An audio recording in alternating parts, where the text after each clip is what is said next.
Hey, everyone! If you enjoy my quantum audiobooks, you can support me by becoming a Patreon member.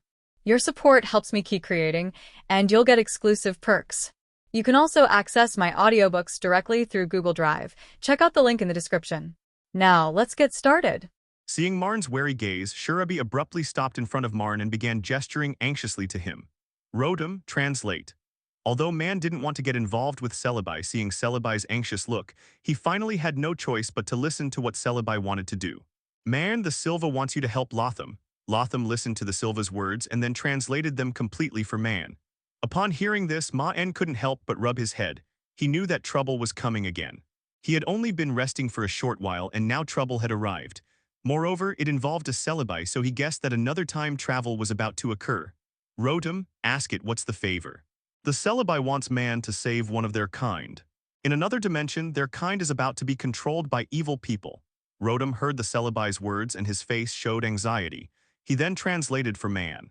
As Maen listened to Rodum's translation, he thought of the movie he had mentioned before, in which Professor Oak traveled through time and together with Ash in the modern era rescued Celibi, who was being controlled by Team Rocket executive Bishop's dark ball. Marn instinctively wanted to refuse. After all, this kind of time travel meant trouble. And logically it should be Dr. Oak 690 who saved that Celibi, not Marn.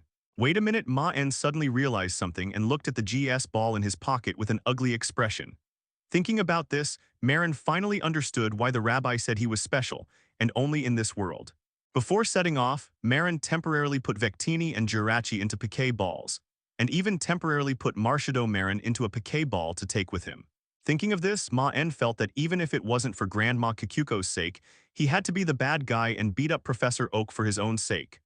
Maen's expression grew increasingly grim because the more celibi that appeared, the bigger the problem became. After all, if it were just one celibi traveling through time, one would be enough. As the rabbi walked through the forest, he eventually arrived at a shrine in the woods, whereupon Maen saw the rabbi place the G-dollar ball on the shrine. May I ask why it was me? Maen knew he couldn't refuse now, so he could only try to get more information. With the explanation from the celibi, Maen also learned that one of the functions of this GS sphere was to allow Maen to travel to other worlds without hindrance. However, Maen's opinion had to be sought beforehand, and the power consumed by such travel was extremely large. The celibi could only use it once every few decades. Holy crap, no way. In the end, Maen decided to grant the rabbi's request, since it sounded interesting to cause trouble in another world. The rabbis spoke with complete trust in Marn, but Marn, as the victim, was completely unaware of it all. As the Shirazes circled around Maen and activated their abilities, Maen's body vanished from the spot. Marn suddenly had a bad feeling. Could it be that the abandoned subplot in the animation had triggered Marn and automatically activated Celibi's mission? As the light shone through the forest, Maen suddenly heard the voices of more elves. When Maen heard Rabbi's words, his pupils contracted, and his mind instantly began to frantically ponder Rabbi's words.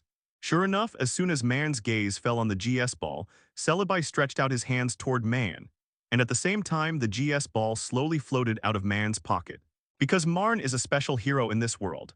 Ashurabi instinctively answered Marn's words, then seemed to realize he had said the wrong thing and instinctively covered his mouth. Hero, we entrust our companions to you. The voices of the Goths rang in Marn's ears. No, because Marn is special and this means that Marn will not be affected. The rabbis said, pointing to the GS ball on the shrine. After the GS ball was placed on the ancestral hall, it emitted a soft green light. As the Salavian voice echoed, Maen could only reluctantly pinch his nose and follow in the Salavian's footsteps. After all, he had taken on the responsibility, and he had to finish the job even if it meant tears. It seems we've misjudged the location. Mr. Marks and Angel's energy is too strong. No wonder Rabbi said that Marn was special. Marn finally understood why the timeline of this world was somewhat strange. Because of Marn's existence, the butterfly effect was amplified and became unpredictable. Aren't you afraid that Palkia and Dialga will cause you trouble if you let me travel to other worlds? Maen asked, looking at Celibi with some doubt. The rabbis nodded in affirmation of Marn's answer. Upon hearing this, Marks and Angels suddenly realized why the rabbi had said that. So this time, Celibi, you want me to go and rescue you in other worlds? Although it was a bit of a mouthful, Maen understood what Celibi and the others meant. Then, to Marn's astonishment, one Shirabi after another emerged from the surrounding air and successfully joined up with the Shirabi that had called out to Marn earlier. Celabi also put the GS ball back into Marn's hands. and then told Marn that if that fellow was controlled, he could use the ball to rescue Celabi. In other words, apart from the timeline of this world, no other world, regardless of its timeline, would have Marn. Marn also remembers that the Pokémon world has the concept of parallel universes, such as the existence of Ash and Shiny Ash in the anime Journey to the West, a special hero, and one from this world. After Marn disappeared, the Shrine Bix also swayed and sat down on the ground, their expressions becoming somewhat strange. Hearing this, Maen breathed a sigh of relief. After all, he didn't want to become a tool at any time. It was probably only this once in his life that Maen would be begged for help by these rabbis. However, the timeline is roughly the same, so Mr. Marks and Angels should be able to handle it. Under Celeb's control, the GS ball flew down into the forest. It's important to know that whether it's in games, anime, comics, or various elf animations, Maen shouldn't exist, because Maen is a time traveler. On the other side, Maen was naturally unaware that there was a problem with the teleportation by the celibi. You should know that when he was first teleported to the Washi region, it was done by an unidentified totem. Although it's called time travel, it's actually still within the world of Mar and En, just that the timeline has been crossed back to the past. This time travel is a true journey through parallel worlds, and the new world presents new challenges for Mar and En. Along with this excitement, Mar and Eng also showed an excited expression on their faces. Then Marks and Angel's excited expression changed to panic. In a parallel world of elves on the sea somewhere, a figure suddenly appeared in the sky and then fell straight down, and this person was none other than Marn. The reason for Marn's panic was simple. He did not appear on land, but in midair, and most importantly, there was a boundless sea below. Jengar darted out of the piquet ball at Marn's waist and grabbed Marn's foot in midair. Just as Jengar was about to ask Maen for praise, he felt his hand slip. Then Jengar silently looked at Maen's shoe in his hand and fell silent. With a plop, Maen's body fell straight into the sea, but fortunately Jengar grabbed him and reduced the impact, so Maen was not injured when he fell into the sea. After a while on Laplace's back, Marn sat silently, while Baiktini stood on Marn's knees with a grin, releasing flames from her hands to warm Marn's body, which was soaked in seawater. Jengar stood behind Maen, its hands also releasing black flames as it helped Maen dry his wet clothes. Shirabi is such a ripoff. Maen knew the man and woman standing at the stern all too well. Fortunately, Victini and Jengar's flames were quite powerful, and soon Maen's body dried off, after which he changed into dry clothes. So it sensed its own kind. No wonder Laplace acted strangely earlier. Seeing this, the woman steering the boat breathed a sigh of relief and explained to the other master on board. The boy had Pikachu perched on his shoulder and wearing a red hat. The girl had orange hair and a Togepi in her arms. 012303522 Chinese letter 112,230,1041. The woman on the same ship, along with another boy and girl, also watched Laplace nervously. The boy in particular was very anxious about his elf's condition, as Laplace was his elf. Marn, Laplace says it heard the voice of its own kind, and it seems there's a human named Lodo among its kind. At this moment, Laplace suddenly stopped swimming and then looked excitedly behind him. Upon getting closer, Maen saw Zio Giant holding a sketchbook at the bow of the ship, but did not see Zio Gang. Maen immediately realized that Zio Jai and the others were currently on their way to the Orange Islands. "It's all right, buddy. I am indeed a traveling trainer, but I've run into a problem and am now lost." "Big brother, are you a traveling trainer too?" Ash's attention was on the other side, his eyes shining as he looked at Maru. Laplace elves are known for their strong sense of community and are said to seek out their own kind at dusk. Because of this, Laplace elves are particularly sensitive to the sounds of their own kind and can hear each other even from great distances. Marn's expression changed instantly, becoming incredibly kind, as if his previous cold gaze hadn't been directed at him at all. The Rotom Encyclopedia quickly translated Laplace's words for Marn. However, as they got closer to the cruise ship, Maen's expression changed from surprise to strangeness. "What is the gender of your Laplace?" Now Maen's goal is clear. First, dry his body and clothes. Then find the inhabitants of this world, find out his current location and time, then rescue the celibi, and finally return to his original world. Damn, Maen could only marvel at his incredible luck. He had just run into Ash and Misty from this world, and judging from the situation, they should already be on their journey. However, as soon as the two Lapras got close, everyone could clearly see the difference. Marn's Lapras was noticeably larger than Ash's. On the sea, on a small cruise ship, a man holding a sketchbook looked at Laplace, who seemed a little off, and asked him nervously about his condition. As expected, Rabbi was unreliable and teleported Marn from the capital to the Orange Islands. Upon hearing Laplace's words, Marn also told Laplace to go full speed ahead in the same direction. Marn sat cross-legged on Laplace's back, thinking of the ridiculous teleportation by Shirabi, and couldn't help but complain as he got up. Looking at the boundless sea around him, Maen had no idea where he was. However, one thing was certain. This was definitely not the forest near the town of Hachiman. It was obvious that Maen's landing point had encountered some kind of problem. However, Marn did not answer Ash's question. Instead, he looked at Ash's Lapras with a cold gaze and slowly said, on the other side, Giant nodded in agreement with Xayooxia's point of view because Ma's Lapras was not only better in size, but also in skin and the color of its carapace. It was obvious that Lapras's trainer must have put a lot of effort into raising it. Marn's Laplace finally approached the ship, then happily stretched its neck and affectionately rubbed its cheeks against another Laplace. The people on the ship looked in the direction of Laplace and saw a black dot rapidly approaching. As the dot drew closer, they finally saw its true form, another Laplace with a person sitting on its back.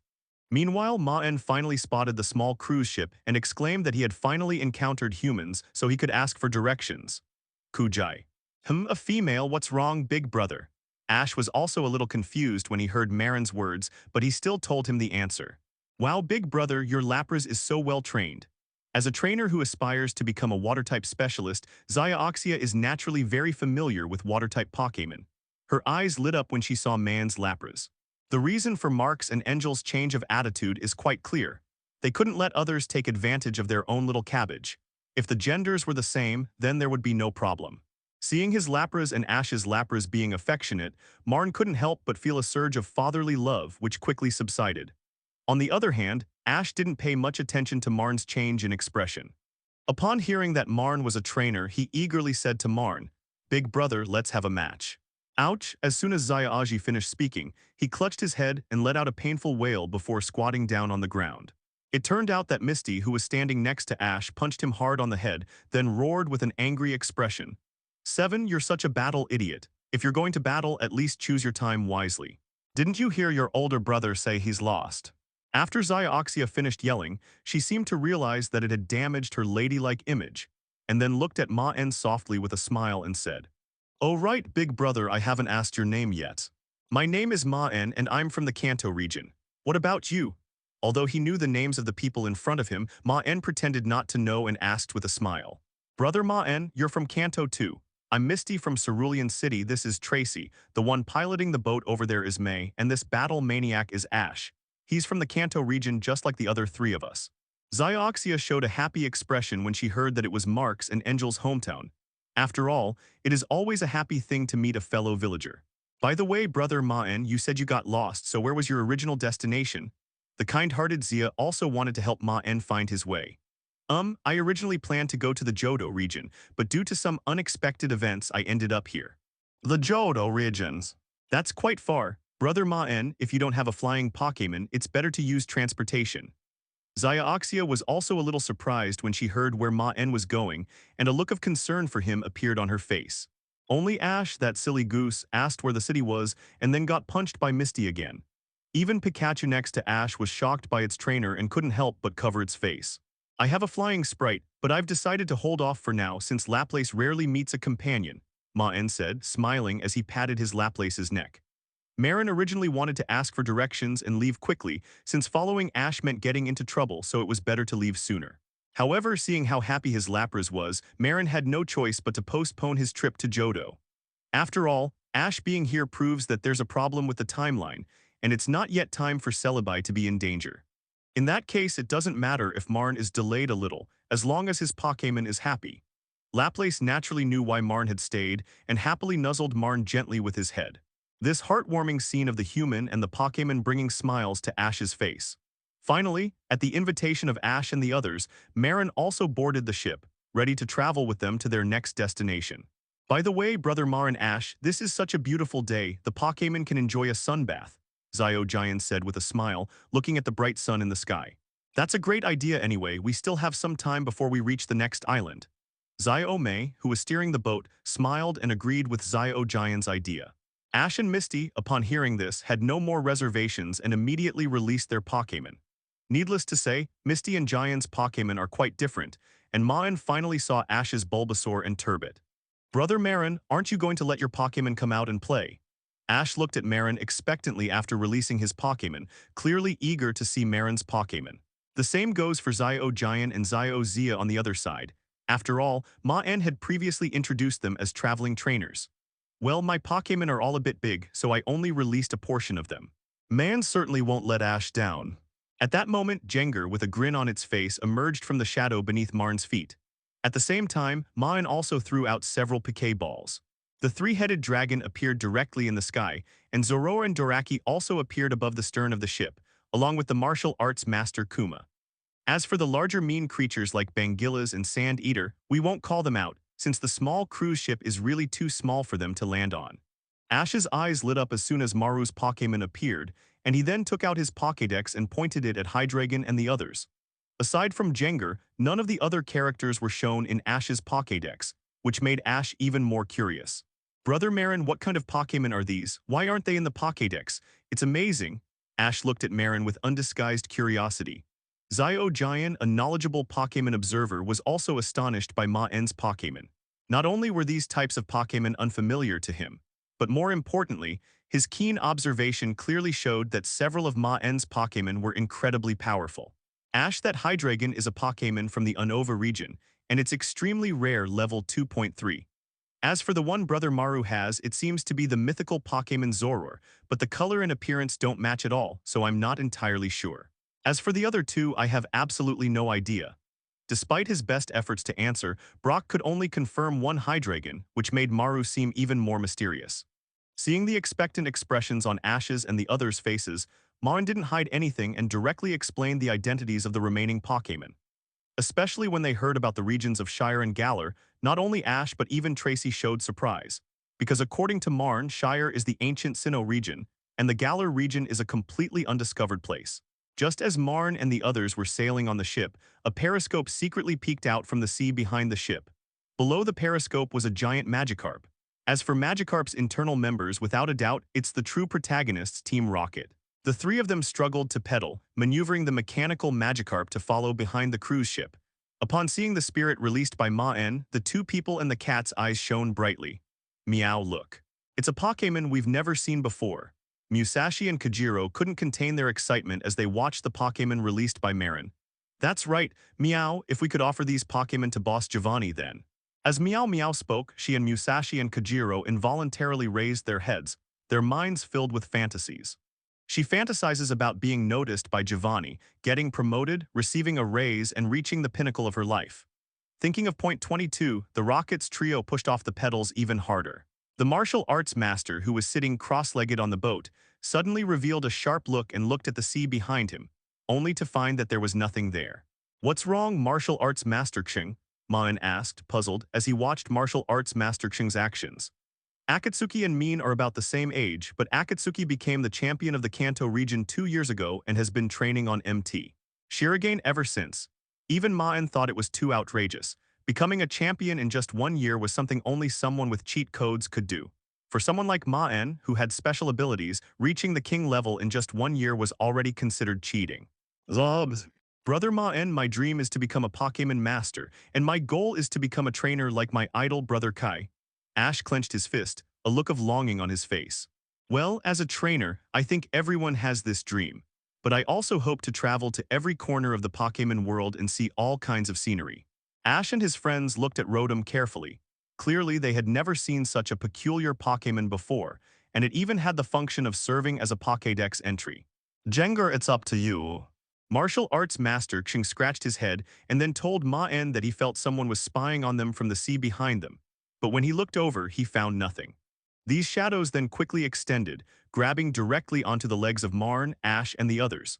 Thinking of this, Maen smiled and told martial arts master Xing that everything was fine and he should just stay put. After all, Maen had a good impression of the true protagonists. Maen's expression became even more solemn, because even though the weather at sea is unpredictable, this kind of strange weather should not have occurred in principle, and there should be signs before such a surge of ocean currents. Maen continued to subtly inquire about Red's whereabouts, and Ash, without any suspicion, enthusiastically told Maen Red's story. Such strange ocean current fluctuations only occur in the region where Luja, known as the god of the sea, resides. However, it would be strange to say that Maen didn't have the idea of challenging Kai, but it's a pity that he probably won't have the chance this time. When Maen heard Ash's voice, his pupils contracted. Clearly, something was different about this world compared to Maren's world. Maren's world didn't have red, only ash, but this world actually had red and was coexisting with ash. In just a short while, the sky became even more gloomy, and at the same time, Xiaomi exclaimed in alarm. The ship's rudder had completely lost control. Obviously, in such wind and waves, the ship was out of control and could only move forward with the direction of the ocean current. Seeing Maen's actions, Ash and the others immediately reacted and put away the Pokémon on the boat. After all, in this situation, Pokémon could be tossed into the sea at any time. Meanwhile, the Team Rocket trio, who were pedaling on the pedals underwater, trembled as they retracted their periscope. They had been startled by martial arts Kuma's sudden turn of the head, but thankfully they reacted quickly and retracted the periscope in time. This strange weather phenomenon came and went quickly. Soon, Maen felt that the sea was not so turbulent, and some sunlight peeked through the dark clouds. An island appeared in front of Ma and the others. "Hey brother Mar, is your dream also to become a Pokémon master?" Ash asked Mar curiously. At this moment, the once bright sky suddenly turned gloomy, and the sea began to become extremely turbulent. The small boat bobbed up and down on the sea as if it were about to capsize at any moment. A large amount of black mist emerged from Jenger's body, and then this black mist turned into shadows and sank to the ground. Combining the current situation with the name of the island before him, Maen immediately recalled an animated theatrical version from his past life. As the shadows gripped their bodies, Ash and his friends instantly felt no more swaying, feeling much more comfortable. The explosive birth of Luja. This suggests that the person spying is likely underwater, and the only one capable of spying underwater is Team Rocket, the trio chasing Pikachu. "Thank you, Brother Ma," Ash and the others hurriedly thanked Ma. "Kujai. It's Asia Island, how did we end up here?" Xiaomi recognized the island at a glance and couldn't help but exclaim in surprise. This unusual weather quickly alerted Maen, who then swiftly recalled the elves on the ship and Laplace on the water. Maen casually said, "You're welcome," and then stared solemnly at the gloomy sky. Maen also looked in the direction of martial arts Master Xing and found that there was nothing on the sea except for slight ripples. But he did not think that there was a problem with his martial arts intuition. Amidst the constant rocking, with Jenger helping to hold the boat steady, Ash and his friends didn't capsize into the water, but they could only cling to the railing and drift away. The small boat continued its slow voyage, while Rotom hovered beside Maen, reading information about this world from Ash's Pokédex. The fact that there were no warning signs beforehand suggests that this unusual weather is likely not due to natural causes, but rather some other reason. After realizing his situation, Maen's expression turned helpless. Just as he had guessed, getting involved with Xiao Zhai was bound to cause big trouble. Maen was really unwilling to get involved in such a major event. It wasn't that Maen couldn't handle it, but under normal circumstances, Maen was a completely undocumented person in this world, and he really didn't want to be exposed under the Alliance's nose. In his own world, no matter how high-profile Maen is, he cannot change his status as a member of the Alliance. Therefore, the Alliance will not only not stop Maen, but will also try to help Maen improve his reputation. After all, the higher Maren's reputation is, the stronger the Alliance is. However, in this world, once the strength of Elite Four level trainers like Mar and N is exposed, they are likely to be noticed by the League, since an Elite Four level trainer can cause a lot of trouble. If the Alliance begins its investigation, Maen's undocumented status will be exposed, and various tests will begin, putting Maen in trouble. At that point, the Rabbi's mission may not be completed. Most importantly, it's too late for Maen to leave now. With the plot at this point, the collector in the movie has probably already obtained the Molters. The weather around the entire Asia Island is probably in chaos, and transportation is completely impossible. Riding the boss dragon across the Orange Islands for the entire month is probably unrealistic. Maen sighed helplessly, deciding he could only take it one step at a time. In any case, Ash was supposed to save the island in the prophecy, so Maen just needed to keep a low profile. At this moment, Xiaomi had already docked the boat, which had regained control. As the boat docked, Ash and the others breathed a sigh of relief and then nimbly jumped off the boat. Just as everyone jumped off the boat, the island's natives rushed over. Ash and his friends were startled by the islanders wearing tribal masks, while Maen watched with great interest what was about to happen. After saying that, Flora gave Ash a kiss on the cheek, right under Misty's ugly expression. Afterwards, Maen also witnessed Ash, Misty, and Flare's fake white-collar theory performance, which brought a smile to Maen's face. Zio Jian nodded in agreement when he heard Zio Zia's words. After all, he could roughly judge how strong Maen was. At least he could easily defeat Zio Jai. The stylishly dressed Flura contrasts sharply with the islanders in their traditional attire. So you're a Pokémon trainer.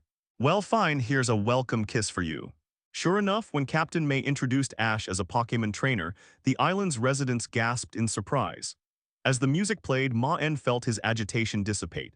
He could only marvel at how powerful the voice was, capable of soothing Lugia and the three legendary birds, far surpassing even the voice in the anime in reality. The island's elders then stepped out from the crowd and spoke the prophecy that had been circulating on the island. By the way, isn't Maen a trainer too? Maybe Maen is the one predicted.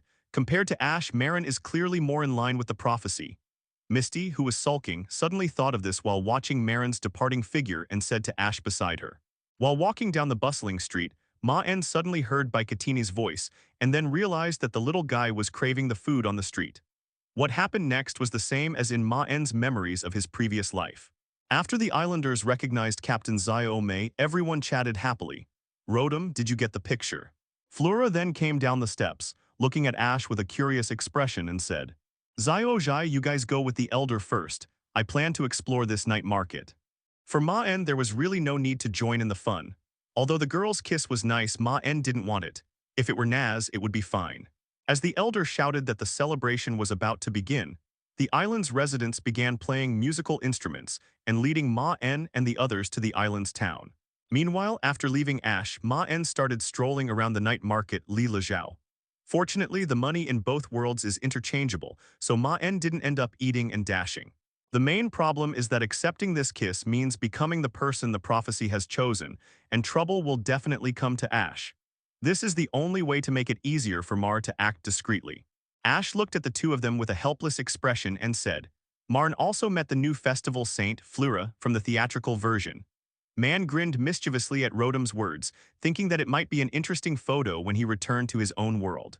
Victini and Jengar also stopped eating, squinting as they listened to the melodious sound in the distance. Under the influence of this sound, Maen felt much more relaxed. So Marn glanced at it and then looked away, instead waiting with interest for what was to come. Victini remained invisible, so naturally no one noticed the sound except for Marn. But Marn's assessment was that he was not as good as Naz. Although Maen didn't show it, he was still a little irritated because of the accident that happened during his time travel. I'm not that bad. Maen also glanced at the real-life Flura. With her long red hair and fair skin, she was indeed a lovely girl. Ash and his friends continued their noisy journey with the elders to the center. Following Victini's instructions, I bought the food it chose, then gave one portion to Victini and the other to Jengar. After Marn had been wandering around for a while, he suddenly heard a melodious sound coming from not far away. HMPH, who knows? Don't worry, I've filmed them all, Rotom. Rotom leaned close to Man's ear, a sly smile on his face, and whispered, Okay then, Brother Maen, you'll be coming over later too. I'm looking forward to battling you, Ash said with a smile after hearing Maren's words.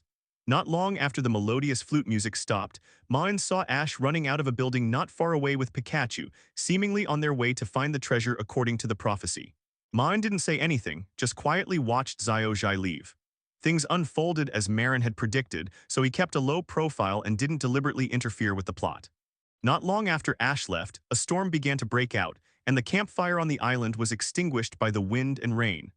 Maen took shelter under the eaves of a building to avoid the downpour, instead of going to the building where Zio Jai and the others had been. Sure enough, after a while, Flura, Misty, and the others rushed out of the building, clearly intending to rescue Ash according to the plot. Marn watched them quietly as they ran toward the port. The storm in the sky grew stronger, and Maen simply stared silently at the gloomy sky. Tinny. Kujai.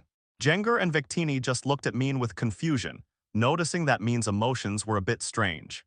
At that moment, a rumbling sound came from the ground, and a large number of Pokémon began to move frantically, heading towards the place where Ash and the others had just gone.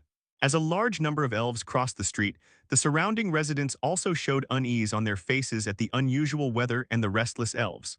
Marks and Angels watched all this quietly, then muttered to themselves. Jengar, Victini, do you think a transmigrator who doesn't cause trouble is even a transmigrator? Jengar and Victini immediately sensed the change in Mean's mood and smiled happily. Then Victini flew onto Mean's shoulder and under Mean's gaze gave him a cool IV. On the other side, Jengar also struck a robust pose. Although it was a bit funny for Jengar, being a chubby little guy, to do this, Maen could feel the sincerity from it and Victini. Whatever Marks and Aang want to do, they will fully support them. As time went by, Ash reunited with Misty and the others, obtained Moltres' treasure, and then witnessed Zapdos taking over Moltres' territory. Later, Collector Galuda successfully captured Zapdos, but accidentally captured Ash and his friends as well. Ash and his friends did not give up on escaping danger, and finally released the captured Zapdos and Moltres from Galuda's Sky Fortress. Zapdos and Moltres immediately engaged in a fierce battle upon meeting, rendering the Sky Fortress unable to fly and ultimately forcing it to make an emergency landing. Ash and his friends took the opportunity to escape, and during their escape, Ash also obtained Zapdos' treasure. Articuno, which finally arrived, engaged in a fierce battle with the other two legendary birds in the sky. Lugia also appeared due to the huge commotion and began to try to control the battle of the three legendary birds. However, the three legendary birds are different from the Zapdos and Moltres that Mean encountered in his world. The reason why these three legendary birds are given titles is because they have mastered some of the divine duties. One or two of them alone are no match for Lugia, but the three of them together can overpower Lugia. Meanwhile, with the help of Slowking and Lugia, Ash learns the truth and how to stop the world from being destroyed. In the end, Ash also decided to risk his life to retrieve Articuno's treasure and place it on the altar to quell the riot. Meanwhile, Professor Oak, Professor Inner Magic, and Ash's doll, Hanako, also arrived by helicopter, worried about Ash and wanting to investigate the situation. Unfortunately, the blizzard was too severe, the plane malfunctioned in the sky and began to crash to the ground. Just as the plane was about to crash, the helicopter, which was about to reach the ground, suddenly came to a safe stop. As the helicopter door slowly opened, Professor Oak and his group stepped out with puzzled expressions. They had thought the helicopter was about to crash, but instead found themselves safely landed. After stepping out the door, Professor Oak saw a black-haired boy wearing a hat standing outside the helicopter, with a Jengar standing on the helicopter. It was clear that the helicopter had been stopped by the boy's Pokémon. "Young man, thank you so much. We would have been in danger if it weren't for you." Professor Oak expressed his gratitude to the black-haired boy. The black-haired boy, Maen, slowly raised his head, revealing his handsome face, and then nodded to Jengar. "Kujai." Jengar suddenly appeared next to the reporter and then reached out and crushed the live-streaming camera. Seeing Jengar's actions, Professor Oak and the others were also confused, not knowing what Maru was going to do. "Professor Oak, Ash is in danger. I'm going to rescue him right away. Consider this a favor you owe me. After this is resolved, I hope Professor Oak can do me a favor, okay?" Maen said with a smile to Professor Oak. "No problem, young man. As long as it helps Ash, I can grant you a request." Professor Oak agreed to Marn's request without hesitation. Upon hearing Professor Oak's words, Maen smiled and ran towards the edge of the cliff, leaping off. Upon seeing Ma's actions, both Professor Oak and his friends, as well as Team Rocket hiding to the side, couldn't help but exclaim in surprise. Then, not long after Marn fell off the cliff, a three-headed dragon was seen carrying Marn and flying towards Ash's direction. On the other side, Ash also grabbed a broken piece of iron from a ship and used it as a sled. With Charizard pulling it along, Ash sped towards the island where Articuno was. However, the three legendary birds in the sky had clearly set their sights on Ash and kept interfering with his actions. Fortunately, with Lugia's help, Ash was not in any danger. But prolonged defense inevitably leads to defeat. After Lugia blocked 2 attacks, Zapdos finally found an opportunity, its body crackling with electricity, ready to cut off Ash's path. Just then, 3 beams of light suddenly shot in from afar, hitting Zapdos, which was charging up. The energy it was building up was interrupted, and its body was sent flying backward. The sudden scene attracted the attention of everyone watching. "The 3 holy birds, huh? I heard you guys are pretty good at fighting. Want to play with me for a bit?" A 3-headed dragon soared through the sky, and on its back, Maen adjusted his hat, a smile on his face, and slowly spoke to the 3 legendary birds before him. Not only Professor Oak and his group noticed Ma's high-profile declaration of war, but even Misty and the others standing next to the altar were stunned. Slowking stared wide-eyed at Marn in the sky and said softly, "This must have angered the 3 sacred birds. This is really a headache." Meanwhile, the 3 sacred birds gradually came to their senses. As beings who controlled parts of the divine authority, they naturally understood human speech, and Marin's words were undoubtedly the greatest provocation. Mythical beasts must never be insulted like this by humans. The three legendary birds immediately ignored Ash on the ground and turned their attention to Maru in the sky. Flamethrower, Freeze Ray, and Thunderbolt all swept directly towards Hydreigon. Fortunately, Maen had told the three-headed dragon to prepare to escape, and at the same moment the three sacred birds launched their attack, the three-headed dragon dodged with a dive. Meanwhile, Maen, who was on the back of the three-headed dragon, put down his hat and then jumped off the dragon's back to everyone's astonishment. In midair, Maen threw the piquet ball toward the ground. The piquet ball opened, and then a thick dark fog filled the entire snowfield, while Maen's body landed freely on the Black Garden's minister. The three sacred birds also stopped their attack, because within the black mist they suddenly sensed the aura of an unfamiliar divine beast, an aura they had never felt before. The sound of horses' hooves rang out. Then, the black mist that had gathered on the ground suddenly dispersed. Maen held the reins with one hand, riding the spirit horse. The black mist around Maen made him look like he was wearing armor made of black mist. The black mist behind him moved, making it look like he was wearing a black cloak. This is a Pokémon I've never seen before. What a discovery! Professor Oak immediately pulled out his binoculars and carefully examined the Spirithorn beneath Maen. On the other side, Dr. Nemu also hurriedly began to take notes, because she had never seen such a spirit before. But the terrifying power emanating from that spirit was clearly felt by everyone standing there. Darkrai and Jengar slowly appeared beside Maen. At the same time, Maen threw a piquet ball and summoned martial arts master and Tyranitar, an unfamiliar legendary Pokémon. And why does that Jengar have the aura of Ho-Oh? Lugia looked at the Pokémon beside Maen with a surprised expression. With its higher divine status, it could faintly sense the aura of Ho-Oh on Jengar, which greatly surprised it. However, after the initial surprise, Lugia showed a relaxed expression, because judging from Maren's actions, Maren, like Ash, was undoubtedly a human who came to help it. Ash, go find Articuno's treasure, I'll hold them off, Maen said with a smile to Ash beside him. Okay, man, be careful.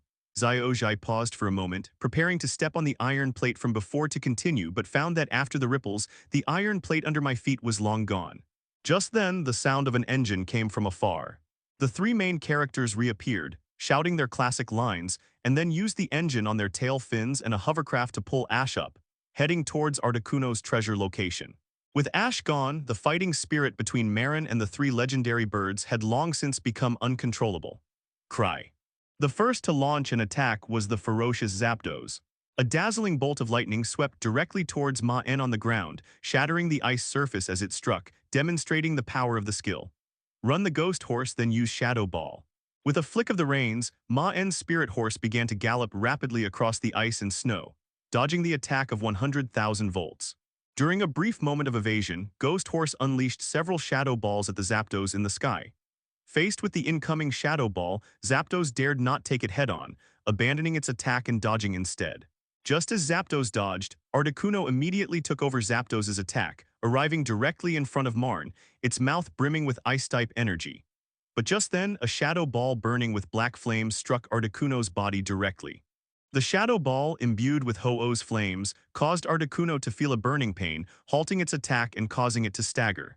But Articuno's divine nature allowed it to recover immediately, and it fixed its gaze on Jengar in midair, angrily intending to freeze Jengar into an ice block. However, another attack came next. Dark Hole hit Articuno directly, trapping Articuno's body inside the black hole once again. Darkrai appeared behind Articuno at some point and successfully ambushed it. The final Firebird, engulfed in flames, created a sea of fire in the sky, intending to attack Maen with a rain of fire. Suddenly, the ice surface shattered and Lugia's cry rang out. A water tornado propelled the Moltres far away. Moltres let out an angry cry, unleashing a tremendous burst of energy that repelled Lugia's attack, its gaze fixed intently on Lugia. With Maen distracted, Lugia won't be so busy defending anymore. It'll have to teach those three silly birds a lesson. At that moment, the Moltres suddenly felt a whooshing sound coming from beside it. Tyranitar conjured a giant rock and hurled it directly at Moltres. Normally, Moltres wouldn't even dodge this kind of attack. But at this moment, on the boulder thrown by Tyranitar, Urshifu's body was standing steadily on the boulder, rapidly approaching Moltres. A pillar of fire erupted from the Firebird's mouth in a fit of rage, and the martial arts bear master leaped up from his ears. The boulder melted instantly under the intense heat of the fire pillar, while the martial arts bear master's body plummeted from the sky, approaching the Firebird's body. Moltres' eyes revealed a disdainful look. Its strength and the high temperature of its body were the source of its confidence. Moltres would not care about close-range attacks from martial arts Ursa Master. At that moment, Moltres seemed to be hallucinating, as if it heard a very clear and crisp cry of an elf coming from behind Urshifu. Tinaju. A small head suddenly peeked out from behind the martial arts bear master who was falling from the sky toward the firebird. And the owner of the small head was none other than Victini. Victini placed his hands behind the martial arts bear master's back and transmitted his energy. The martial arts bear master was falling towards the firebird at an even faster speed, and orange flames appeared on his body. Moltres' expression finally changed. Victina's appearance was completely unexpected. His previously disdainful gaze instantly turned panicked, and flames immediately gathered in his mouth as he tried to stop the martial arts bear master from getting closer. But it was too late.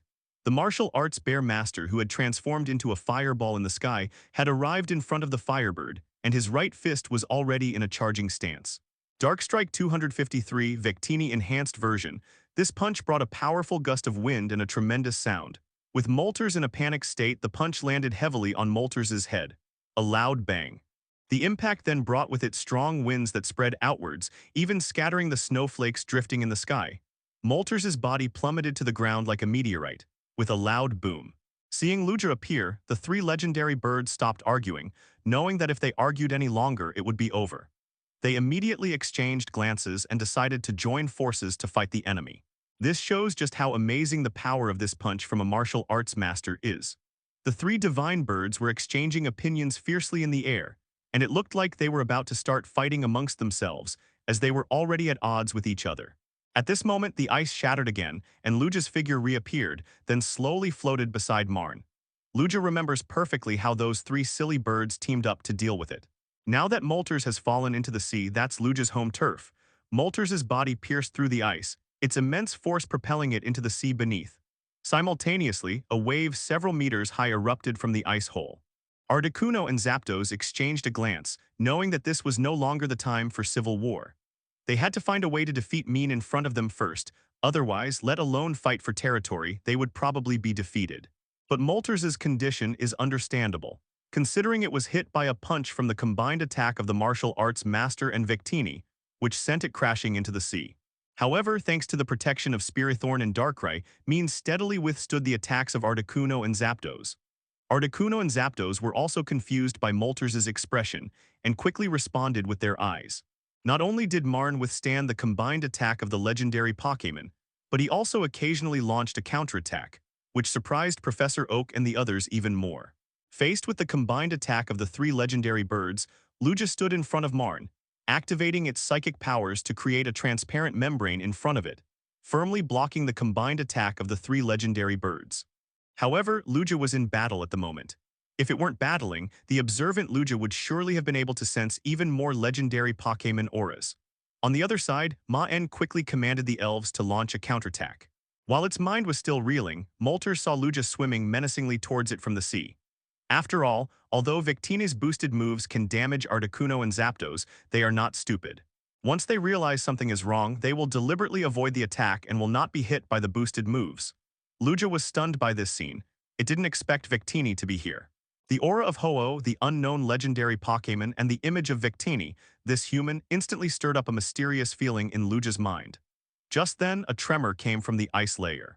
Lugia quickly composed itself, and seeing Moltres fall into the sea, it dove in. It wouldn't miss this opportunity to beat up a drowning bird. Moflame bird, how dare you say that? Who was it that was ambushed by humans and stuffed into the sea? You're the one who should be leaving the group.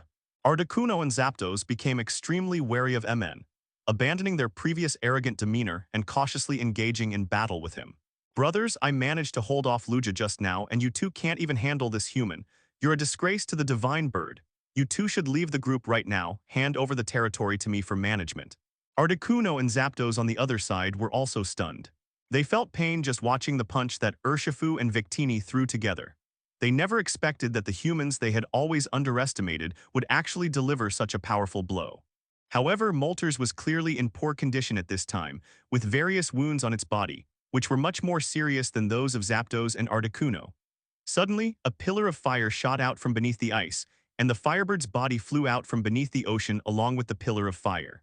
The three legendary birds gathered their energy together and then launched a simultaneous attack on Lugia. Lugia, do you need a power bank? Moltres is inherently weak to water due to its fire attribute, and then it was forced into a one-on-one fight by Lugia, the sea god in the ocean. Looking at the three legendary birds in the sky and Lugia beside him, Maen smiled and then slowly said to Lugia, if Moltres hadn't run fast enough, it would have been knocked unconscious by Lugia in the sea. Although Maen is not weak, in the eyes of the three divine birds, Lugia is the greatest enemy. The previous strategy of using Victini to enhance a sneak attack failed again. But this time, the three divine birds had figured out the pattern and began to take advantage of their speed in the air, attacking while flying, putting Maen and Lugia in a difficult situation. The firebird, panting heavily as it soared into the sky, then noticed that the human who had attacked it was still standing unharmed on the ice. It looked at the other two divine birds with a puzzled expression, the meaning in its eyes quite clear. Even so, Professor Oak and the others watching were somewhat stunned. It was the first time they had ever seen humans fight against legendary Pokémon like this, and there were two of them at that. Lugia, do you need a power bank? Maen asked with a smile. Then Victini darted from behind Cumaman to behind Lugia, laughing happily behind Lugia. Lugia smiled and then looked up at the three legendary birds in the sky. The three legendary birds immediately became extremely nervous upon seeing Lugia's expression, and then quickly gathered all their power to attack Lugia directly. Meanwhile, Victini behind Lugia began frantically supplying energy to Lugia. Although the power transfer from Victini to legendary Pokémon was not as noticeable as to ordinary Pokémon, it was more than enough for Lugia. Lugia flapped its wings, and a fierce wind began to howl. The snowflakes drifting in the sky were also blown away by the gale, and then a huge tornado appeared on the ice field under the power of Lugia. The size of this tornado was beyond imagination. Everyone and the elves nearby could feel its immense power. The ice surface shattered under the tornado's force, and with Lugia's control, the optional tornado hurtled directly towards the three legendary birds. Cyclone attack. Lugia's signature move. Although Lugia, the god of the sea, does not have the water attribute, and its signature attack is not water type but flying type, this does not negate the power of this attack. Especially with the enhancement of Victini, the power of this attack can be said to have doubled. The three sacred birds unleashed their skills with all their might in an attempt to withstand the tornado, but to no avail. The skill was quickly absorbed after hitting the cyclone attack, and finally, to the horrified eyes of the three sacred birds, the cyclone attack completely engulfed their bodies. The ice surface was broken, the snow was torn apart, and the wind howled. Under the attack of the cyclone, everything that stood in the way of the tornado was completely swallowed up. The cyclone attack lasted for a full minute before finally stopping. After the cyclone attack stopped, the three sacred birds were finally freed from the tornado. The three legendary birds were still struggling to flap their wings and fly in the air. Lugia is not a Pokémon known for its offensive capabilities. Although its attack was powerful, it was clearly not enough to completely defeat the three legendary birds. Damn it, why me again? The three legendary birds, who had initially thought Lugia had been defeated, were quite pleased, but upon seeing Maen, they realized what was happening. If it were just now, even though the three sacred birds were ambushed by Maen, they were still fully confident that they could hold their own against Maen and still have a chance to defeat him. Therefore, the benefits are clearly insufficient to offset the troubles that follow. After giving his orders, Maen's dark power surged wildly, and he then replenished the energy of the elves around him and strengthened their status. Spirit Horse, aim at the target and destroy the light with all your might. Maen, lying on the back of the Spirit Horse, pointed it in a distant direction. The three legendary birds collapsed to the ground, unable to fight. Lugia breathed a sigh of relief upon seeing this and then quietly lay down on the ice to rest. The Moltres looked at the martial arts bear master, who was flying back on the rocks again, and its eyes were filled with grief and indignation. However, given their current state, the three holy birds knew it was impossible to defeat Maen, especially since Maen's other spirits still possessed considerable fighting strength. However, Lugia slowly lay down on the ground. Clearly, the previous attack had exhausted all of Lugia's strength, and it was now completely unable to deal with the three legendary birds before it. Tyranitar, martial arts Ursa, let's try another skill combo. If Victini is a fully functional large power bank, then Maen can also be a human-shaped mini power bank. The reason Maen was in such a hurry was because he was worried that Lugia would go berserk and start shooting indiscriminately, just like in the movie. The three sacred birds, the second round begins. Zapdos is unable to battle. Moltres is unable to fight. But Maen also knew that if he did that, not only would the sudden change in ocean currents cause problems for the entire world, But Professor Oak, who was far away, would probably notify the League immediately, and then the League would definitely launch a full-scale attack against Maen. The ultimate victors are Marks and Angels. Meanwhile, Victini wobbled back into Ma's arms, and the pressure of transferring power to the divine beast was indeed considerable for Victini. At that moment, several steel cages suddenly flew in from the distant sky, trapping Lugia inside. Despite Zapdos using its speed advantage to fly into the sky with all its might, it was still overtaken by the faster Darkrai, whose Dark Hole attack knocked Zapdos unconscious and crashed to the ground. Articuno unable to battle. The familiar formula, the familiar Dark Strike. The Moltres' body was once again hammered down from the sky, crashing heavily to the ground. Darkrai Dark Hole. Three-headed dragon triple attack. After all, Galuda's aerial fortress is quite large, and even if it crashes, it is easy to identify. If Maen throws a Poké Ball at this moment, he will most likely be able to capture the 3 legendary Pokémon 643 plus Lugia in front of him. At this moment, Maen slowly stood in front of Lugia, adjusted his hat, and smiled at the 3 legendary birds. Fortunately, the 3 sacred birds were also nearing the end of their strength. Their wingspan was clearly insufficient, but they were still persevering. Articuno was completely unable to defend against the incoming Shadow Balls and was eventually hit by one. In particular, Jenger's Shadow Ball contained Holy Fire, which burned Articuno's body again, causing it to fall from the sky. Damn, there's still one human we haven't dealt with yet. Maen isn't Ash's destined protagonist. Even if Maen's Pokémon could withstand Lugia's barrage, the ice surface couldn't withstand such onslaught. Jenger Spectral used Shadow Ball. Maen was also startled by what he saw, and then suddenly realized that the Collector Galuda was probably planning to capture Lugia while it was incapacitated. Maen and Lugia versus the 3 legendary birds. The pitch-black destructive beam shot towards Galuda. A black beam of light struck Galuda's aerial fortress, followed by a massive explosion from afar. After the explosion, the iron cage binding Lugia shattered, freeing Lugia once again. Jenger, go check if that person is still alive. If he is, capture him. Maen remembers that this Galuda from the story didn't die, and it seems that he has made Mew his new target. Jenger saluted Maen, then flew quickly toward the explosion. Having finally resolved everything, Maen plopped down on the ground. The battle with the 3 sacred birds and the final blow had exhausted him, but it was all worth it. He had successfully saved the world, hadn't he? Most importantly, Maen has now established a connection with Professor Oak. He can then release some information to Professor Oak, and with Professor Oak's help, Maen can obtain an identity in this world, which will make it easier for him to move around. After all, judging from the timeline, it should still be some time before Celibi is captured by Vicious, but it won't be too long. During a casual chat with Ash, Maen learned that Ash's Orange League competition was over and he was currently traveling. He also estimated that after this incident, Professor Oak and Ash's mother would be there, and Ash would probably have to return to Pallet Town. Returning to Pallet Town means Ash's journey to Johto will begin soon, and Celibi's storyline won't be far behind. When you mention Ash, Ash appears. As the sound drew closer, Maen saw Ash and Team Rocket returning by boat with Articuno's treasure. Big brother Maen Lugia, I've got Articuno's treasure. I'm going to give it to you right away. Ash called out to Maen and Lugia as he approached. The flute music grew more melodious, and green light shone from the altar, then turned into liquid and flowed down from the altar. Jenger patted its chest, then disappeared back into the shadows under Maen's approving gaze. The extra-dimensional storage space inside Jenger's body is a perfect warehouse, just the right amount to store its loot. 012303522 Chinese letter 112,251,461.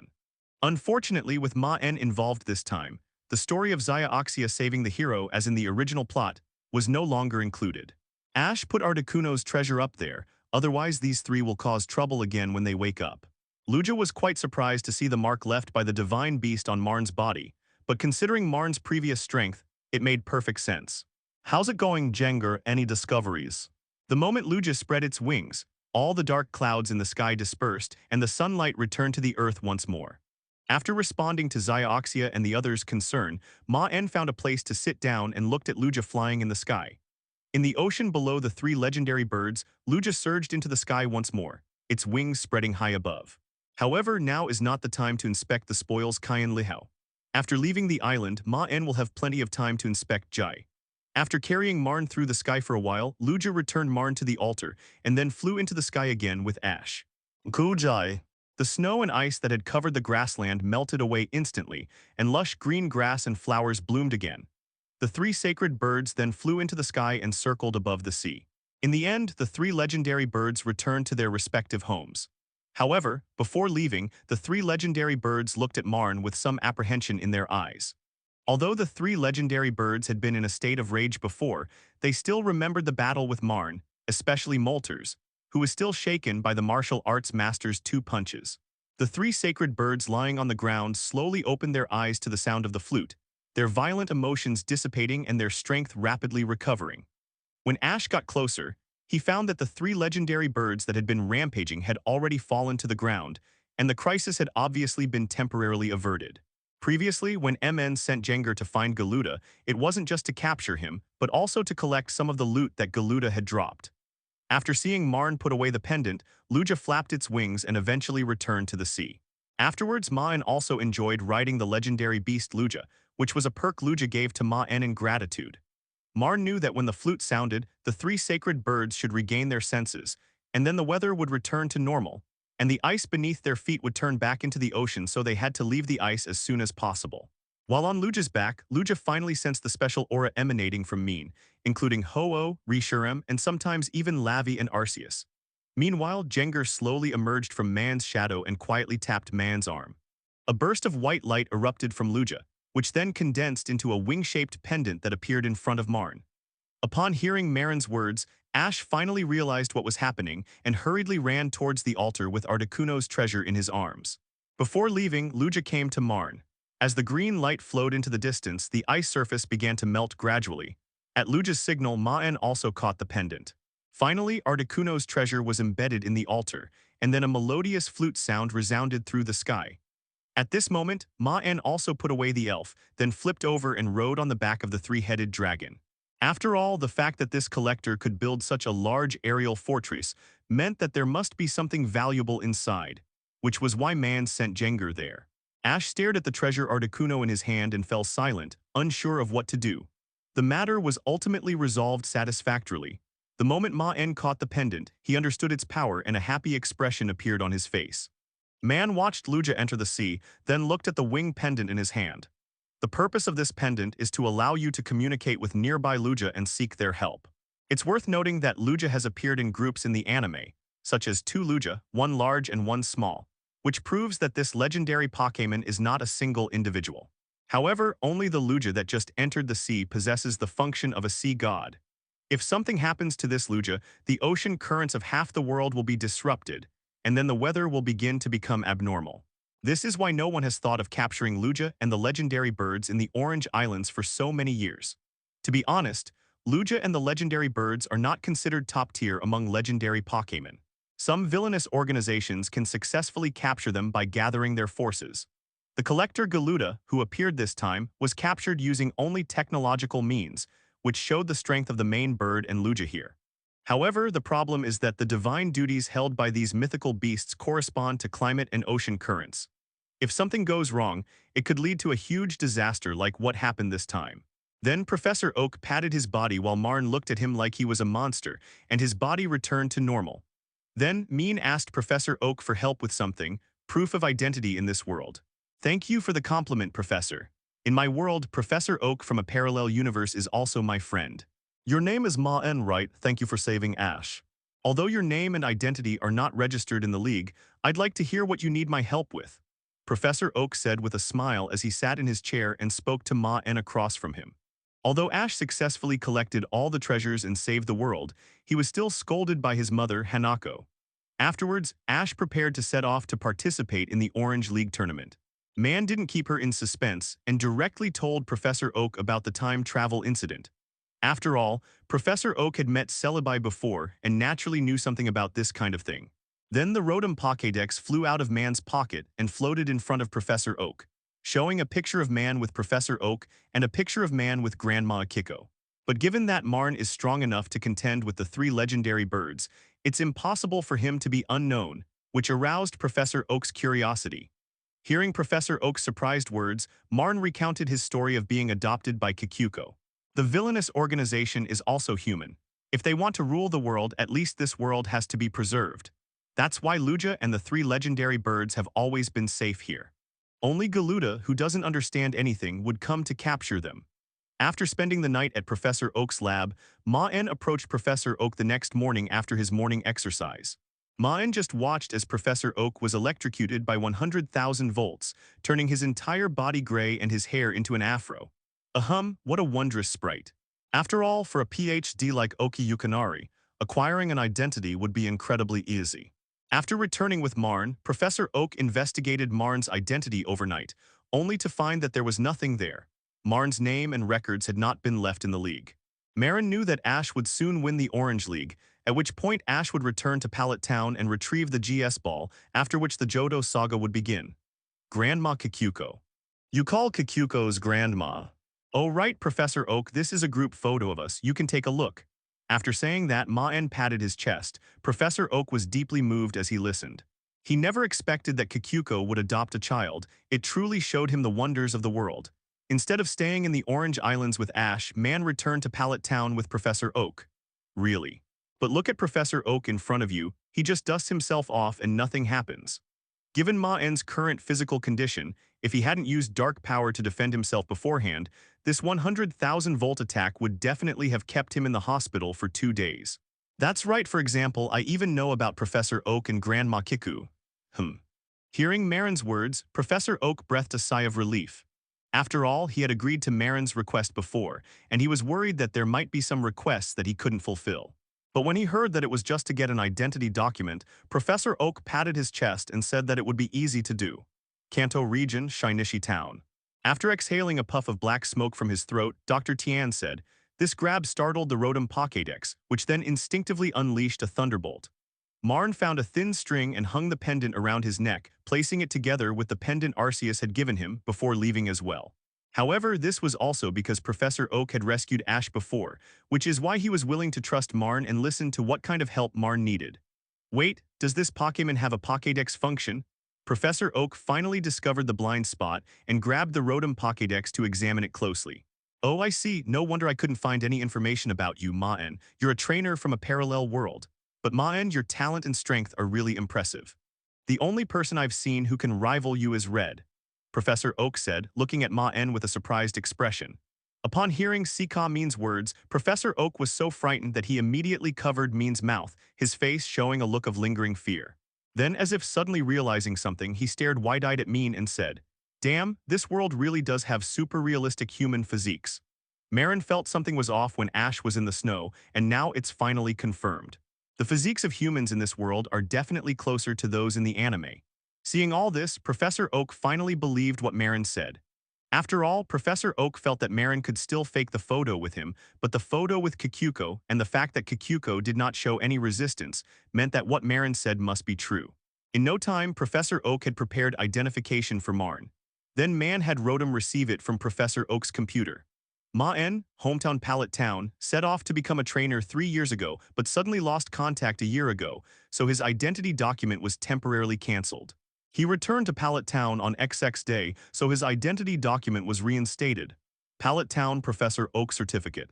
Looking at his own photo in the encyclopedia and his identification information beside it, Maen couldn't help but admire Professor Oak's extensive experience. In this way, if Marx and Eng are noticed, after checking Marx and Eng's identity, they will not doubt why there is no record of their recent activities, because their identity certificate was temporarily cancelled a year ago. Thank you, Professor Oak. Haha, you're welcome. Cough cough, but man, could you perhaps let me take notes on those Pokémon you've never seen before? I'm just so curious. Professor Oak first waved his hand to tell Maen not to worry, then said with an embarrassed expression. Maen did not refuse and released the martial arts bear masters directly. Professor Oak's new Pokémon appeared, its eyes shining as it approached the martial arts masters and the others, carefully observing them with its notebook in hand. The progress of the investigation in this world is much slower than in MN. There is still no news about the Alola and Galar regions, so Professor Oak naturally does not know anything about Urshifu and the others.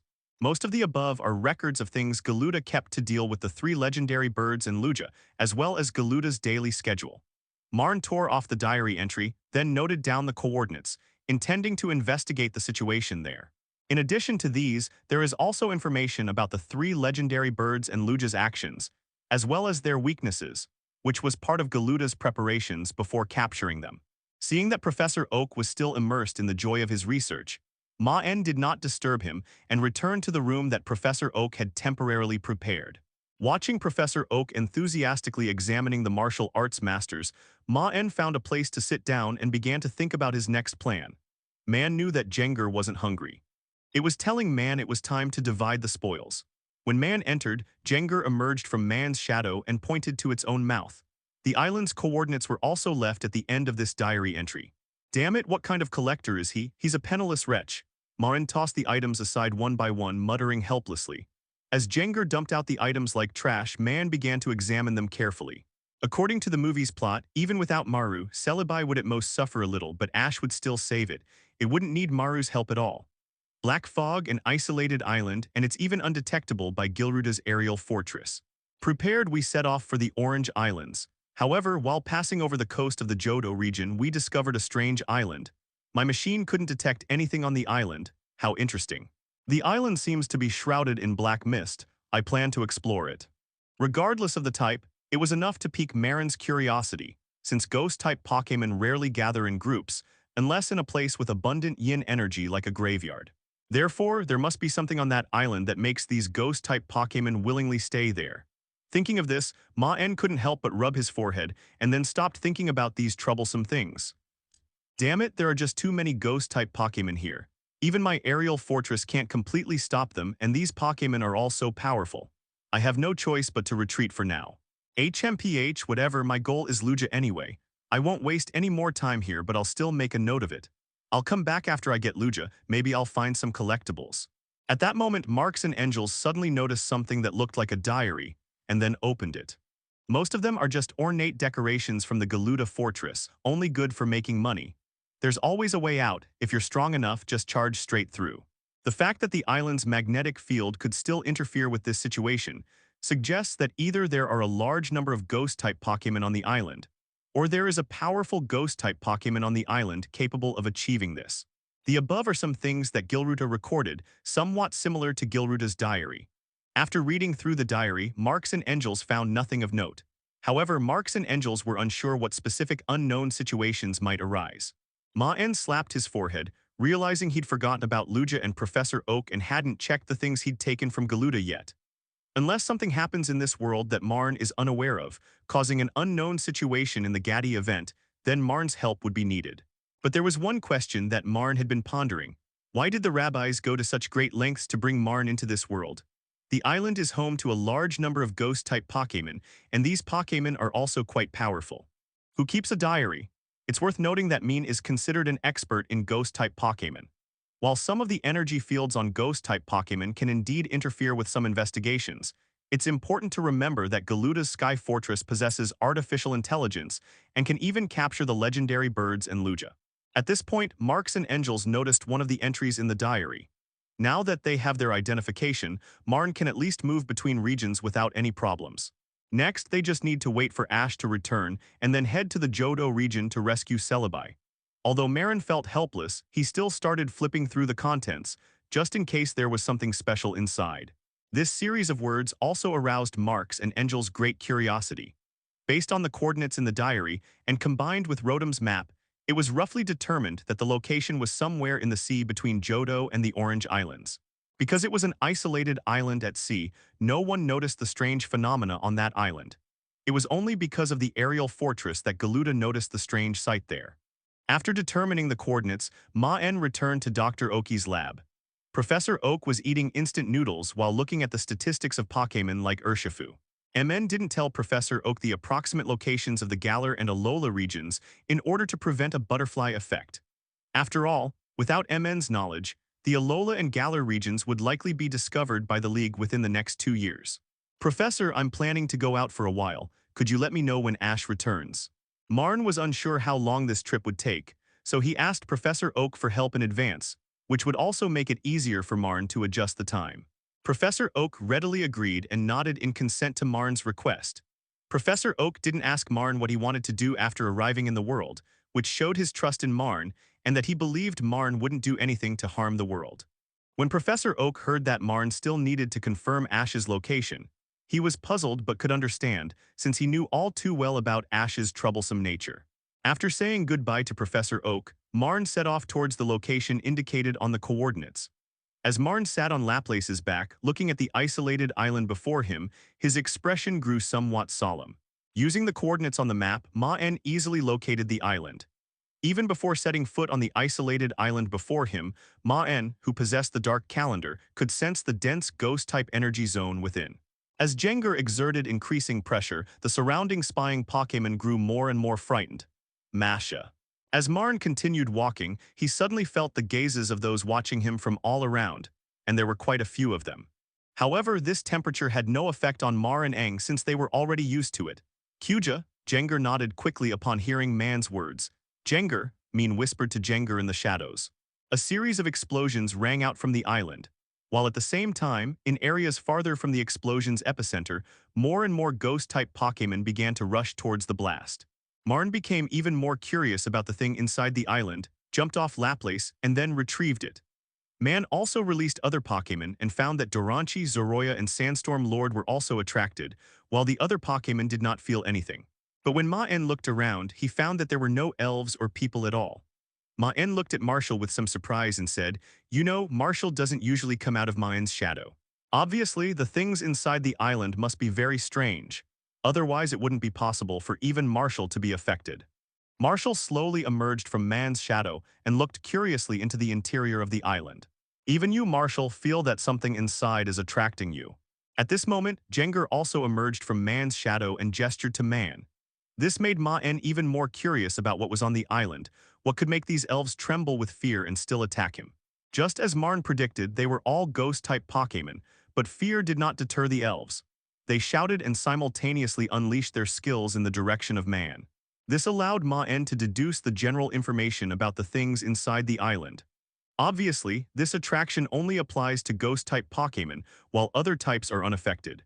The black mist formed by the power of darkness seemed to be drawn in and began to fly towards the interior of the island. Maen withdrew his dark power, then looked curiously into the interior of the island.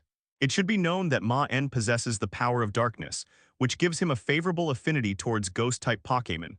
However, Maen could only sense intense hostility from these gazes. Maen threw out a Poké Ball, releasing all the Pokémon he could use for battle. "Giggle, giggle," Jengar said, pointing inwards towards the island. Normally, upon encountering a powerful Pokémon like Jengar, the surrounding Pokémon should scatter and flee. However, to Maen's surprise, although the Pokémon was frightened, it remained standing in place, continuing to glare at Maen and seemed ready to attack at any moment. 012303522 Chinese letter 112,261,451. Tyranitar led the way, Urshifu stood beside Maen to protect him, Hydreigon stood guard in midair, and Jengar and the others lurked in the surroundings and in Maen's shadow. The island is filled with forests and mountains. As soon as Maen entered the forest, he felt a chill, clearly caused by the dense ghostly energy that had altered the temperature. Maen also became curious and carefully observed the ghost-type Pokémon. He found that there was no ferocity in the eyes of these Pokémon, and it was clear that these Pokémon were not being controlled. Their current behavior was all spontaneous. And this isolated island is clearly not a cemetery or anything like that, which proves that Maen's previous conjecture is likely true. At the same time, Maen also felt a longing in his heart, clearly indicating that Maen himself had been influenced by something inside the island. After making full preparations, Maen officially stepped onto the island. Seeing this, Maen became even more curious, and then he tried to release some dark power. An immense pressure suddenly appeared, and even the ghost-type Pokémon hidden nearby couldn't help but reveal themselves. Jengar, upon its appearance, immediately unleashed the power of a high-ranking Elite Four member. The feeling of being spied on hadn't disappeared, but the figure couldn't be found. It could be the ghost-type Pokémon that Gilutari had mentioned before. "Jengar, you mean there's something on the island that's attracting you, right?" Maen easily understood Jengar's meaning and said slowly. A series of explosions rang out on the isolated island. The elves surrounding Maen unleashed a barrage of skills, attacking him directly. The explosion then sent up thick plumes of smoke. The thick smoke slowly dissipated, revealing a huge protective shield around Maen that had blocked all the skills. The Jengar beside Maen spread its arms to form a defense, while Maen inside the shield was completely unharmed. Now that these elves have made their move, Maen will naturally show no mercy. Maen didn't give any orders, he simply waved his hand, and Jengar and the other Pokémon sprang into action. Although there were many of these Pokémon around, their strength was not high, none of them were even at the gym leader level. To Jengar and the others, they were no different from children. Jengar and the others easily knocked out all the surrounding Pokémon, while Maen continued to advance deeper into the forest. But things took an unexpected turn.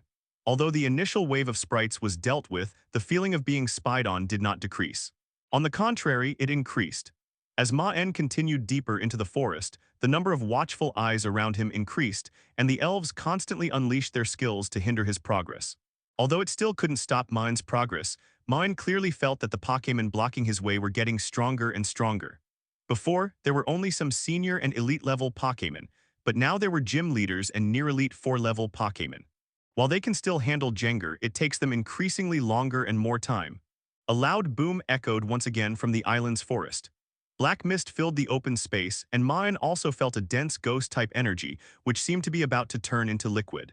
The Pokémon that will appear next will probably all be Elite 4-level Pokémon. Right now, it seems like Maen is playing a tower-climbing dungeon. To get the final reward, he must defeat the monsters blocking his way. As the surrounding scenery continued to change, Maen noticed that the trees around him were becoming increasingly sparse, and eventually he rushed straight out of the forest. On the other side, the shadows of Jengar and Darkrai were also connected to Maen, while the Hydreigon in the sky lowered its altitude slightly, barely hovering above Maen's head. Although there were far fewer prying eyes around, the strength of these elves had greatly increased. Some Pokémon that reacted tried to use their skills to block, but they were successfully blocked by Jengar and Darkrai next to Maen. The fact that these elves dared not approach further indicates that this must be the territory of one elf, likely the leader of this island. Otherwise, these elves wouldn't have remained at the edge, afraid to get any closer. 012303522 Chinese letter 112,271,041. Sure enough, Maen immediately felt a strong pressure. This was also the spirit that was blocking Maen's way, and it was the first Elite 4-level spirit to appear, which made Maen's expression turn serious. Looking up at the forest that still seemed to stretch endlessly, Maen also felt a bit troubled. After rushing out of the forest, Maen showed a surprised expression, because there was a large open space in front of him. Unexpectedly, the pursuing elf stopped after rushing out of the forest, its face showing a look of panic, and dared only linger at the edge of the forest, not daring to go any further. With his right hand, he summoned the reins and straddled the spirit horse, then held Biketini in his arms. Set off. With a loud shout, Maen's spirit horse accelerated, unleashing its full champion-level power and charged straight into the forest. A Heavenly King-level wood demon collapsed to the ground, losing its ability to fight. Maen was also surprised to see this and began to think. For example, there are now Elite 4-level Pokémon, and the Jengar and the others around Maen are breathing somewhat rapidly. The fact that these elves are so frightened that they hide back in the forest means that the leader of this place must be about to appear. After rushing to the open space, Maen also stopped the spirit horse and looked behind him to prepare to fight off the elves chasing after him. It is the leader of this island. No wonder Galuda couldn't break into the island even with his aerial fortress. The number and strength of the elves on this island far exceeded Maen's expectations. The sudden burst of speed immediately alarmed the forest elves. Although they tried their best to stop it, none of them could keep up with the speed of the spirit horse, and they were left far behind. These elves lingered on the outskirts of the forest. Suddenly, they seemed to sense something, and with expressions of panic, they quickly darted back into the forest. However, Maen could not fathom the strength of the death coffin in front of him.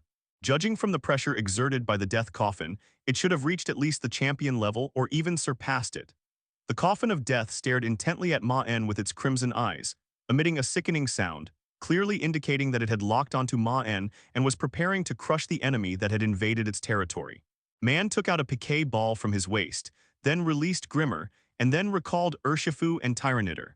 Maen doubted whether it could have penetrated deep into the forest under normal circumstances without the power of darkness. It would probably have exhausted the elves' stamina through a series of battles. Maen was no stranger to the Coffin of Death. When he first started traveling, he and Dago had acted like villains and dug up the grave of the Coffin of Death's owner. A Coffin of Death slowly emerged from the shadows on the ground. Maen sighed, then released his dark power to help Jengar and the others replenish their energy. The demon horse, now proven, charged forward relentlessly, breaking through any obstacle that stood in its way, enhanced by Biketini. Seeing the elves' expressions, Maen immediately turned around nervously and began scanning the surrounding open space. Thinking of this, Maen also decided to change his tactics. Traveling like this would only attract more and more Pokémon.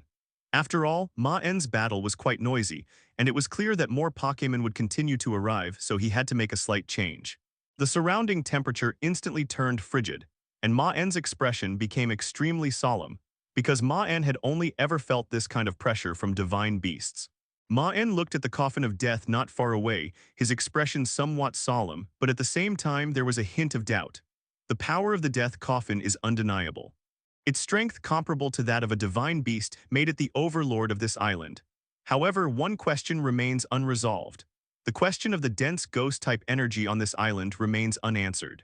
The death coffin's growth to this point is inseparable from the help of this dense ghost-type energy. But after scanning the open space, Maen found no item that could release such powerful ghost-type energy. It seems there's only one way. Defeat the coffin of death before us and find out where the item is.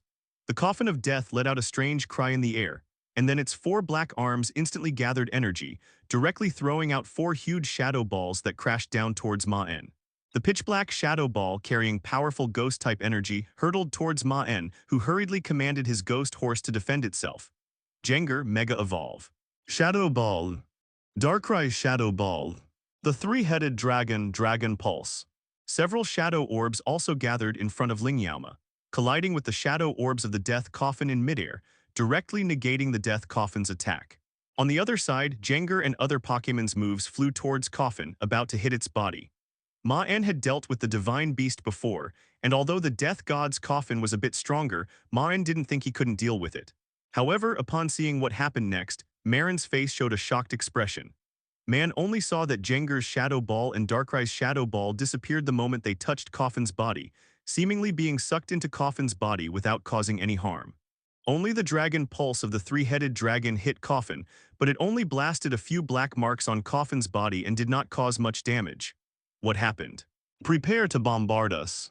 At the same moment that Jengar and the others unleashed their skills, Maen immediately gave the next command, because he knew that Coffin's strength was not insufficient to withstand Jengar and the others' attack. With a solemn expression, Maen directed the elves in their defense, then looked at the coffin of death to verify his conjecture. Upon hearing Ma's command, Tyranitar clasped his hands together, condensed earth-yellow rock-type energy, and then fired it.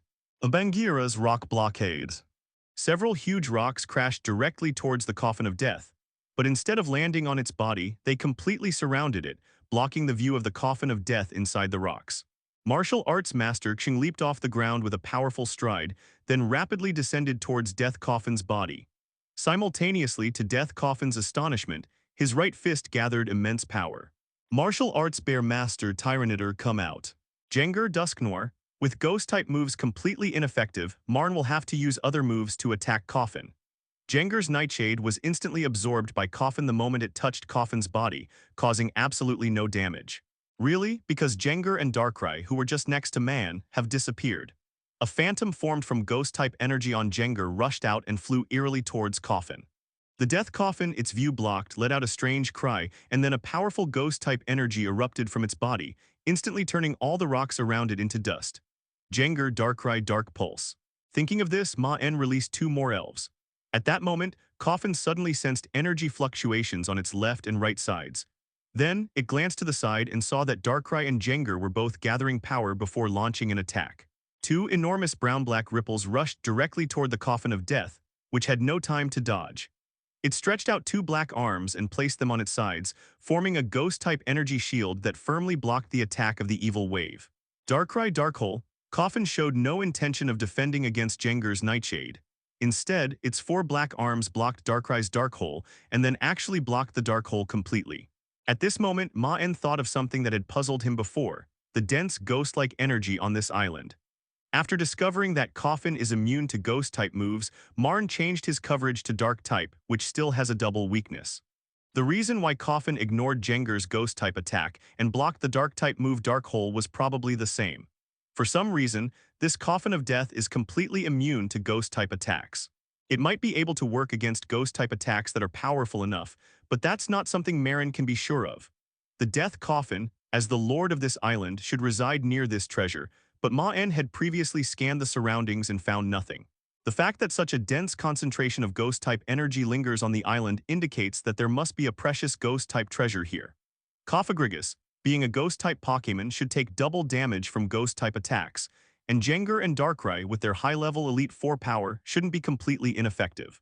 Maen confirmed his guess by observing the movements of the Coffin of Death. Coffin isn't some divine beast with divine authority, so it's impossible for it to be completely immune to skill damage, especially since it's a ghost-type skill. Maen couldn't hide the shock on his face as he watched the bizarre scene of Coffin absorbing the attacks from Jengar and Darkrai. Coffin was strong, but it wasn't strong enough to absorb skills. Martial Arts Bear Master strikes from the shadows. Before Maen could figure it out, the Death Coffin under attack emitted a piercing sound and then began to attack Maen and the elves even more frantically. Darkrai also unleashed Dark Hole, blasting it towards the Coffin of Death. After the rock shattered, Death Coffin looked at Maen and suddenly showed a surprised expression. As Death Coffin watched the martial arts bear master descend from the sky and attack it, alarm bells rang in its mind, especially as the martial arts bear master gathered energy in its right fist. The Coffin of Death instinctively sensed that its defense might be ineffective, so it hurriedly stretched out its other two arms and swung them rapidly upwards. With a wave of its two black arms, several purple claw marks flew toward martial arts master Xing. Shadow Claw, martial arts master Xing's pupils contracted as he faced the approaching Shadow Claw, and he could only throw a punch in advance. Dark Strike and Shadow Claw clashed heavily, but Budokan City's strength was still far inferior to that of the Grim Reaper. The enormous reaction force sent martial arts master Xing flying. Fortunately, martial arts master Xing was also quite skilled. After performing a somersault in the air, martial arts master Xing landed steadily on the ground. Just as Death Coffin breathed a sigh of relief, it suddenly felt a huge energy fluctuation coming from in front of it. At that moment, Death Coffin suddenly remembered that in his panic he had forgotten his greatest enemy, the Spirit Horse. At this moment, the Spirit Horse beneath Maen was gathering dark-type energy in its mouth, while Maen and Victini on its back were also supplying energy to the Spirit Horse. Spirit Horse Wave of Evil. Accompanied by Maen's roar, the Spirit Horse directly spewed out a wide-ranging wave in the air. The ripples plowed deep furrows into the ground, and the Death Coffin opposite was unable to free its hands and could only be completely hit by the evil wave in a panicked gaze. The immense power of the evil wave propelled the body of the Death Coffin forward, sending it flying towards the mountain behind it. A deafening boom, a tremendous sound came from the mountainside, and at the same time rock fragments and smoke billowed out. The three-headed dragon dispersed the smoke. The three-headed dragon flapped its wings toward the mountain, creating a strong wind that dispersed the smoke. Beneath the smoke, the body of the Coffin of Death was revealed once more. At this moment, the Cisef Death Coffin's body was imprinted in the mountain, its scarlet eyes were closed, and its body was covered with wounds, clearly showing how terrible the attack had been. Maen breathed a sigh of relief upon seeing this scene. Just as he was about to throw out a piquet ball to capture the coffin, he suddenly felt the coffin's body emanating a fluctuation once again. Maen and the elves once again looked warily towards the location of the Coffin of Death. At this moment, the Death Coffin embedded in the mountain slowly opened its scarlet eyes, and then its body began to tremble. Suddenly, a purple beam of light shot out from the body of the Death Coffin. The Coffin of Death, encased in a pillar of light, broke free from the mountain. At the same time, to Maen's astonishment, the wounds on Death's body began to heal rapidly. The Coffin of Death, which should have lost its ability to fight, is now rapidly recovering. Although it is only for a short while and Death has not yet returned to its full strength, the Coffin of Death has now regained its basic combat capabilities. Maen was also dumbfounded. This Death Coffin was too outrageous. How could someone recover from losing their fighting ability so quickly? Although it only recovered 70% or 80% of its previous strength, it was enough to prove the strangeness of this Death Coffin. Most importantly, Maen, who possessed the power of darkness, discovered that the Death Coffin was still recovering. Clearly, given more time, the Death Coffin's strength would be restored to its optimal state. At that moment, a flash of inspiration struck Marks and Angels. Jengar, sense where that thing that attracted you before is. Jengar heard Mean's anxious voice and did not hesitate. It closed its eyes and began to carefully sense the surroundings. Then, Jengar opened its eyes in surprise, gestured repeatedly towards Maen, and then pointed in the direction of Coffin. Maen immediately understood Jengar's meaning. The item was still here. More accurately, the item that attracted Jengar and the others should be inside Coffin at this moment.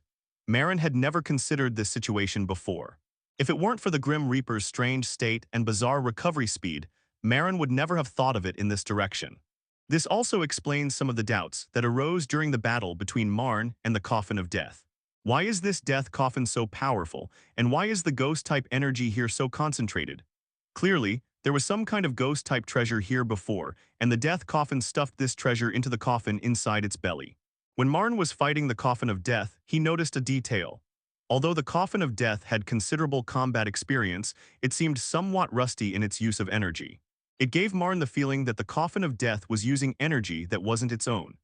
This suggests that the treasure inside the Coffin of Death might contain energy far beyond its control, so the Coffin of Death should take that treasure out of its belly outside of battle. This is why the entire island is filled with dense ghostly energy. It is clearly the energy emanating from the treasures inside the Coffin of Death. But this only made Maen more curious.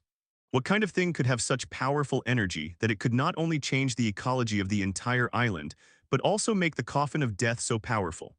On the other side, the Coffin of Death also let out an angry roar, and then a purple beam of light shot out from its body into the sky. A massive amount of ghost-type energy condensed above Maen's head. Then, to Maen's astonishment, hundreds of shadow orbs gathered in the sky and fell towards Maen like a meteor shower. Maen also knew that the Coffin of Death on the other side had changed its tactics. The Coffin of Death couldn't do the precise energy control, but it could still do this kind of wide-range attack. The idea behind Death Coffin was simple and clear: to use its massive energy to suppress or wear down Maen to death. At this moment, Maen quickly called back his own elves, and then they stood together again to set up a defense to block the attack of the Dark Ball. The shadow orbs launched by the Coffin of Death rained down on the open ground. A series of explosions rang out, leaving the ground of the open space riddled with craters and kicking up clouds of dust. The sandstorm was quickly dispersed by the strong wind, and Maen and the elves stood unharmed on the ground, easily blocking the attack from the Coffin of Death. Just as Maen had predicted, the Coffin of Death possessed immense power, but it couldn't fully utilize it and could only employ this crude method of attack. Otherwise, if the Coffin of Death could truly master this power, it wouldn't have unleashed such an attack. Compressing the energy would obviously have allowed for a more powerful attack, putting greater pressure on Maen. Meanwhile, those on the other side carefully examined the body of the death coffin and indeed discovered something unusual. The coffin lid and body of the death coffin were not tightly sealed together. A small gap was left. From this gap, a continuous stream of ghostly energy transformed into fine black mist that seeped out from the body of the death coffin. The ghostly energy composed of this black mist was completely absorbed by the Coffin of Death. The Coffin of Death indeed contained the source of its power, and this power was the reason it had regained its combat abilities. Seeing this, Maen knew how to deal with the death gun, and a smile appeared on his face. Seeing Maen's smile, Death Coffin on the other side also felt a tightness in its heart. The Coffin of Death unleashed a deafening roar that echoed throughout the forest. In the forest, the wild elves that had been hiding began to stir and reappeared, then hesitated before deciding to join the battle. When Maen saw this, he knew that the Coffin of Death must have started calling for help from the surrounding elves. It was clear that it knew it couldn't defeat Maen, so it started calling for reinforcements. Average Ghost-type Pokémon didn't dare to enter, while several Elite Four-level Ghost-type Pokémon hesitated on the outskirts of the forest. These Elite Four-level Pokémon are also older and more experienced, and unlike other Pokémon on the outskirts of the forest, they are not forcibly commanded by the Coffin of Death. They heard the Coffin of Death's cry but dared not approach because of its fear. However, the strength of Maen on the other side was equally formidable. They dared not offend either side and could only hesitate in place. Seeing this, Death Coffin shouted again, while its black arm pounded on the coffin lid. The Heavenly Kings who were watching changed their expressions upon seeing this situation and began to emerge from the forest surrounding Maen. Seeing this, Maen knew he was in big trouble, so he released Sand Eater from its Picay ball and even summoned Draco. Now Maen has used all his trump cards. Apart from weaker elves like Zoroya, all the others have entered the battle. Faced with the incoming shadow orbs, the spirit horse nimbly dodged all the attacks with its agile body and continued to charge towards the death gauge. Even so, the Coffin of Death had not lost its ability to fight and was still struggling to get up. The faster the battle ends, the better, so Maen no longer hesitated and prepared to deal with the death coffin. Spirit horse move at high speed, then charge. Two loud bang sounds. A loud bang, the Coffin of Death was truly frightened and hurriedly rose up, intending to evade the attack by flying. Requesting Flowers 0. However, the surrounding Elite Four level Pokémon are not a concern. The main problem is the coffin of death in front of us. Once we deal with it, this matter can be easily resolved. A thin white membrane covered the spirit horse's body before it crashed violently into the net formed by sound waves. Just then, Marks and Angels excitedly shouted out, 3. With a powerful leap, the spirit horse soared into the air and caught up with the death coffin in midair. Spirit horse, stomp your feet. A flash of white light appeared on the spirit horse, and then its hooves ran faster and its body became lighter. Spirit horse, stomp on it. Spiritual horse, let your spirit envelop your entire body. However, just as the coffin of death recovered its senses, it saw the spirit horse descending from the sky onto its face again, with those two familiar hooves. Spirit horse, stomp again. Maen quickly devised a plan, then flung the reins and charged toward the coffin of death. Victini channeled energy into the spirit horse once more, making it even faster, and in the blink of an eye, it caught up with the newly risen coffin of death. The spirit horse's hoof slammed into the death coffin's face, sending its body crashing back to the ground. Urshifu also ran quickly behind Maen, while Jengar and Darkrai on the other side began to fight against the Pokémon that surrounded them. The coffin of death's face turned panicked, then stretched out its arms in front of its body and let out a terrible howl. Ghost-type move scare. After a slight pause of 1 second, the net was pierced by the spirit horse, and then the membrane on the spirit horse's body disappeared, continuing to rush towards the coffin of death at an undiminished speed.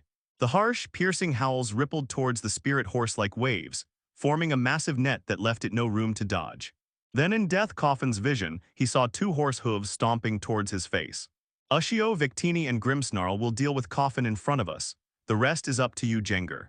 The coffin of death stared intently at Maen with its crimson eyes. Then its four black arms swung rapidly, sending several dark spheres hurtling towards Maen. A deep pit appeared directly under the body of the death god's coffin, and the body of the death god's coffin was also pressed hard onto the ground by the spirit nether horse. Tinny. The spirit horse's attack had not stopped. It adjusted its body in midair and chased after the direction in which the coffin of death had fallen. The death coffin, lying on the ground, had its scarlet eyes wrinkled.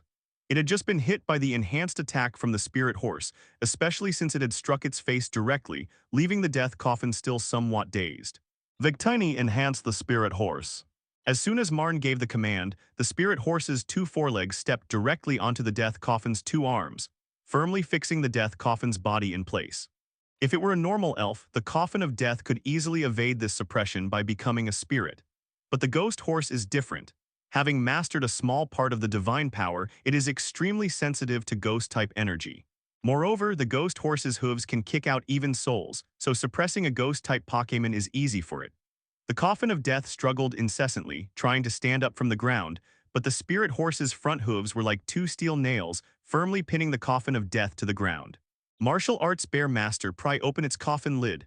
Maen shouted to the Martial Arts Bear Master who had been following behind him. Upon hearing Maen's words, Martial Arts Master Xing leaped into the deep crater that had just been created by the 80 gun, arriving directly in front of Death Gun. The Death Coffin panicked even more when it saw the Martial Arts Bear Master appear. It suddenly unleashed a powerful energy, intending to shake the spirit horse away. However, Victini and Maen immediately channeled energy into the spirit horse, directly stalemate with the energy erupting from the coffin of death, and were not blasted away by the coffin of death. Meanwhile, a smile crept across the lips of the martial arts bear master. He then used his hands to create gloves with dark energy and fiercely grabbed at the body of the death coffin. Brother Xing, no. Brother Xing, listen to me, let Brother Xing take a look. If the death coffin and the martial arts bear master could communicate, the current situation would generally fit this context. The death coffin's crimson eyes trembled violently, and its remaining two hands swung wildly, grabbing martial arts bear master's shoulders in an attempt to stop him. But how could Death Coffin's thin arms compare to martial arts bear master's well-trained body? Martial arts bear master ignored the force coming from his shoulder and directly grabbed the edge of Death Coffin's coffin lid. As the muscles in martial arts master Xing's arms bulged, he slowly pried open the coffin lid of the death god's coffin. Just as Maen was intently staring at the stone slab, Victini gently tugged at Maen's finger, bringing him back to his senses. For a moment, Maen felt like a thieving villain, but he quickly dismissed the thought. Martial arts master Xing, give me the stone slab. Jengar and the other Pokémon also approached Maen's side, curiously looking at the stone tablet in Maen's hand. It was this stone tablet that made them feel attracted. However, the coffin of death is ultimately just an ordinary elf, and can only use the tablet's abilities roughly. After all, this is Arceus's tablet. It is impossible for an elf without any unattributed abilities to fully utilize it. Upon hearing Marn's voice, the martial arts master didn't hesitate and immediately shoved the stone slab into Marn's hand. Maen quickly realized what was happening and then asked martial arts master Xing to take out the stone slab. This is why the island has such a high concentration of ghost-type energy, and also why the coffin of death is so strange and immune to ghost-type attacks. The creaking sound was irritating, but Maen's expression grew increasingly motivated. A dark purple beam of light shot into the sky, piercing straight through the heavens, and all the elves on the island could see this beam of light. The charging elves were blasted away by the burst of energy. They quickly fled back into the forest.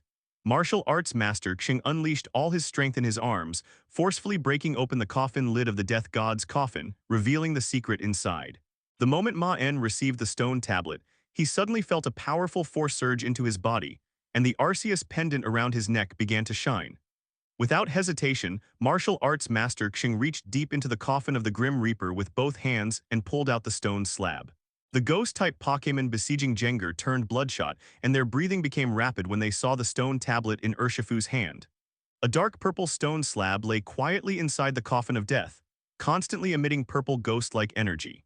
When Maen saw the items inside the coffin of death, a look of shock appeared in his eyes. As the stone slab was removed from the body of the coffin of death's strength instantly plummeted. Its previous struggles became negligible, and even its strength, which was above the champion level, dropped to the high-level Heavenly King level. What's wrong, Victini? Marks and angels themselves were heroes who saved the world, absolutely not villains. Absolutely not. The martial arts master, like a victorious champion, raised the stone slab high and roared. This is. Victini didn't speak, but simply pointed lightly to the feet of Marn. The power of the death coffin slowly dissipated, and then it lay on the ground like a salted fish, with a few tears slowly flowing from its scarlet eyes. Maen carefully examined the stone tablet in his hand. It was engraved with ancient characters. Maen could fully understand the contents of the tablet, but he was quite certain that it was Arceus's tablet and a ghost-type tablet at that. But now that the stone slab has been removed from the belly of the coffin of death and exposed to the outside, the elves have developed a desire to fight over it, and they rush towards the martial arts master one after another. Previously, the coffin of death had hidden the stone tablet inside its belly. Although these elves coveted it, they had no way to take it. After all, not everyone could be like Marn, who could pin the coffin of death to the ground and forcibly take out the stone tablet. Zobs. Seeing the elves retreat, Maen also stopped transmitting energy, and the aura on the spirit horse subsided. It's the slate of Arceus, how could it possibly be here? Maen couldn't help but exclaim in surprise. Maen gently placed his hand on the spirit horse, and then a powerful ghost-type energy erupted from the spirit horse.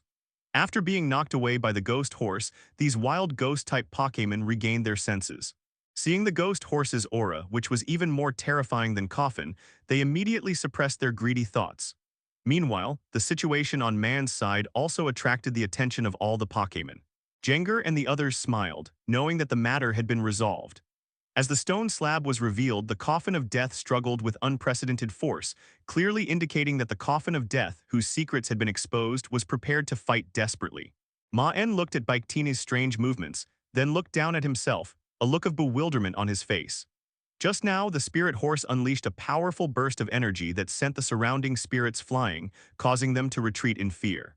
But Marn forgot about a spirit, the coffin of death, which was still being trampled underfoot by the spirit horse.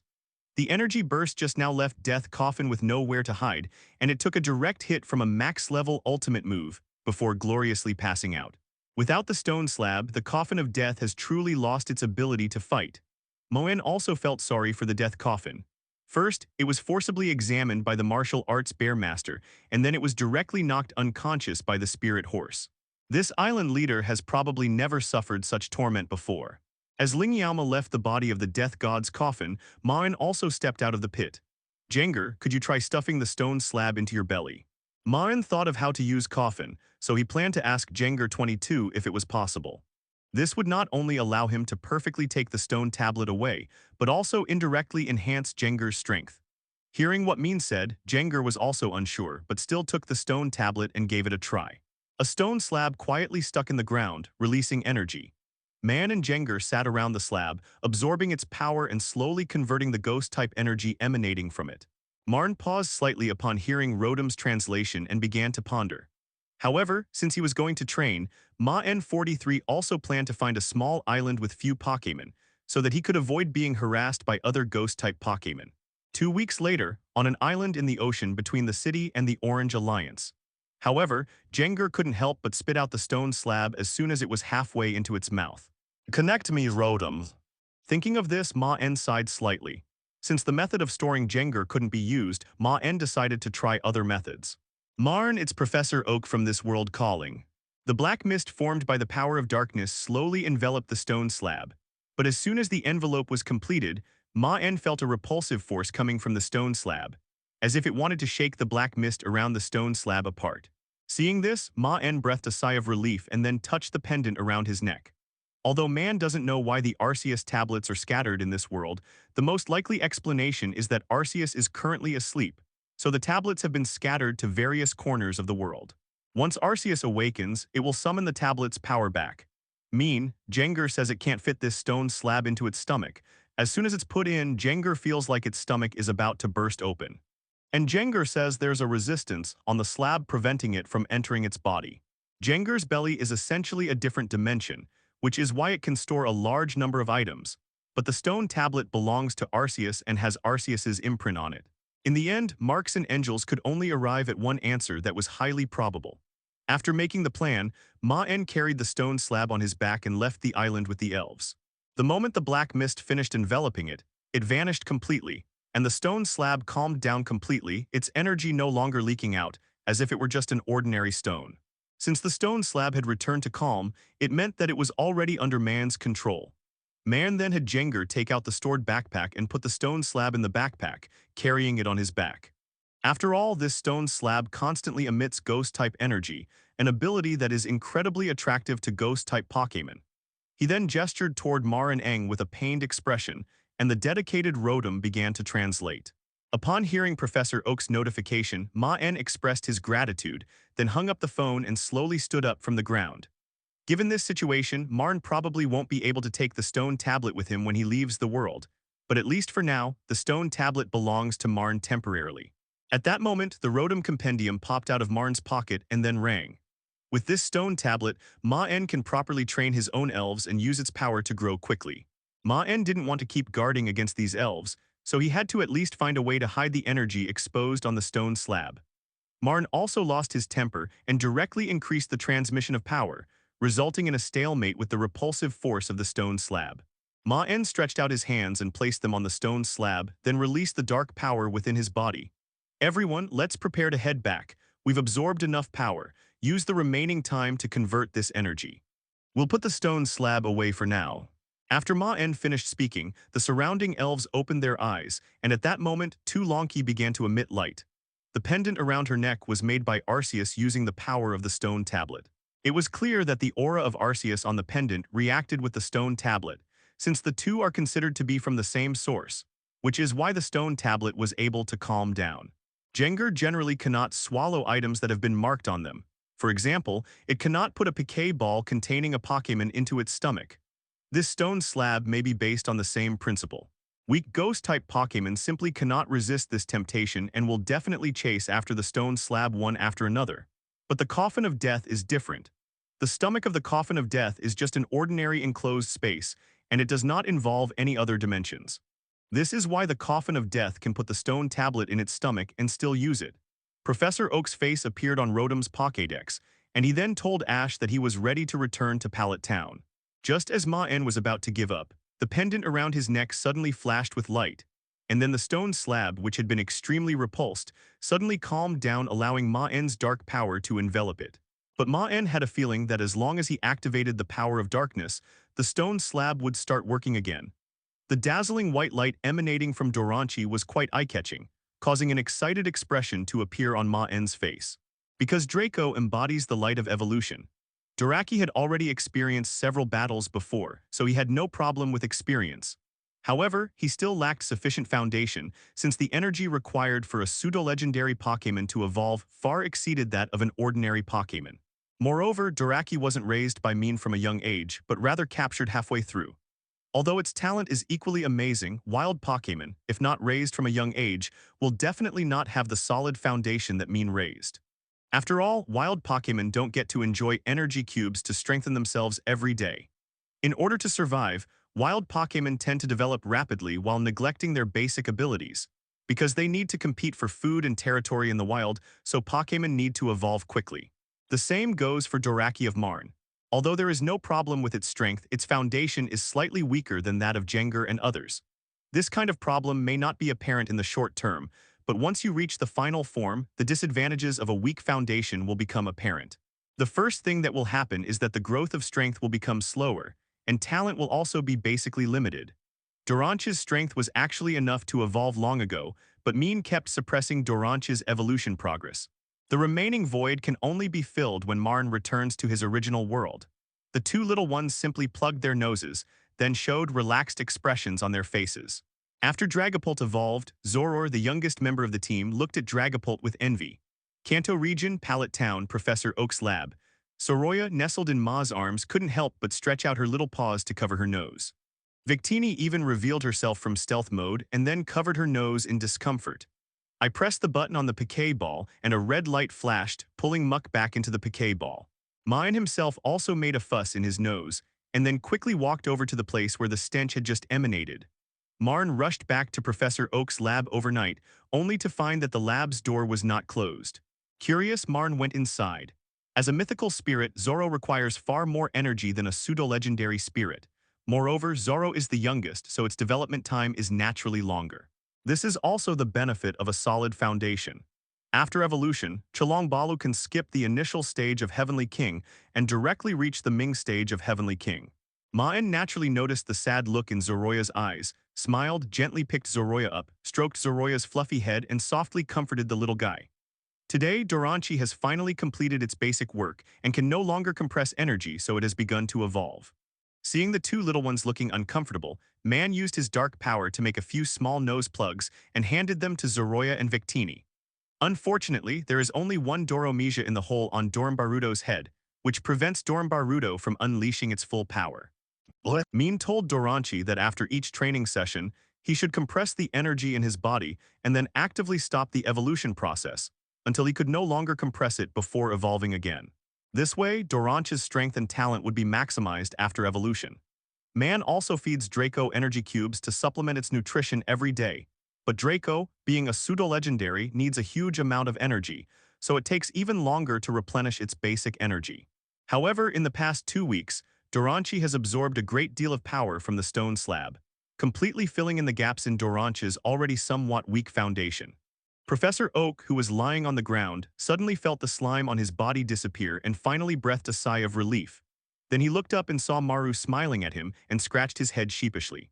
After all, the power emanating from the stone slab is the purest ghost-type energy, which Dragapult can absorb without restraint and then convert into its own energy to make up for its weak foundation. A smile appeared on Maen's face. He then noticed the Piquet balls on the table, walked over, and picked them up. Upon entering the research institute, Maen pushed open the door and saw a giant mud creature lying on the floor of the research room, while a human hand struggled to reach out from under the mud creature. However, Mar and Aang had to admire the physical constitution of humans in this world. Thinking about this, Maen naturally realized that Professor Oak was not actually in danger.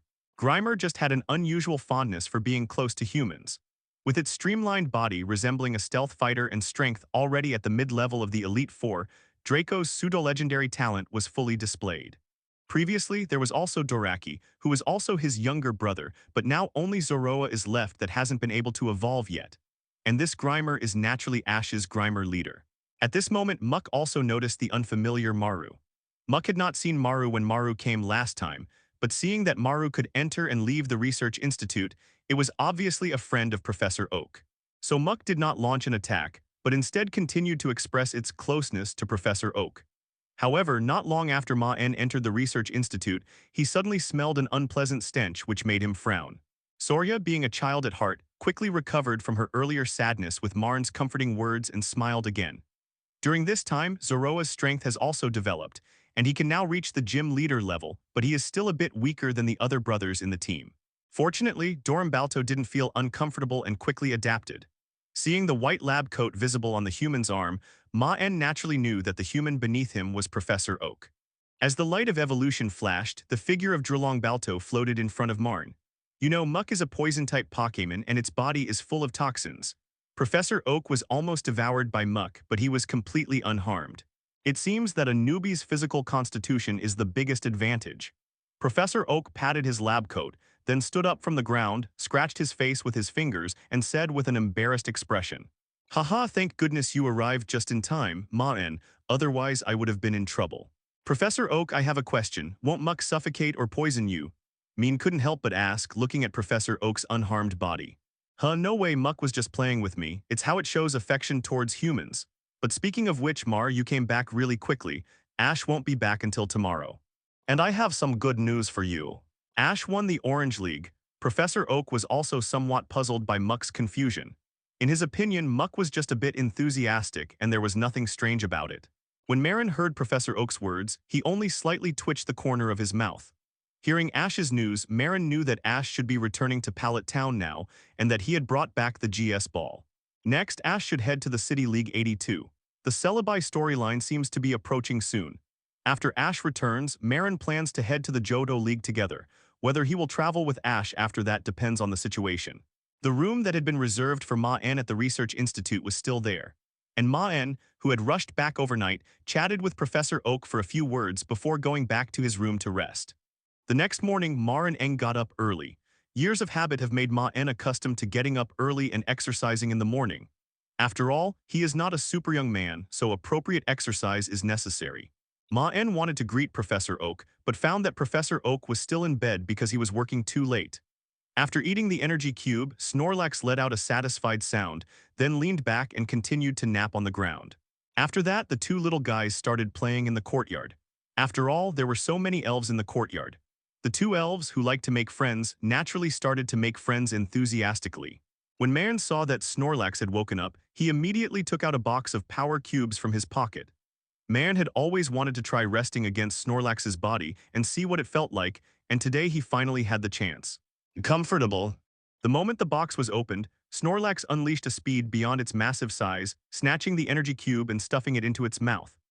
As soon as Maen leaned against Snorlax's body, he felt a warm and soft sensation, especially the soft fur on Snorlax's body, which made Maen feel as if he was leaning against a giant soft pillow. As for Maru, Snorlax completely ignored him. They were all friends, so he could lean on him freely. Seeing how comfortable Maen looked, Jengar and the other Pokémon curiously followed suit and leaned against Snorlax's body. Then all of them showed the same comfortable expression as Maen. As mentioned before, the architectural style of Maen's Research Institute in his world is modeled after Professor Oak. And Maen's favorite part is Professor Oak's courtyard. Since most of the Pokémon in these gardens are fostered by trainers in Pallet Town, they are naturally friendly to humans. As long as Maen has no malicious intent, they would not attack. Then they all squinted their eyes and took a short nap before getting up. Without disturbing Professor Oak's rest, Maen went straight to the courtyard to begin his morning exercise. Snorlax looked at Maen beside it with a question mark above its head. It remembered that its trainer wasn't this guy. Maen did not stop them. After all, the environment here was very safe. Soon, Maen spotted his target. A chubby Snorlax. After receiving Maen's thanks, the two little guys' eyes narrowed with joy. They were very simple-minded. They were happy as long as CCCD could help Maen. At this moment, Snorlax was lying on the ground fast asleep, and Maen was not afraid. He walked directly to Snorlax's side, sat down next to it, and leaned his body against it. The elves in the courtyard were curious about this stranger Maen, but they did not attack. The two little guys, Karachi and Biketini, handed Maen a towel and a water bottle respectively. After his morning exercise, sweat beaded on Mar and Eng's forehead, and their breathing became slightly rapid. Karachi wasn't sleepy today, so he appeared beside Maen. After an unknown amount of time, Maen heard Professor Oak's familiar voice again. "Hey bro, who are you?" Professor Oak's garden, though called a garden, is more like a small Pokémon ecosystem, with various environments such as grasslands, ponds, and sandy areas all gathered here to ensure the Pokémon's comfort. Sensing something amiss, Snorlax yawned, sat up slightly, and then saw Maen leaning against it. "Mean, so you were resting here. If the Pokémon at the Research Institute hadn't told me, I wouldn't have been able to find you. You really know how to enjoy yourself." Snorlax's belly is very comfortable. Looking out, you can see dozens of Tauros running wildly around the perimeter of the courtyard. These are the Tauros that Ash caught in the wild area. Maen can only envy the physical constitution of the newbies. Professor Oak, at his age, can stay up all night without any problems. Maen smiled as he accepted the things from the two little ones, then gently patted their heads and expressed his gratitude with a smile. Yeah, looks like I'll have to find a chance to catch a Snorlax too, Marn said with a smile when he saw Professor Oak. Maen found an open space and released his elves to train. Fortunately, Maen's elves had absorbed the energy from the stone slab and needed time to adapt and settle down. Suddenly, Maen thought of something and started walking towards the orchard area. After saying that, Maen slowly stood up from beside Snorlax's belly and stretched. Maen slowly opened his eyes and saw Professor Oak with a smile on his face. After finding Marn, Professor Oak asked him if he wanted to wait for Ash at the Pallet Town intersection. Maen shook his head. After all, there was no need to wait for Ash. Ash would eventually come to the lab anyway. Maen decided to just wait for Ash at the lab with Professor Oak. Professor Oak was not surprised by Marn's answer and quickly returned to the research institute. Professor Oak had already received news that Ash had obtained a strange Piquet ball called the GS ball from Professor Woods. His research enthusiasm had been ignited, and Professor Oak was eager to return to his lab to prepare. Seeing that Snorlax was still asleep, Maen left a box of power cubes next to Snorlax before leaving the berry grove. In the courtyard, instead of rushing back to the research lab, Maen first brought back Karachi and Victini, who had been playing wildly all morning. The two little ones still had happy expressions on their faces as they enthusiastically introduced their new friends in the courtyard to Maen. When they returned to the research institute, Maen heard a noisy commotion coming from the corridor, and Professor Oak was nowhere to be seen again. Maen looked at the empty Piquet ball that had fallen to the floor of the research lab. It was the same ball that had been filled with Grimer. Maen twitched his lips. He knew what had happened again. Meanwhile, in the corridor, Ash and his friends were looking for Professor Oak when Ash, who was walking in front, was accidentally bumped into by a Grimer that suddenly jumped out of the corridor. Ash's appearance saved Professor Oak. Because of Ash, Muck's target became Ash and it wrapped Ash into its body. Professor Oak breathed a sigh of relief, but before he could catch his breath, Muck pounced on him again. Professor Oak reacted quickly this time, but Muck still managed to grab his legs and pull him little by little into Muck's body. Ash and Brock struggled to pull Grimer along, while Misty watched helplessly from the sidelines. Meanwhile, Tracy, clutching his report, gazed at Professor Oak with adoration. When Marn arrived in the corridor, this chaotic scene was what he saw. With a helpless sigh, Maen raised the Piquet ball in his hand and put the Muck back in. As the Grimer was finally recycled, Professor Oak slowly stood up, let out a big sigh of relief and looked at Marn with grateful eyes. Seeing Ash's face covered in cream, the onlookers couldn't help but laugh. At this moment, Maen felt his hand holding Xiao Gang suddenly go empty, and then he realized that Xiao Gang had disappeared. He was surprised and quickly began to search for him. Xiaoxia, now it's your turn. Alchemy's chocolate is only for trainers they like. You can try it, it tastes amazing. Maen smiled and told Xiaoxia not to be nervous, indicating that she could accept the chocolate. Then they saw Xiao Gang sitting on the ground with his arms wrapped around his knees, looking utterly hopeless. Maen could even see that the colors around Xiao Gang seemed to have changed, turning into a bluish-black, filled with a feeling of depression and sadness. With a crisp crack, a sweet and delightful taste spread from the tip of her tongue. Xiaoxia was captivated by the sweet flavor and fell into a state of blissful intoxication. Marngo, you're here too. Long time no see. He really does have squinty eyes. How did Xiao Gang see the road ahead so clearly? The Caring Service Logistics team makes its dazzling debut. Seeing Xiao Gang approaching, Maen put aside his bad thoughts and greeted Xiao Gang, introducing themselves to each other. Although Maen had already toured the area on his own that morning, he still followed Xiao Zhai for a walk around. Xiaoxia looked at Adams and Alchemy with hearts in her eyes. Clearly, the two fairies' good looks had completely captivated her. Xiaoxia was the first to feel awkward and decided to get up and use the excuse of making tea to hide away. The appearance of several Pokémon they had never seen before instantly attracted everyone's attention, especially Misty, who pushed Ash and the others aside and rushed straight to Indeedee and Alchemy. After greeting Pikachu and Togepi, Professor Oak looked at Brock and casually said, Xiaoxia happily accepted the chocolate after hearing Maen's words and then put it to her mouth under everyone's curious gaze. After turning around, the group returned to Professor Oak's reception room, intending to see the report that Tracy had brought to Professor Oak. Then Professor Oak led Ash, Maen, and the others to store the GS balls, and afterwards Ash led them on a tour of the garden. Wow, what an adorable elves! Zioxia was also very surprised by Alchemy's actions, and then looked at Maen, wondering whether she should accept the chocolate. Maen greeted Ash and the others, then tossed Muck's piquet ball to Ash before looking at Brock, whom he was meeting for the first time. Maen's alchemy is a special form, so it's not made from tree fruit but rather from chocolate. This awkward situation was not only noticeable to Maen and Aang, but also to everyone else, making the atmosphere somewhat awkward. Ken idolizes Professor Oak, and before Professor Oak even reads the report, he's already trembling in his chair. On the other side, Ash and his friends also saw Maen and greeted him warmly. Ash saw Misty's expression and went up to Alchemy to ask for a chocolate, only to be greeted by Alchemy smearing cream all over Ash's face. Maen smiled and stopped Zioxia, then threw out a few piquet balls. Yes, it's been a long time. Zio Zhai wasn't angry at all. He even smiled and smeared some cream on his fingertips to taste it. It was indeed very sweet. When the servant heard Zia's praise, he bowed slightly and did a ladylike curtsy. On the other side, Alchemy blushed shyly, then reached out her little hand and handed Zia a dark chocolate with cream on its head. Point 0. After this arrangement, the awkward atmosphere dissipated, and the atmosphere became much more comfortable.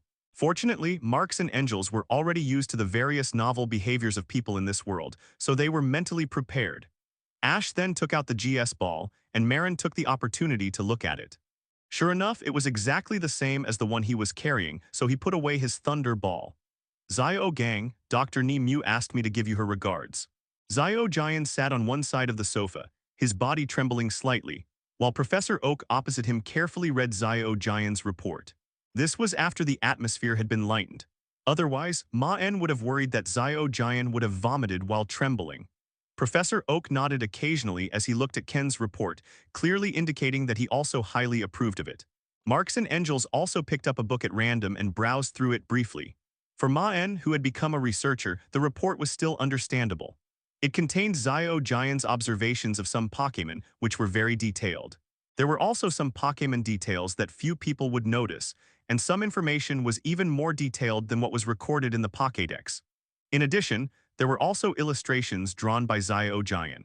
If Zioagi and Zioxia on the other side of the three-person team don't get past Zioaging will be in trouble, as the three of them don't really understand these things.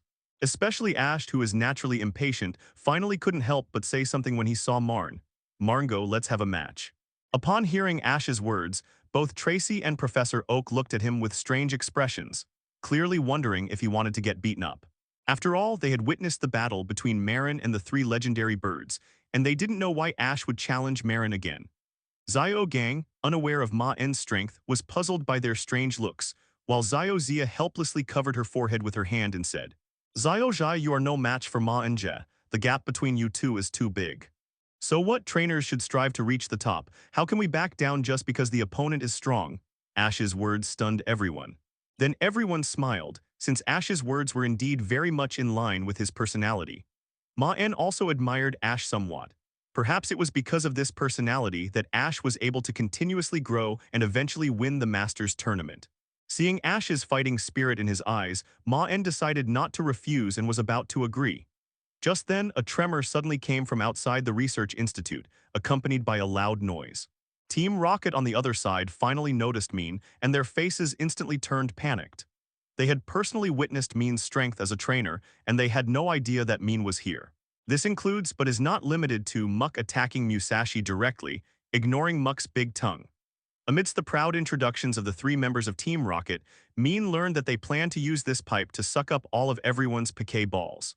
Holy crap, what kind of black technology is this? How can it tie a knot out of thin air? However, the three members of Team Rocket were already poised to act and immediately used the secret weapon they had prepared. After Ash asked his question, the trio began to deliver their classic lines. Then Maen saw the three members of Team Rocket take out a rope ring and throw it at Maen and the others. Just then, a burst of laughter came from above everyone's heads. Then the ropes binding everyone were removed, and they began to move around on the ground. It takes years of practice to master such acrobatic moves, which truly impressed Marks and Angels. There's also the giant tongue that's passionately flicking its tongue at mud. Maen did not dodge the ring toss, but simply let his body be caught in the rings. After the ring toss got stuck on Maen, he discovered that the ring had automatically formed a knot, which then tied him up tightly. In terms of combat, it is top-notch. Watching the machine slowly start up, Maen decided to stop playing and said softly, Jengar, see them off him, don't use too much force. Jengar slowly emerged from Ma's shadow, then released shadow balls with both hands, directly blocking Team Rocket's pipes. At this moment, everyone noticed that a person completely cloaked had appeared beside them, accompanied by 10 Dido Lords. There was also a Victory Ball that tried to swallow Muck, but ended up being poisoned by Muck instead. The pipe exploded under the attack of the Shadow Ball, sending Team Rocket's leader and the tent in Professor Oak's lab to their bed. Thinking of this, Maen couldn't help but shudder.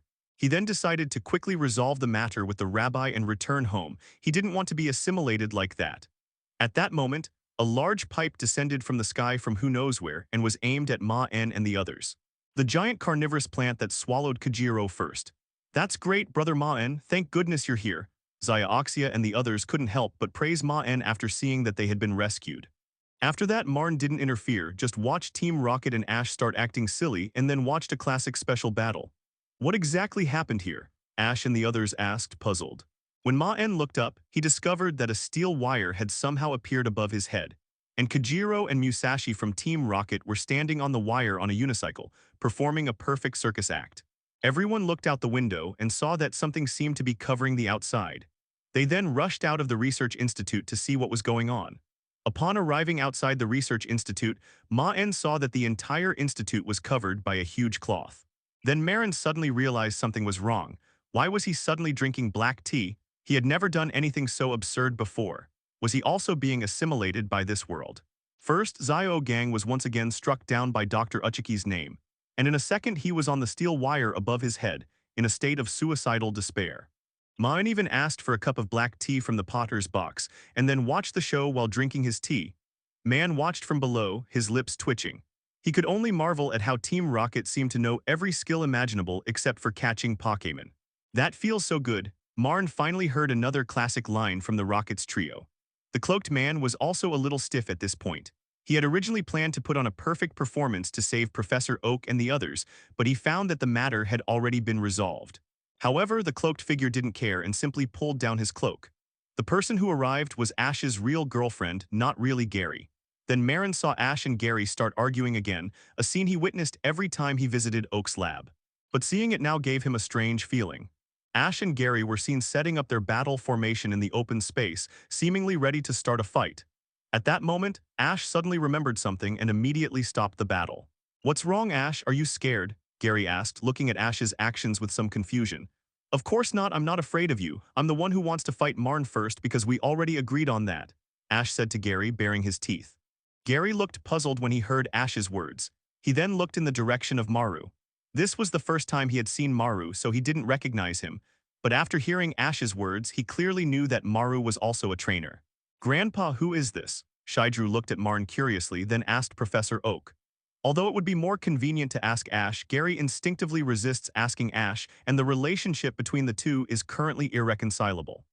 This is Maen. He's also a trainer who left Pallet Town before, but he's been traveling in other regions and only recently returned. By the way, Maen is as strong as Red. Professor Oak explained Maen's identity with a darts in his eyes. "This child is my youngest spirit. Have you decided who wants to start the battle?" Ma's voice came again, and Soroya on the field let out a sly laugh. Upon hearing what the other person said, the two started bumping heads again, a scene that made Maen, a member of the head-pressing squad, itchy to do it. "Since you're not going to make a move, then I won't hold back. Pikachu, use Thunderbolt." Professor Oak's evasive gaze clearly indicated that Maren's identity was questionable, leaving Maren speechless.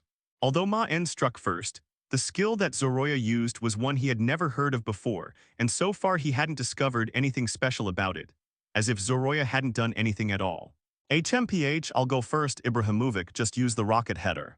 "What's going on? Why are Pikachu and Eevee suddenly attacking each other?" Zorok is clearly standing right there. Not only Ash and Gary, but also Misty and the others watching the battle had puzzled expressions on their faces. Meanwhile, Pikachu on the other side also accumulated lightning energy and then released Thunderbolt, but the target of the attack was also Gary's Eevee. Like Ash, Gary grew up in Pallet Town with Red, so he idolizes Red, who has become the champion.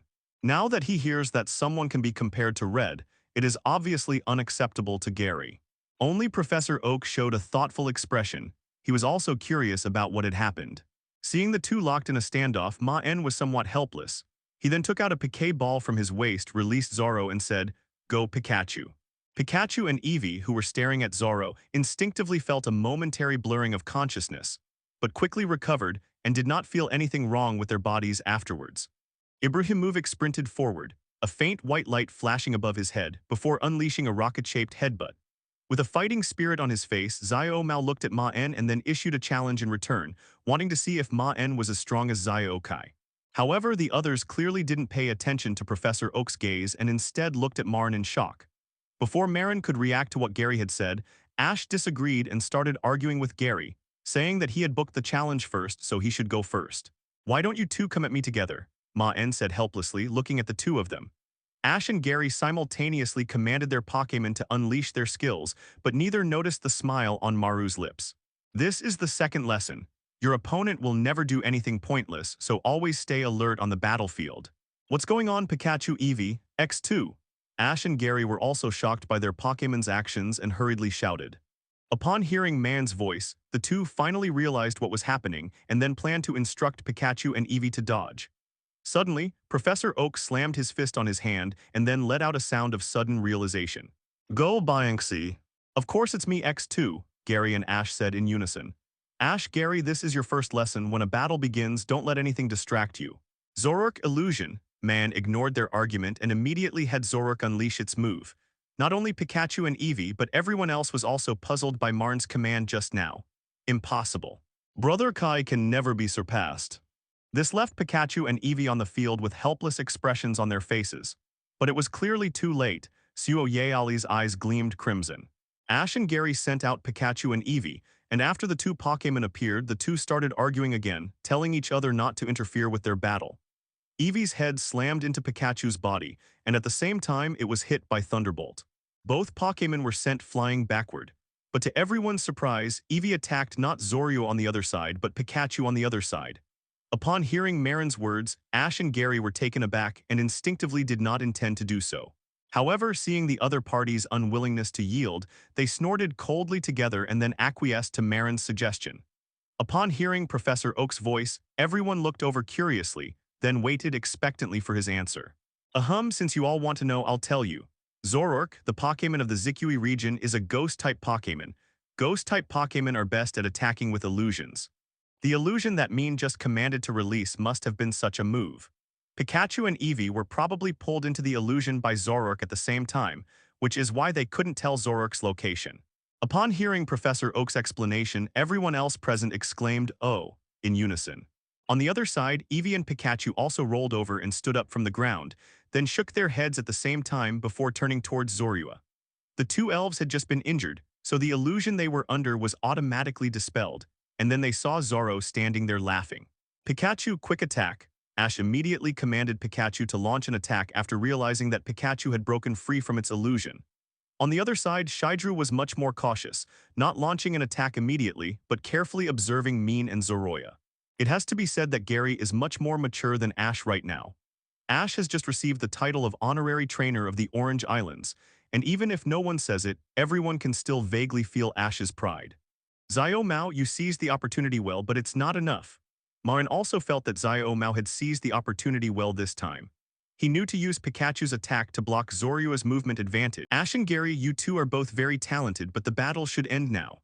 "Zoroark Shadow Ball," Maen commanded Zoroark while clapping. As Zoro launched a Shadow Ball, it blasted Pikachu away, rendering it unable to battle. Meanwhile, Gary's Eevee quickly followed in Pikachu's footsteps, also being knocked away and losing its ability to battle. Both Gary and Ash were defeated, and Brock, who was acting as the referee, announced the results of the battle.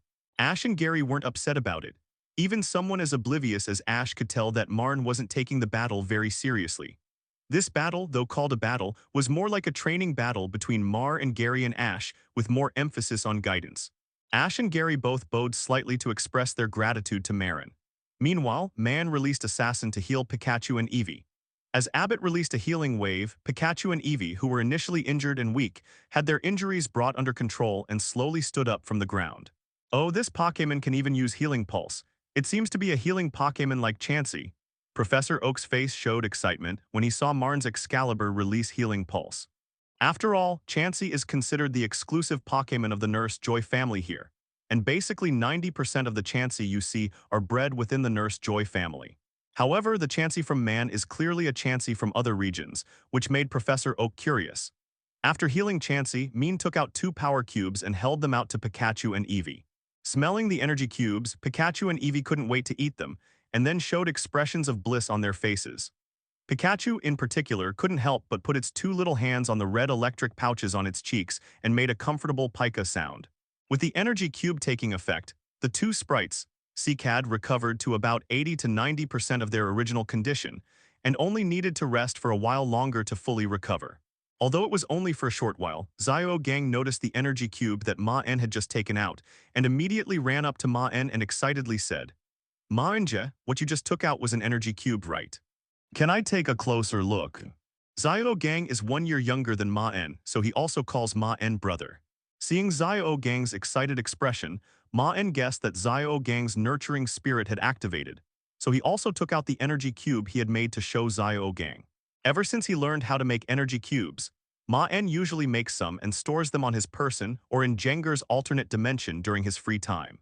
With the research institute now in place, plus the pirate treasure he'd traded with Steven, and the even bigger mega stones, Maen was completely free of financial pressure and could be considered a small-time tycoon.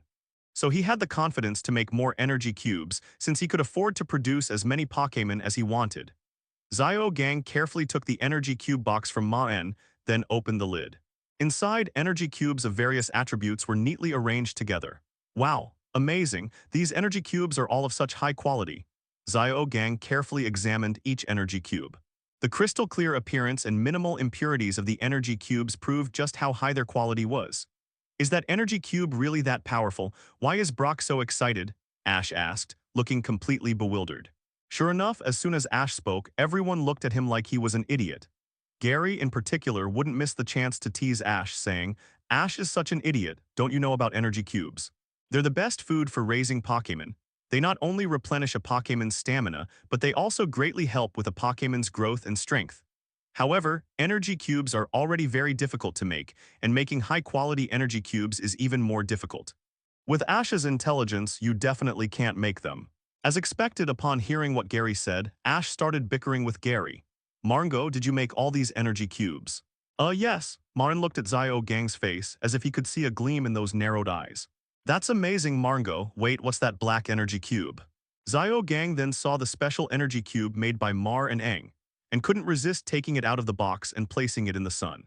Sure enough, through the sunlight, Xiao Gang found no impurities on the energy cube, meaning that this energy cube was a perfect masterpiece. It's a perfect energy cube.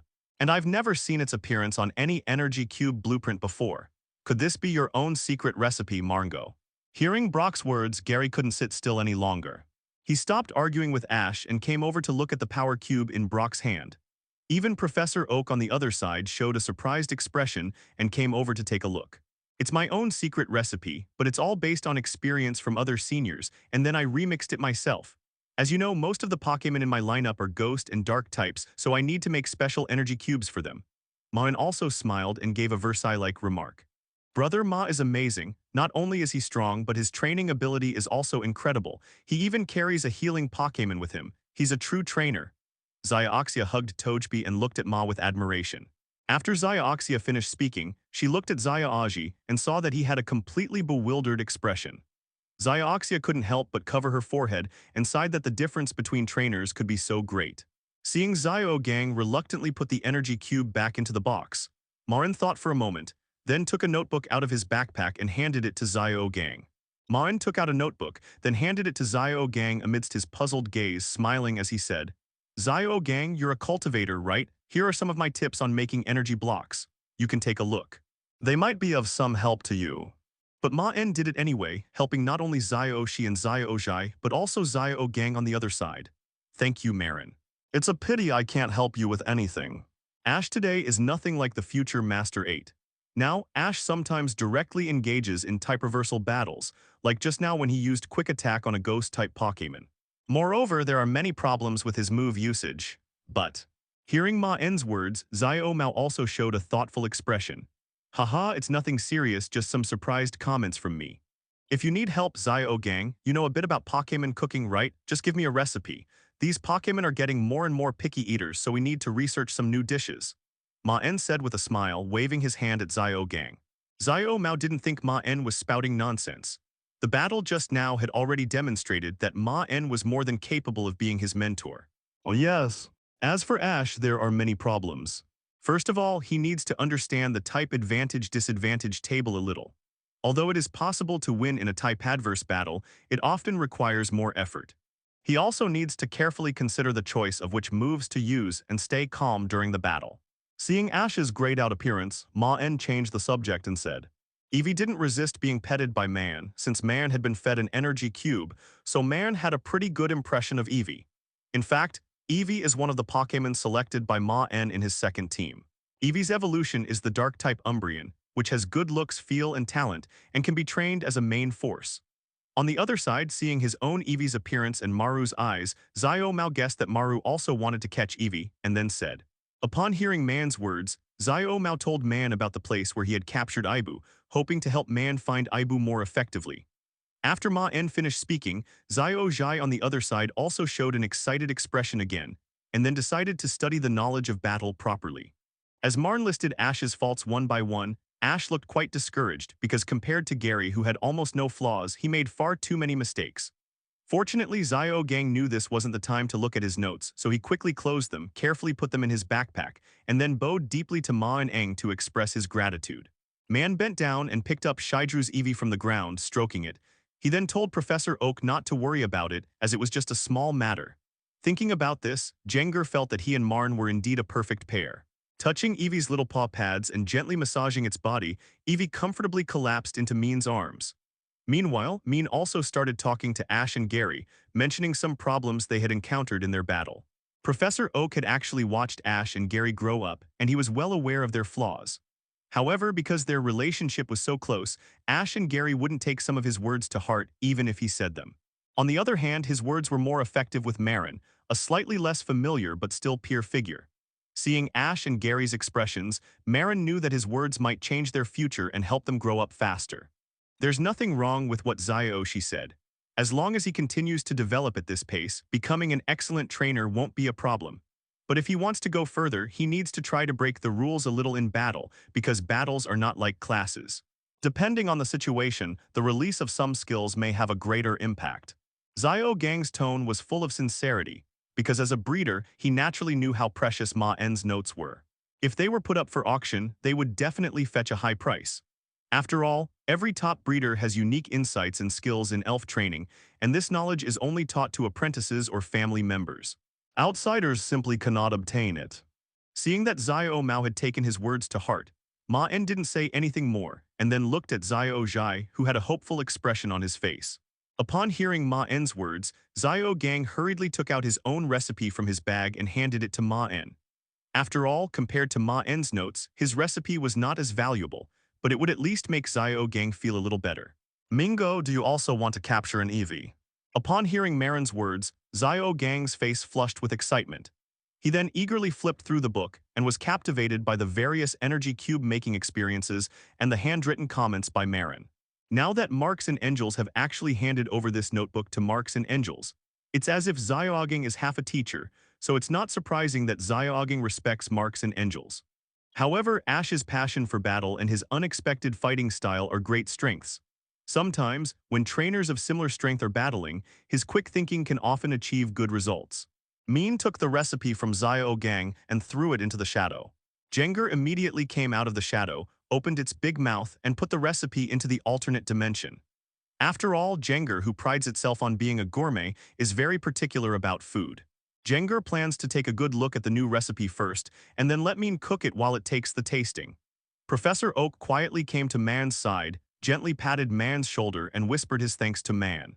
He knew that Maen had no reason to help Ash and Gary, since Maen was not from this world and had no need to care about Ash and Gary's future development. Upon hearing those two words, Xiao Zhai's ears seemed to suddenly grow larger, and he listened carefully to what Maen was about to say. Maen did not refuse Xiao Mao's kindness and wrote down the address Xiao Mao gave him. For Maen, given his current status, he no longer needs to deliberately seek out wild Pokémon. If he wants, he can simply ask the League members for a high-potential Eevee in his world. By the way, Brother Man, do you have any recommendations for Eevee's evolved form? Gary had completely come to regard Maen as an outstanding trainer, so he proactively sought his advice. That depends on what kind of lineup you plan to build and what kind of strategy you want to use. After all, Eevee has 8 evolutions, so you need to decide which one is most suitable for you, Maen said, offering his advice to Xiaoshi. However, as soon as Maen finished speaking, he saw that everyone else was looking at him with a strange and shocked expression, leaving Maen completely confused. Brother Ma, are you sure you're not mistaken?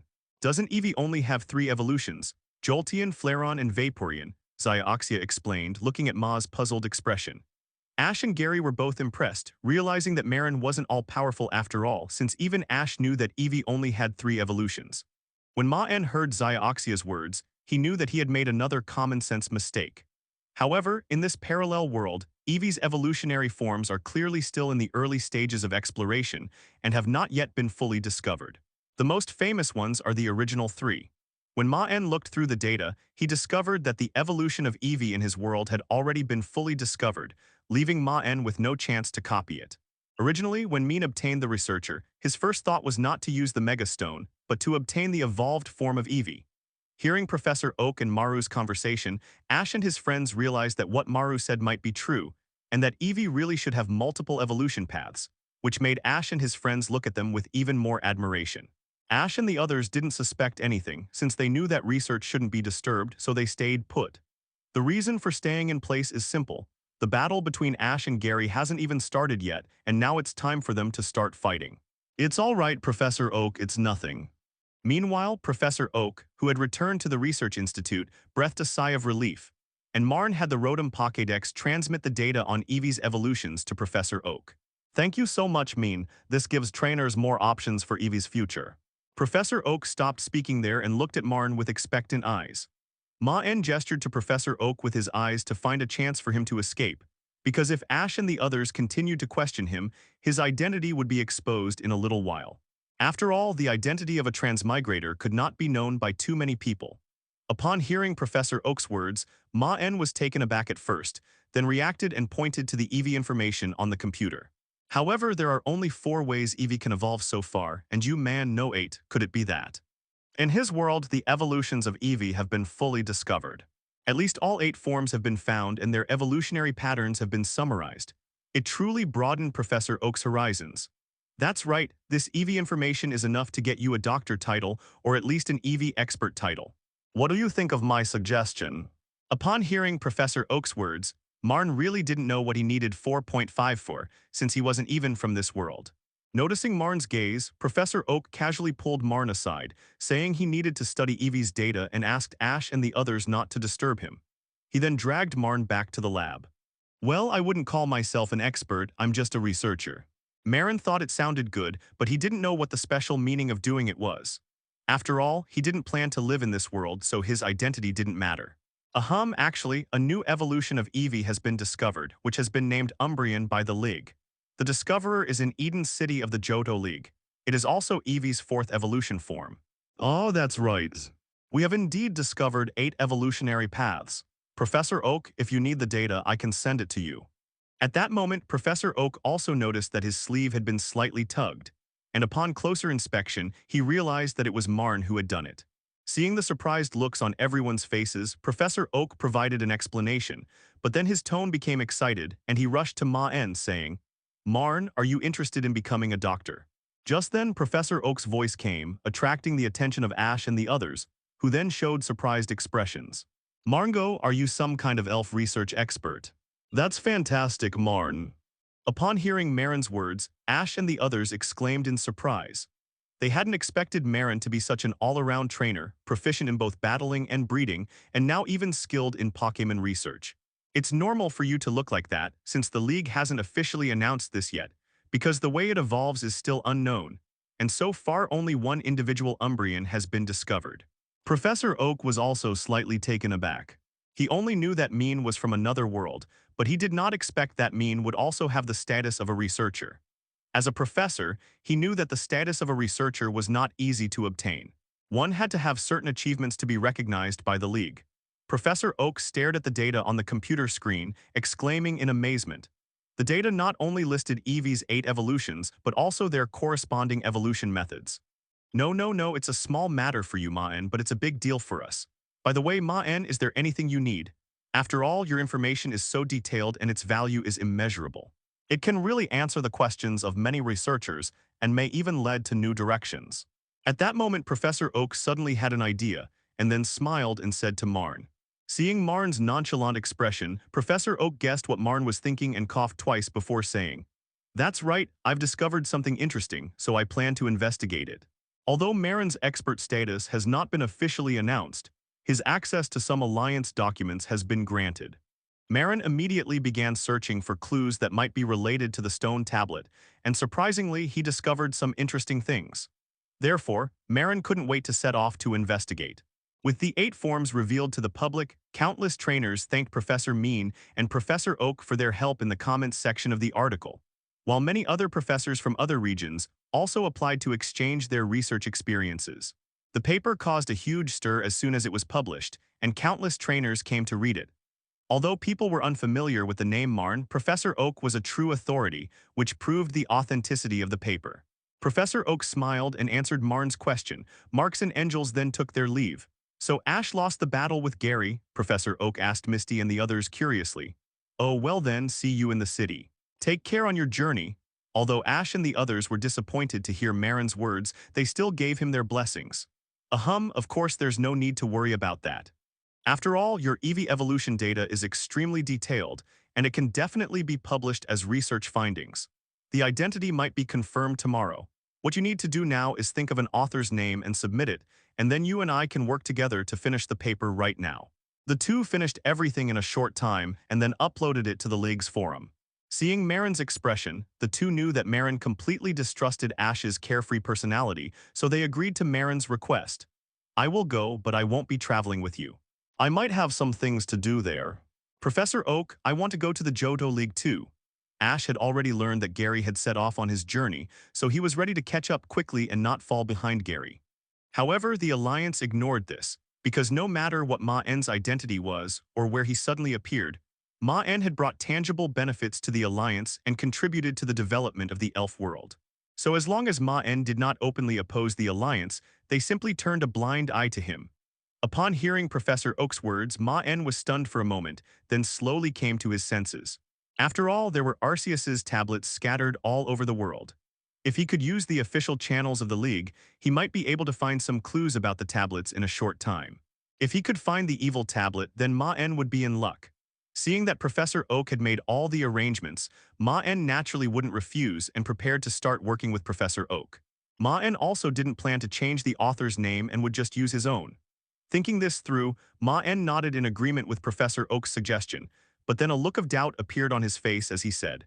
Professor Oak was also a decisive person, and he immediately started organizing the data with Maen. With the confirmation of both types of Eevee, the League also fully confirmed the authenticity of the article. Although they rejected Professor Oak's suggestion to apply for the doctor title for Maen, they still granted him the title of expert, which was verified on the official homepage. Maen never expected that he would become a plagiarist in another world and be so successful at it. After waving goodbye to Ash and the others, Maen slung his backpack over his shoulder, summoned Hydreigon and rode off on it. "Oh, that's a shame." Ash and the others sighed in disappointment upon hearing Maren's words. The League quickly confirmed the authenticity of the newly added Eevee evolution methods. Although some friendship levels have not yet been confirmed, the evolution forms of Glaceon and Leafeon were soon confirmed. Mount Maen, riding on the back of the three-headed dragon, looked at the information he had found in the encyclopedia with a look of great interest on his face. During this period, the League also confirmed Maen's identity and found suspicious points. Although Professor Oak's forged identity was quite good, there were still many things that could not stand up to scrutiny, such as the fact that Maen's childhood experience was completely blank. Upon hearing Maen's words, Xiaozhai patted his chest and vowed that he would never forget them. However, Maen did not look at Xiaozhai, but instead looked at Xiaozia and Xiaogang, who were more reliable in their actions. Upon hearing Professor Oak's words, Ash could only defend himself by saying that he was careless and that he would win next time. "Maen, although you are not from this world, this identity will still be of great help to you. At least with this identity, your identity verification within the Alliance will be more solid, and the information on the Alliance website will also be open to you. It will be more convenient for you to go to various places. and you can also go to some places that are not open to ordinary people. However, there is something I also hope you can help with. When you arrive in the town where Pokémon Master Steel is, don't forget to send me a message. I also have some things to take care of there. Just as the article was causing a sensation, on the other side, Maen, Professor Oak, and Ash and his friends were chatting on the sofa. By the way, Maen, do you want to go to the Johto League too? Ash asked curiously when he saw Maen flipping through the Rotom Pokédex. Eevee's 8 evolutionary forms explained. Author, Maen, Associate Author. Professor Oak, Brother Ma, you're leaving already. Ash and the others were still a little reluctant to see them go. Professor Oak did not stop him but handed the GS ball to Ash as well and then told Ash to give the GS ball to Steel, the Pokémon Master of the Johto League. But Professor Oak, identity verification takes time, right? Is there enough time? Seeing Maen's nonchalant expression, Professor Oak guessed what Maen was thinking and coughed twice before saying, "That's right, I've discovered something interesting, so I plan to investigate it." Although Maen's expert status has not been officially announced, his access to some Alliance documents has been granted. Maen immediately began searching for clues that might be related to the stone tablet, and surprisingly, he discovered some interesting things. Therefore, Maen couldn't wait to set off to investigate. With the 8 forms revealed to the public, countless trainers thanked Professor Maen and Professor Oak for their help in the comments section of the article, while many other professors from other regions also applied to exchange their research experiences. The paper caused a huge stir as soon as it was published, and countless trainers came to read it. Although people were unfamiliar with the name Maen, Professor Oak was a true authority, which proved the authenticity of the paper. Professor Oak smiled and answered Maen's question. Marks and Angels then took their leave. "So Ash lost the battle with Gary?" Professor Oak asked Misty and the others curiously. "Oh, well then, see you in the city. Take care on your journey." Although Ash and the others were disappointed to hear Maen's words, they still gave him their blessings. Of course there's no need to worry about that. After all, your Eevee evolution data is extremely detailed, and it can definitely be published as research findings. The identity might be confirmed tomorrow. What you need to do now is think of an author's name and submit it, and then you and I can work together to finish the paper right now. The two finished everything in a short time and then uploaded it to the League's forum. Seeing Maen's expression, the two knew that Maen completely distrusted Ash's carefree personality, so they agreed to Maen's request. "I will go, but I won't be traveling with you. I might have some things to do there. Professor Oak, I want to go to the Johto League too." Ash had already learned that Gary had set off on his journey, so he was ready to catch up quickly and not fall behind Gary. However, the Alliance ignored this, because no matter what Maen's identity was or where he suddenly appeared, Maen had brought tangible benefits to the Alliance and contributed to the development of the elf world.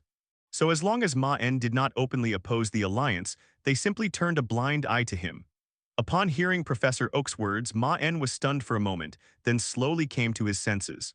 After all, there were Arceus's tablets scattered all over the world.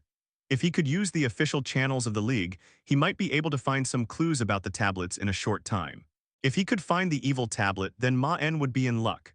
Seeing that Professor Oak had made all the arrangements, Maen naturally wouldn't refuse and prepared to start working with Professor Oak. Maen also didn't plan to change the author's name and would just use his own.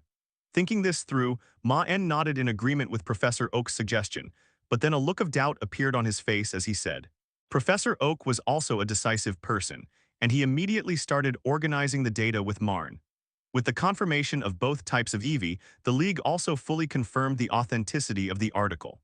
Although they rejected Professor Oak's suggestion to apply for the doctor title for Maen, they still granted him the title of expert, which was verified on the official homepage. Maen never expected that he would become a plagiarist in another world and be so successful at it. After waving goodbye to Ash and the others, Maen slung his backpack over his shoulder, summoned Hydreigon, and rode off on it. "Oh, that's a shame." Ash and the others sighed in disappointment upon hearing Maen's words. The League quickly confirmed the authenticity of the newly added Eevee evolution methods. Although some friendship levels have not yet been confirmed, the evolution forms of Glaceon and Leafeon were soon confirmed. Mount Maen, riding on the back of the three-headed dragon, looked at the information he had found in the encyclopedia with a look of great interest on his face. During this period, the League also confirmed Maen's identity and found suspicious points. Although Professor Oak's forged identity was quite good, there were still many things that could not stand up to scrutiny, such as the fact that Maen's childhood experience was completely blank. Upon hearing Maen's words, Xiaozhai patted his chest and vowed that he would never forget them. However, Maen did not look at Xiaozhai, but instead looked at Xiaozia and Xiaogang, who were more reliable in their actions. Upon hearing Professor Oak's words, Ash could only defend himself by saying that he was careless and that he would win next time. Maen, although you are not from this world, this identity will still be of great help to you. At least with this identity, your identity verification within the Alliance will be more solid, and the information on the Alliance website will also be open to you. It will be more convenient for you to go to various places, and you can also go to some places that are not open to ordinary people. However, there is something I also hope you can help with. When you arrive in the town where Pokémon Master Steel is, don't forget to send me a message. I also have some things to take care of there.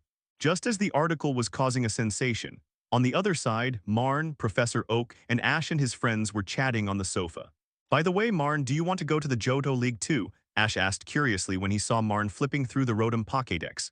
Eevee's 8 evolutionary forms explained. Author, Maen, Associate Author. Professor Oak, Brother Ma, you're leaving already.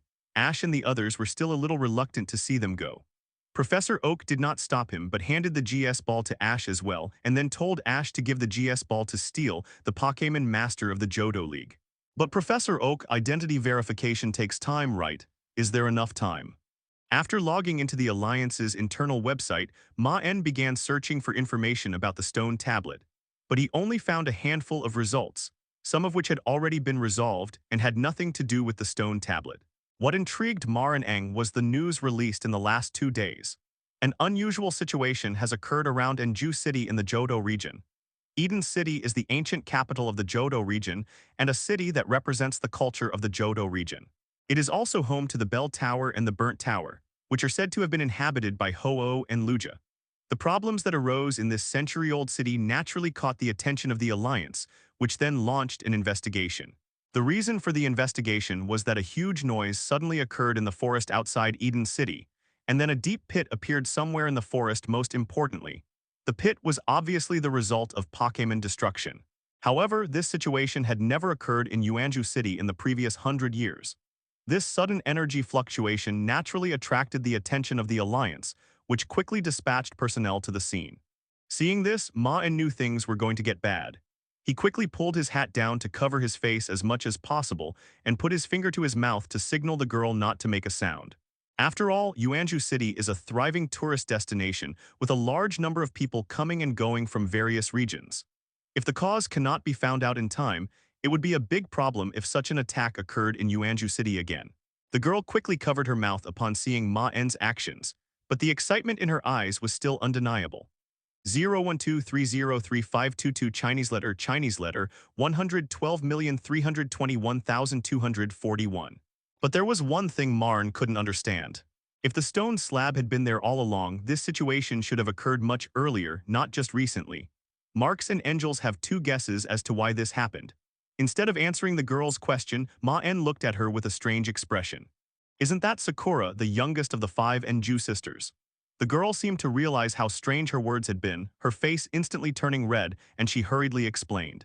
Mr. Maen, I'm sorry, there have been too many trainers coming to Yuanju City recently, and the ample rooms are already full, so I can only apologize to you. Seeing Maen's surprised expression, Miss Joey felt somewhat helpless and could only patiently explain to him. Hearing Miss Joy's words, Maen could only rub his temples helplessly. After all, he had never seen such a scene before, with the elf center completely full. He knew that other hotels must also be overcrowded. Maen never expected that he would have to sleep in the wilderness today. Miss Joy, you mean the Pokémon Center is full? Maen asked Miss Joy in surprise.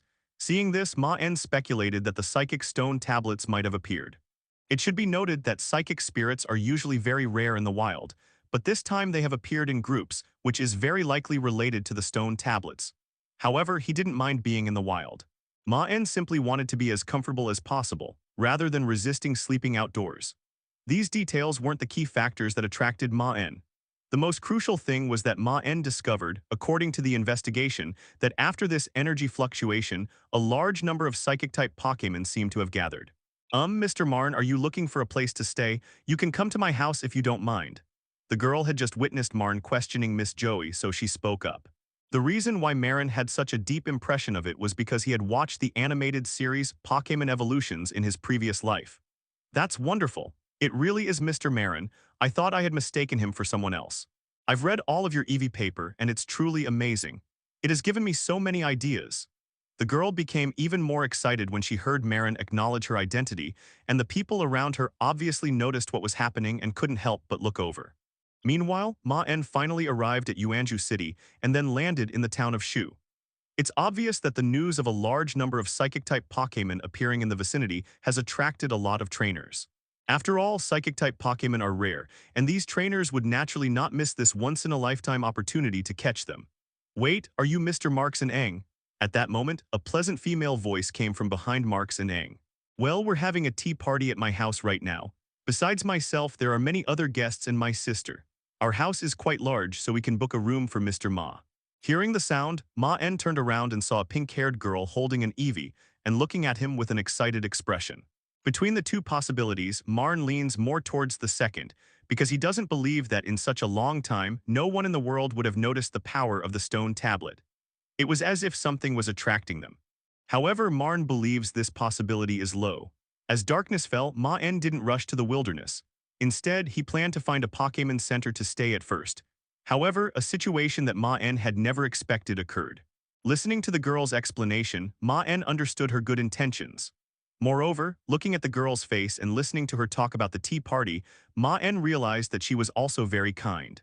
Looking at the ancient-style buildings around him, Maen could clearly feel the rustic atmosphere of this ancient city. However, at this moment, the ancient city was bustling with people. Oh, that's right, I'm Maren's. The performance by the five sisters of a legend about Ho-Oh and Lugia in Columbine City left a particularly deep impression on Maen.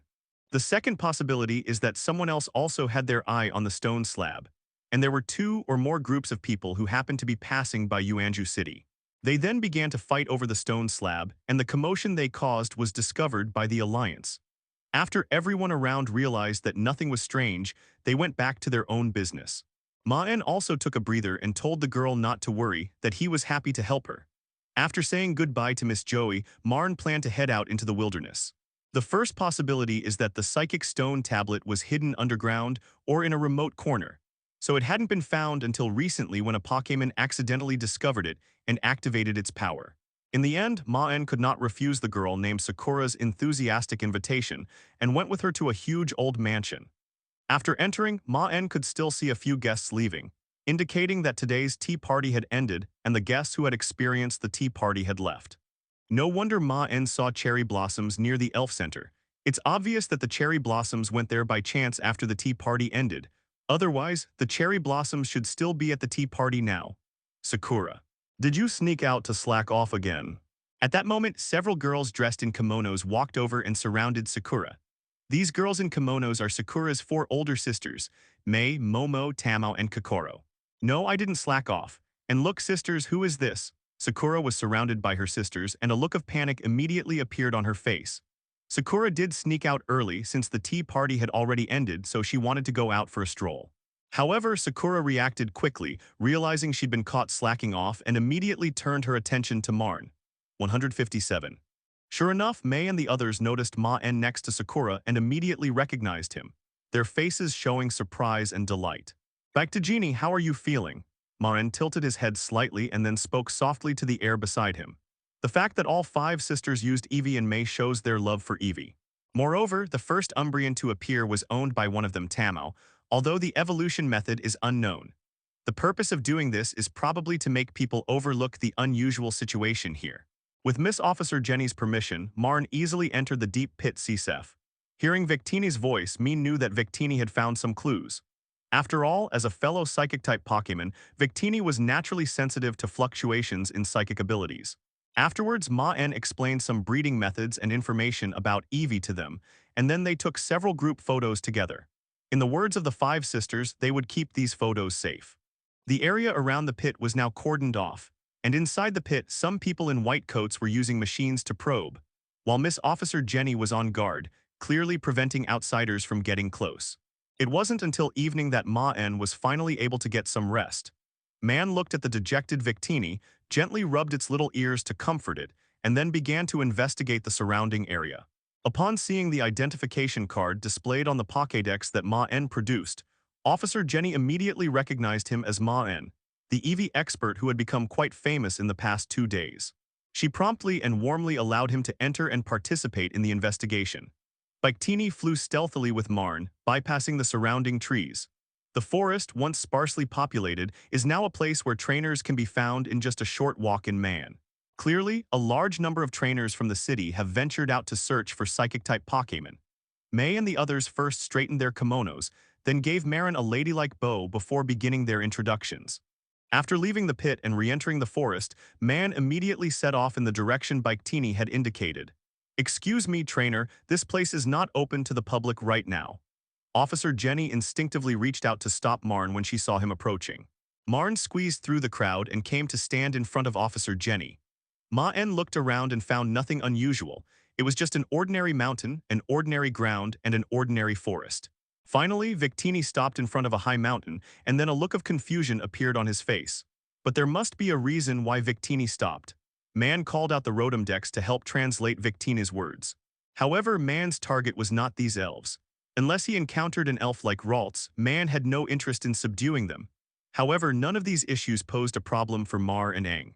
Because such strange fluctuations must contain clues, but the surrounding environment is also normal, it is obviously strange.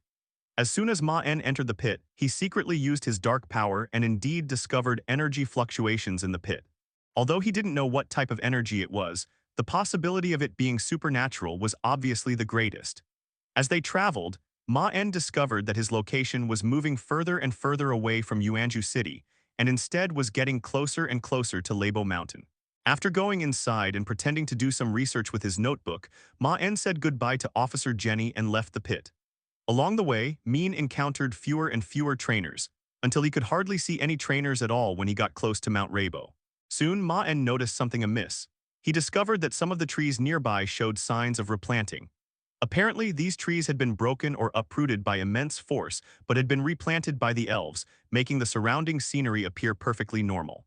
It was clear that someone had done this on purpose. As for the possibility of Ralts winning back the spirit under these circumstances, it is extremely slim, because Ralts is an elf who is very sensitive to emotions and is unlikely to appear in such a crowd. Later, Maen couldn't resist the five sisters' enthusiasm and was invited to visit. He even had a simple tea party and drank tea that they had brewed themselves. At this point, Maen finally found the pit that had been created by the skill mentioned earlier. Early the next morning, Maen set off to search for clues outside Yuanju City. Maen, Victini said it sensed the energy fluctuations of superpowers here and it became strange, as if superpower fluctuations were everywhere, and Victini couldn't discern the exact direction anymore. Lodo. Because the crater was damaged so smoothly, only psychic powers could usually accomplish something like this. "Miss Officer Juncha, this is my ID card. My name is Maen. May I investigate the situation inside the 10 rooms?" Once it was confirmed that the scene was staged, the rest was easy for Maen. All he had to do was find out what was wrong. "Jengar, Dragapult, Darkrai, go and check if there's anything strange around here." Following Maen's command, the three elves moved swiftly from Maen's shadow and then scattered in all directions. Maen then continued to check if there were any other anomalies. Maen then discovered signs of a battle, with some of the ground being filled in later, and charred marks beneath the soil indicating that more than one person had passed through the area and a fight had taken place. Before long, Jengar and the other Pokémon returned to Maen, bringing back crucial information. Kujai. Jengar pointed to a mountain not far from Maen, and then gestured for Maen to follow. After Maen caught up, Jengar's body disappeared into the mountain right in front of Maen, and then it poked its head out of the mountain and pointed inside. "Jengar, do you mean there's a secret passage behind this mountain?" "Kyuja," Jengar nodded quickly upon hearing Maen's words. Maen carefully examined the mountain in front of him and indeed found some strange black cracks. It was clear that the mountain had been damaged and then resealed. It seems this must be the secret passage, and it was probably made by the person who took the stone slab. As for the surrounding environment, it was obviously deliberately covered up to prevent anyone from investigating later.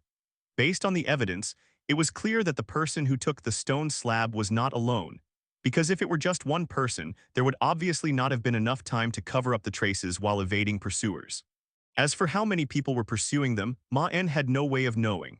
However, now that they had discovered the passage, Maen naturally wouldn't retreat and planned to enter the passage in front of him to find out what was going on. He summoned Bangiras, who easily destroyed the outer rock wall without damaging the mountain or causing a huge commotion, and then Maen easily entered the passage. However, this world's timeline has already gone through the Mutwo incident, and the impact of Mutwo gaining freedom was enormous. Marn never expected to see MSS here.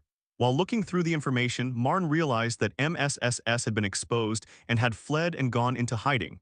He never expected to see him in the Johto region. This exposure had serious consequences. The League discovered that the Kanto region had been turned into a sieve by Team Rocket, with Team Rocket personnel and businesses scattered throughout the region. Goldenrod City in particular was rapidly becoming Team Rocket's headquarters. Just then, Golden Lightning suddenly appeared in front of Maen, shooting directly towards him. Akashi versus Zakaki. The two trainers engaged in a battle and Red emerged victorious. Team Rocket then went into hiding, concealing their strength and silently licking their wounds in the shadows, waiting for their chance to rise again. At that moment, footsteps came from in front of Marn, and then the entire passage suddenly lit up. The floor and walls inside the passage were very smooth, clearly indicating that it was dug by hand. It would obviously take a lot of time and effort to achieve this level of work, and most importantly, it was so well hidden.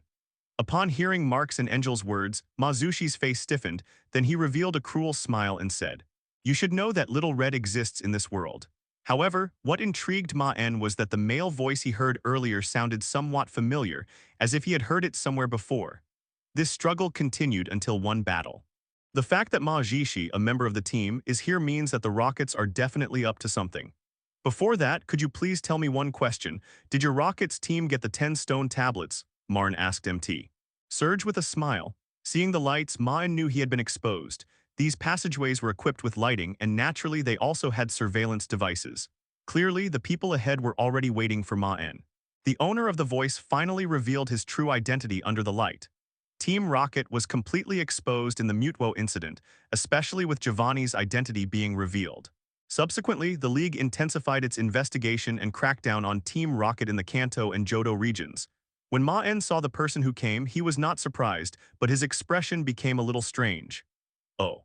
Kid, you look familiar. Oh, it's you, the new Ibrahimovic specialist in the League. What do you think? It's a real waste for someone with your talent to be in the League. How about joining our Rockets team?" However, Maen didn't have time to think about it further, because Ma Jiwang in front of him was clearly already planning to make his move. "Jenger, let's live together. I never expected to meet someone so familiar in this world. It's something I never thought I'd see."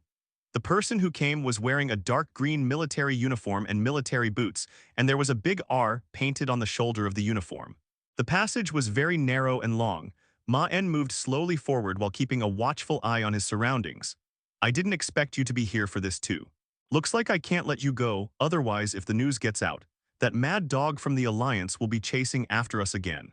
Such behavior undoubtedly made the League feel utterly humiliated, and they then began to relentlessly attack the Rockets, determined to cripple them even if it meant fighting them to the death.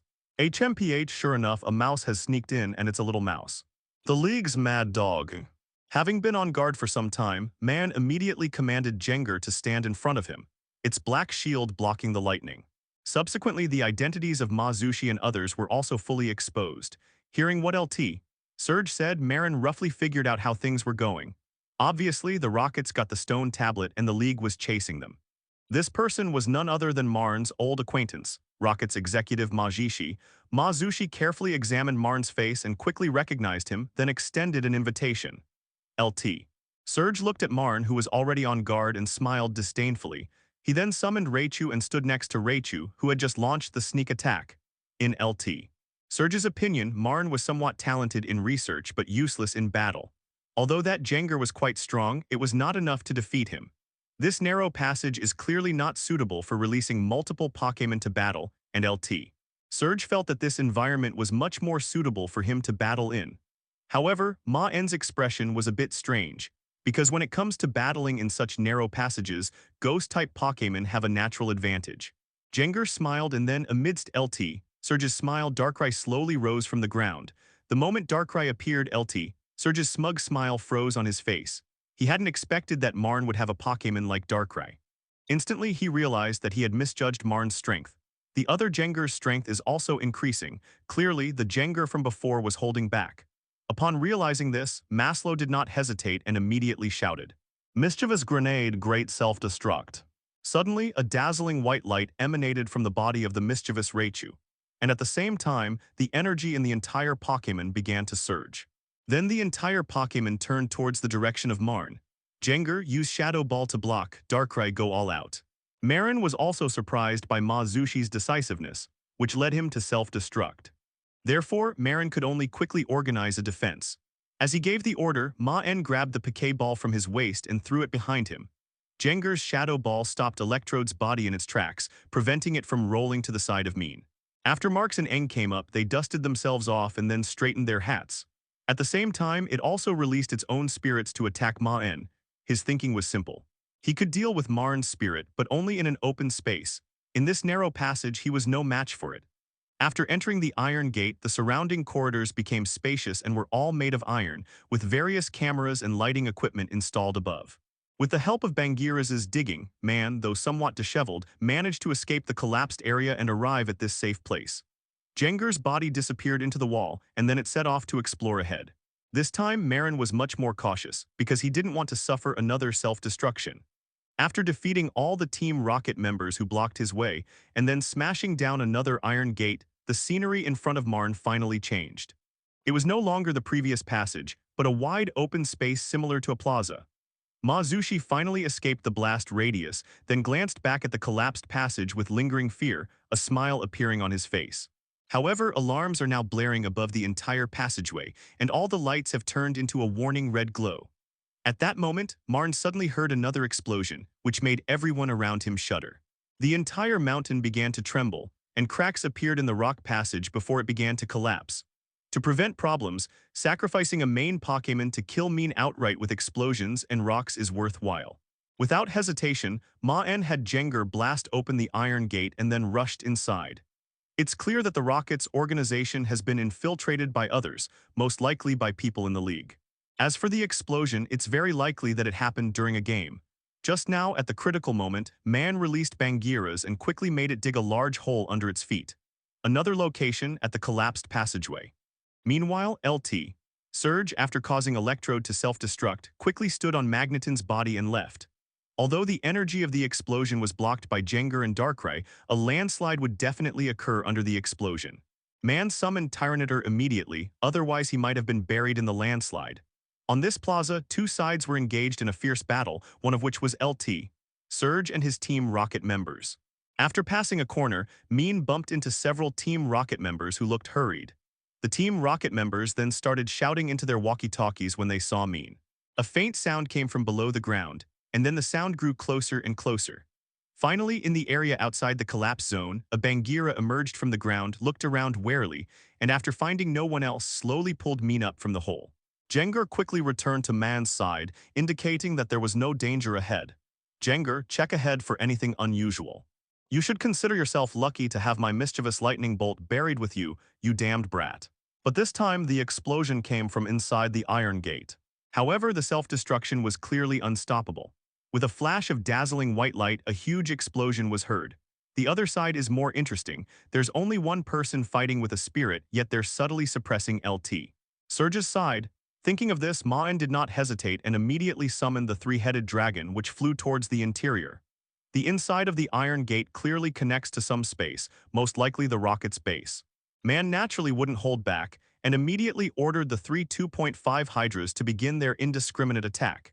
These Team Rocket members were just basic members with limited strength, and they were not enough to stop Maen's advance.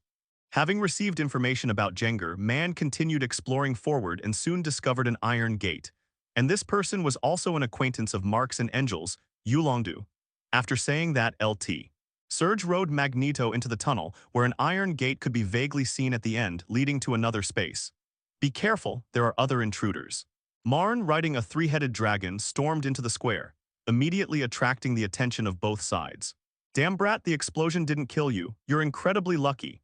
Majishi's expression changed drastically when he saw Maen appear, and he said with hatred in his voice. Ma Zushi already knew he was struggling to deal with Du alone, and now with the addition of Maen, he probably had to find a way to escape.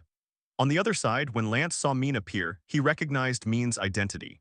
He wanted to persuade Maen to leave, but after hearing LT Surge's words, he knew that Maen and LT Surge must have met long ago. Moreover, the three-headed dragon that Maen was riding was also showing its Elite Four level strength. Obviously, Maen himself was also an excellent trainer, so Lance did not let Maen leave. Most importantly, in the current situation, having one more person means having one more unit, and having a strong teammate like Maen is exactly what Do wanted. Mr. Ma, if possible, I hope you can help. Team Rocket took a stone tablet and the power contained in that tablet is very strong. It would be terrible if Team Rocket took it. Watnabe commanded the Dragonite to attack Mashita while speaking to Maen. 22. Although this Zapdos is strong, it's still far from enough to deal with Might and Lance on its own.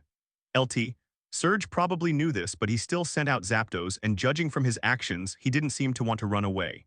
Although Ma Zushi felt the situation was very difficult, he naturally couldn't just sit idly by and wait to be killed in the face of Marks and Angel's attack. Bangilla's, the calendar of heaven and earth. Mr. Man, I'll handle Zapdos. You'd better deal with LT, Surge's other Pokémon. Lance naturally didn't want Man, who was helping him, to face an even more troublesome opponent, so he took the initiative to take on the task of fighting Zapdos. The reason Ma Zushi did this was probably because he was confident that he had other ways to deal with Maen and Do. But Maen couldn't guess what those methods were. Even inside the underground base, after the dark Zapdos appeared, Maen could see the dark clouds gathering in the sky, with arcs of electricity constantly flashing through them. Magnemite Ampharos protects.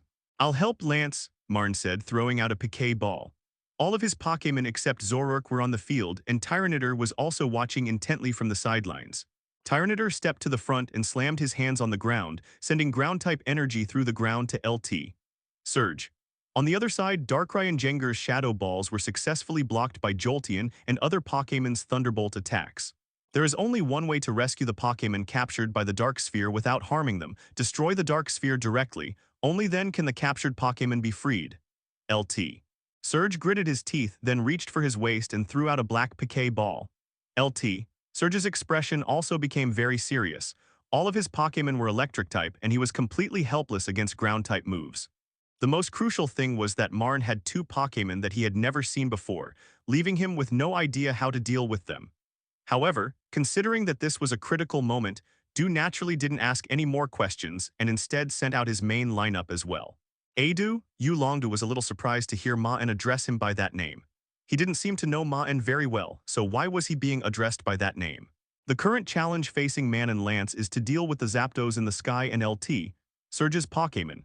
Martial Arts Bear Master strikes from the shadows. Jengar Darkrai Shadow Ball. However, this Zapdos' color was somewhat strange. Its body, which should have been golden, was actually somewhat black, and the Zapdos' temperament was even more ferocious. Man immediately recognized the piquet ball that LT, Surge, threw. It was the same piquet ball that the Pokémon hunter Bishes used to capture Celebi. This kind of piquet ball can enhance a Pokémon's strength, but it can also make the Pokémon extremely violent and completely obedient to the owner of the Dark Ball. Unless the Pokémon has a strong will, it can break free, but breaking free will also cause great damage to the Pokémon's body. 787 Dragon Ball Dragon Arrow. But before LT. Surge could even rejoice, Urshifu had already charged in front of Ampharos and Magneton, simultaneously throwing his fist.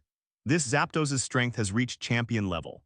Magneton and Ampharos joined forces to create a barrier using electricity, and then Tyranitar unleashed its earth power, sending several sharp rock spikes piercing the ground and striking the barrier.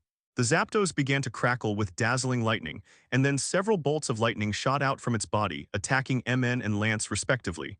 Without speaking to Dudu, Maen immediately began directing the battle. LT. Surge clearly knew this too, and after releasing Zapdos, he carefully placed the dark ball close to his body, giving no chance for the enemy to destroy it. LT. Surge's expression turned grim as he looked at the approaching M and Lance. Although he had the numerical advantage, he knew that while this rabble might be able to handle ordinary trainers, their sheer numbers were useless against trainers of Lance and M's caliber. They needed strong, immediate combat power. Meanwhile, Lance's Dragonite successfully blocked the Thunderbolt attack aimed at Maen, while Lance's other Pokémon launched an attack on the Zapdos in the sky. No matter how strong Ma Zhisheng is, he can't possibly handle both Maen and Du at the same time. He can't even beat one of them. Needless to say, Ma Zhisheng himself is well aware of this. Jobu, Electivire, Raichu use Thunderbolt to sweep around but don't get hit by the opponent's moves. Dark Sphere. The black piquet ball emitted an unusual black light as soon as it appeared, and then a Zapdos appeared in the sky. After hearing what Du said, Maen understood that the stone tablet was probably still in this base, and the exact location would be known once he defeated LT. Surge, Zetsart, destroy those guys in front of you, Thunderbolt. LT Surge wanted to laugh the moment he saw Urshifu throw a punch, because the shields set up by Ampharos and Magneton were clearly still intact. And this Pokémon actually wanted to attack and use the Protect move. It was simply insane. But then Mascherano's expression turned to one of utter shock. The seemingly indestructible lightning shield was pierced through by the martial arts master's fist, which then slammed into the electric dragon, sending it flying. The powerful attack even knocked the Magneton, which was standing nearby, aside. Before the electric dragon could even land, Draco's body suddenly appeared in midair, and then Draco Mesha shot out from the hole in its head. Although there is only one hole in the dragon Mesha, the dragon arrow can still be released, but it can only attack once. But one attack is enough, because the biggest advantage of the dragon arrow skill is its speed. The Draco Mesha shot out like a shooting star. LT. Surge didn't even have time to give it a command before he saw the flying dragon be pierced through by a purple shooting star, and then its body crashed heavily to the ground. The purple meteor returned to the hole in Dormbaruto's head after its attack. At this moment, the electric dragon lay on the ground with a face full of pain. It then struggled to stand up, but anyone could see that it was just putting on a brave face. Its fighting power was less than half of what it used to be. However, although Massim's idea was excellent, the only thing he overlooked was that he underestimated Marn's attack power. Electricity instantly filled the surrounding puddles, making it impossible for anyone to stand. Marn was somewhat surprised by LT Surge's actions, knowing that LT Surge had used Mischievous Thunder to self-destruct and escape in the tunnel when he felt it was dangerous. Upon hearing Maen's command, Bangiras did not hesitate. He immediately created stone pillars under his and martial arts bear master's feet, and then stood in midair. Maen suddenly realized something. He had always thought that M-Surge had a backup plan to deal with him and Du, but now M-Surge didn't seem to have any backup plan at all. This behavior seemed more like a delaying tactic. Meanwhile, LT Surge himself is in deep trouble. First, he lost his Electrode in the passage, and now under M's attack, the Electro Dragon has basically lost its ability to fight. Lance, hurry up and finish this quickly, LT. Surge is waiting for Team Rocket reinforcements. Marn shouted to Lance beside him. Jengar Mega Evolve, then Shadow Ball. All members of Team Rocket, those who know Water-type moves, immediately use them in this kid's direction to cover him with water. Meanwhile, Electivire also unleashed Rock Blockade, sending boulders raining down from the sky and protecting LT. Surge and the elves within, 4 left. Maen's smiling voice reached Ma Zushi's ears. Upon hearing Maen's shout, Yu Longdu immediately understood Ma Zhisheng's strange behavior. This situation is even more dangerous for Maslow than it was in the tunnel, but even so, he has no intention of running away. Instead, he tries to buy time using this method. Under M's command, Jengar emitted a light of evolution to LT Surge's astonishment, and then transformed into its Mega Evolution form. Just after the two Pokémon took off, several powerful electric-type moves struck the newly formed puddle. He used the water and electric attributes to prevent Tyranitar and Urshifu, the two Pokémon that gave him the biggest headaches, from taking advantage of their strengths. Looking at the puddles around him, the raindrops falling from the sky and the water, Maen immediately guessed LT Surge's intentions and jumped onto the back of the three-headed dragon to ascend into the air. LT Surge is now under unprecedented pressure. Zapdos is being held back by Lance, and it seems that even Zapdos can't hold out against Lance for long. After all, Zapdos is just an ordinary legendary Pokémon, and even with the boost from the Dark Ball, it's still unrealistic to expect it to defeat Lance. LT Surge saw the Shadow Ball steadily accumulating energy and knew that if Jengar continued to build up its power, his defenses would likely become completely ineffective. A look of panic appeared in his eyes. Raybold reigns. Delaying time, when LT Surge heard Marn's voice, his face darkened. Clearly Marn had guessed the truth. However, LT Surge then smiled again and shouted loudly to the Team Rocket members who had been hiding in the back. The advantage lies in taking advantage of Ma Surge's lack of understanding of martial arts Master Bear and Doramballet. Electric Beast, release Rock Lock around. LT Surge commanded through gritted teeth. Thanks to the rock barrier, the water didn't reach LT Surge's feet. After speaking with Marn, the elves around LT Surge created a barrier of lightning that enveloped the area. This action further confirms Mark's and Angel's earlier suspicions that Masuix was stalling for time. The act of releasing skills now clearly indicates a continued defensive stance, with no intention of launching an attack on Maen. Then Masuix glared angrily at Maen, his fists clenched so tightly they cracked, but Masuix knew that Maen had caught him off guard. That way your Tyranitar and that elf won't be able to launch that attack anymore, right, LT? Surge said with a smile to Maen, who was riding on the back of the three-headed dragon. Before LT, Surge could figure out why Jengar's final form could still evolve. He saw Jengar begin to gather power and start creating a giant shadow ball. Jolteon roared at the sky, and then the thunderclouds that had appeared because of Zapdos started to rain heavily, shrouding the entire battlefield in rain. Although the members of Team Rocket were not very strong, their execution was amazing. Then they sprayed various water guns and water cannons at the ground around Maen. Bangiras rise from the ground with the martial arts master. It's clear that LT. Surge only has 4 Pokémon left to use, and it's unrealistic to think he can defeat Maen with just these 4. LT Surge's eyes widened in panic. He could only grit his teeth and abandon his defense, commanding his Pokémon to launch an attack on the Jengar in the sky. But MN was prepared early on. Darkrai and the others stood in front of Jengar, blocking LT Surge's Pokémon attacks. Bangila's Rock Blockade. At the same time, Maen also commanded Bangiras to activate his skill. Several massive rocks crashed down behind LT Surge, combining with the rock blockade he had previously deployed, trapping him within a wall of stone. At this moment, Jengar in the sky also finished charging up and threw the huge shadow ball directly towards Magician's direction. Maslow saw the incoming shadow ball and had no way to dodge it. The rock blockade he had just used had become a stumbling block for him. Electabuzz and the other Pokémon launched a full-scale attack in an attempt to stop the shadow ball from falling, but to no avail, as Darkrai and the others continued to interfere, preventing Electabuzz and the others from doing their best to block it. The shadow orb finally landed on the ground, then exploded in a massive blast that shook the entire underground base. But Maen's expression was somewhat grave, because when the smoke from the explosion dissipated, there was no sign of Maen or his elf. At this moment, Maen 650 sensed a powerful energy fluctuation in the sky. He looked up and saw that the sky was not empty, which made Maen's pupils shrink. LT. Surge and his Pokémon, who should have been hit by Jengar's move, were now floating on the top of the base. Beside them, a purple-haired girl in a Team Rocket uniform was staring at LT Surge with a blank expression. Nausea. Maen never expected to see Sabrina from a parallel world here, especially Sabrina who had joined Team Rocket. With a flick of her arm, Natsum and the floating Maslow gently landed on the ground. Saria, you idiot, why did you take so long to get here? LT.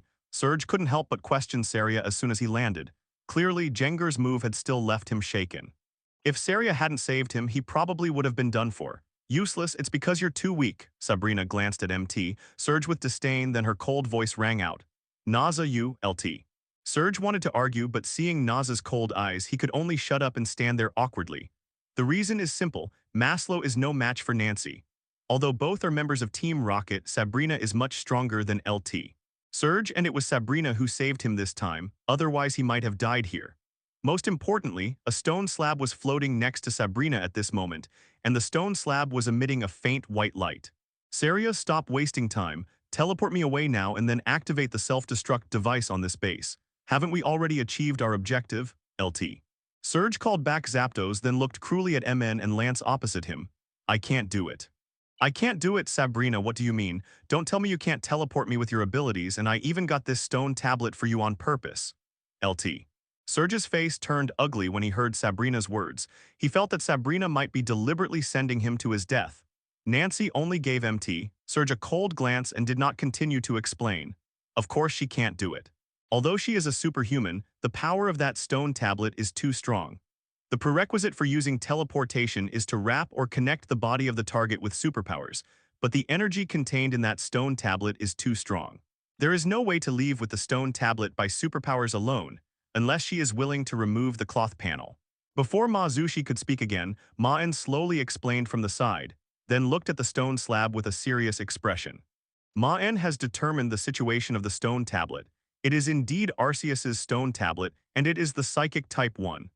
The Psychic Type stone tablet alone wouldn't be enough to trouble Maen, but the key issue is that the tablet is currently in Sabrina's hands. The fact that a superpowered individual obtained the superpower stone tablet means that it's not as simple as 1 + 1 = 2. Nazi's expressionless face flickered slightly when she heard Maen's words, and her eyes showed a hint of surprise. She clearly hadn't expected Maen to guess the reason so easily. In that case, Sabrina, let's take care of these two. With this stone tablet, you should be able to do it easily. LT. Surge cracked his knuckles, making a crack sound, and said with a cruel smile, "Shut up. If you hadn't found this stone slab, I would have crushed you along with it." Naz's icy voice rang out again. Upon hearing Sabrina's words, LT. Surge's face turned extremely ugly because he knew that what Sabrina said was true. Apart from Giovanni, Sabrina would not give anyone in Team Rocket a kind look. This girl had become one of Team Rocket's executives after being recruited by Giovanni when she was young.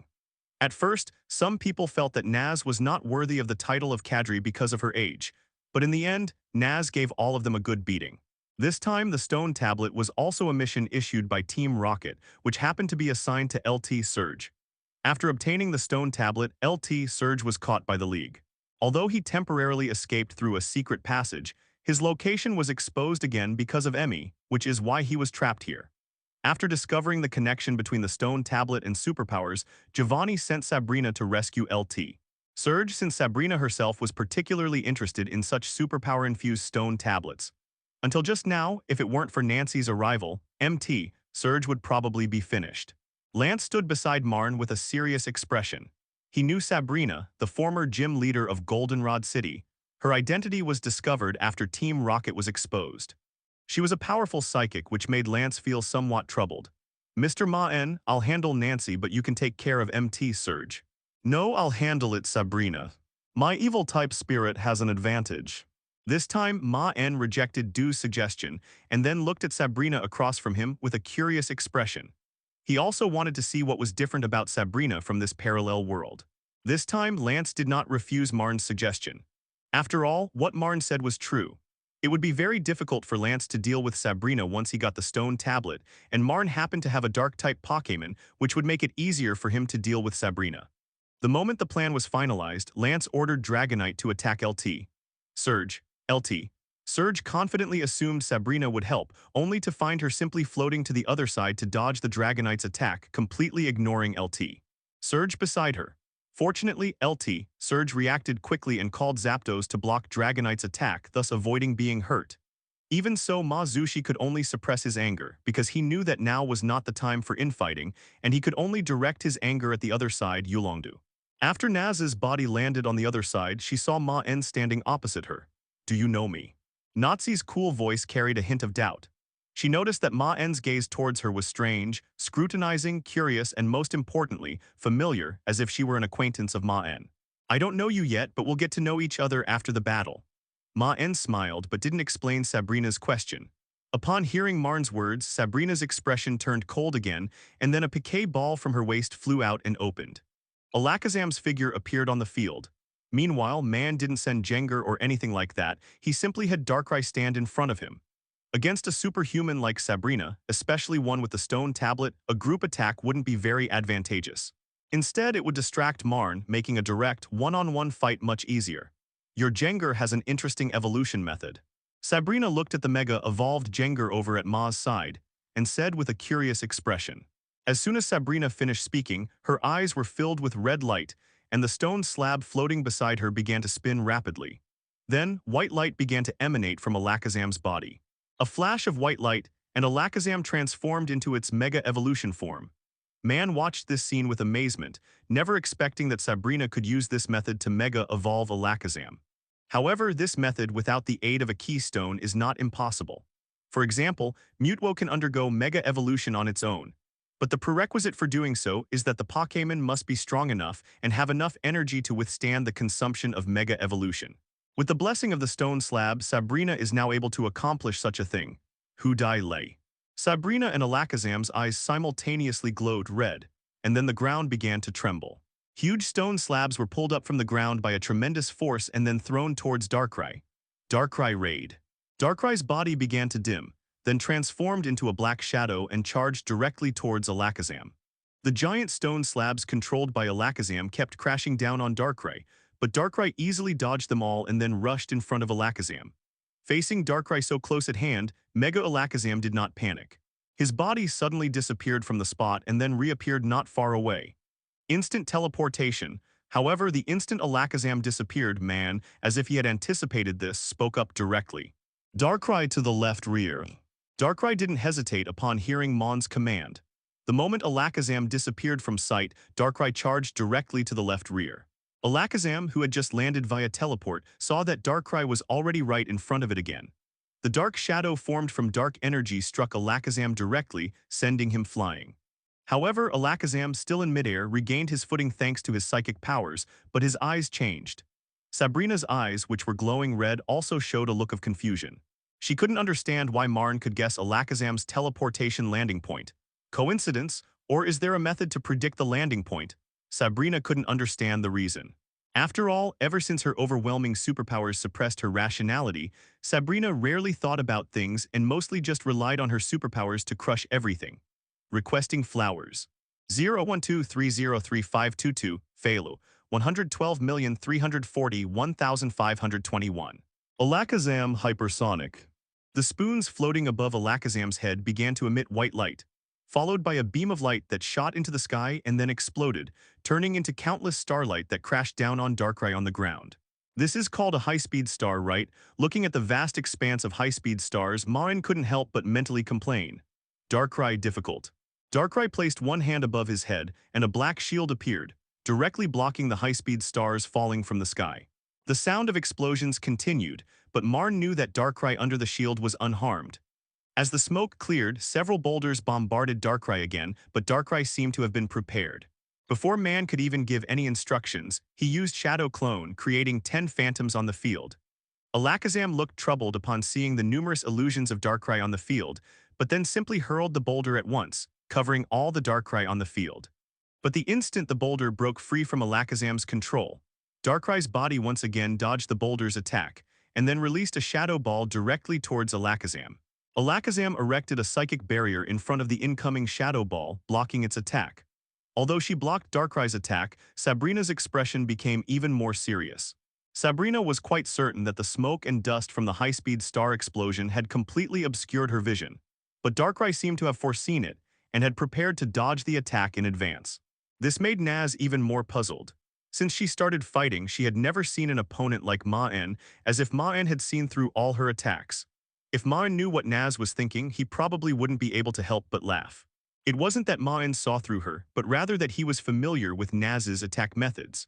After all, in his world, Maen had sparred with Naz countless times and knew her fighting style inside and out. Maen was also amazed that even in a different world, Sabrina's fighting style was still the same as in Maen's world. However, the difference is that Naz's personality in the world of Maen has completely changed. She has begun to intentionally diversify her fighting style, making it less easy for Maen to see through her intentions. However, Sabrina in this world is clearly still using the same brutal style as before, which is to crush opponents with her superpowers. If she encounters an opponent who is stronger or more effective, or an opponent who is familiar with Sabrina, her combat strength will be greatly limited. Unfortunately, Maen possessed all three qualities, so even though Natsumi was now relying on the power of the stone tablet, she was still at a disadvantage.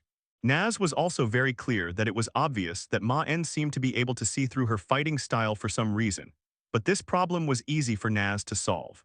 Sabrina's biggest problem right now is that Darkrai, a dark type, is immune to psychic type attacks, leaving Alakazam with immense power but unable to use it effectively. This is the biggest problem. Otherwise, based solely on his fighting style, Neja would never have ended up in such a disadvantageous situation. Thinking of this, Naz frowned, then looked in the direction of Maen, her eyes flashing red. Maen instantly felt his body enveloped by an energy, as if he were about to lose control. Knowing that Sabrina was behind this and that they were at a disadvantage in Pokémon battles, Maen decided to attack Maen, the trainer. The power of darkness is activated. Damn, you can't afford to play this game, huh? Everyone's cheating.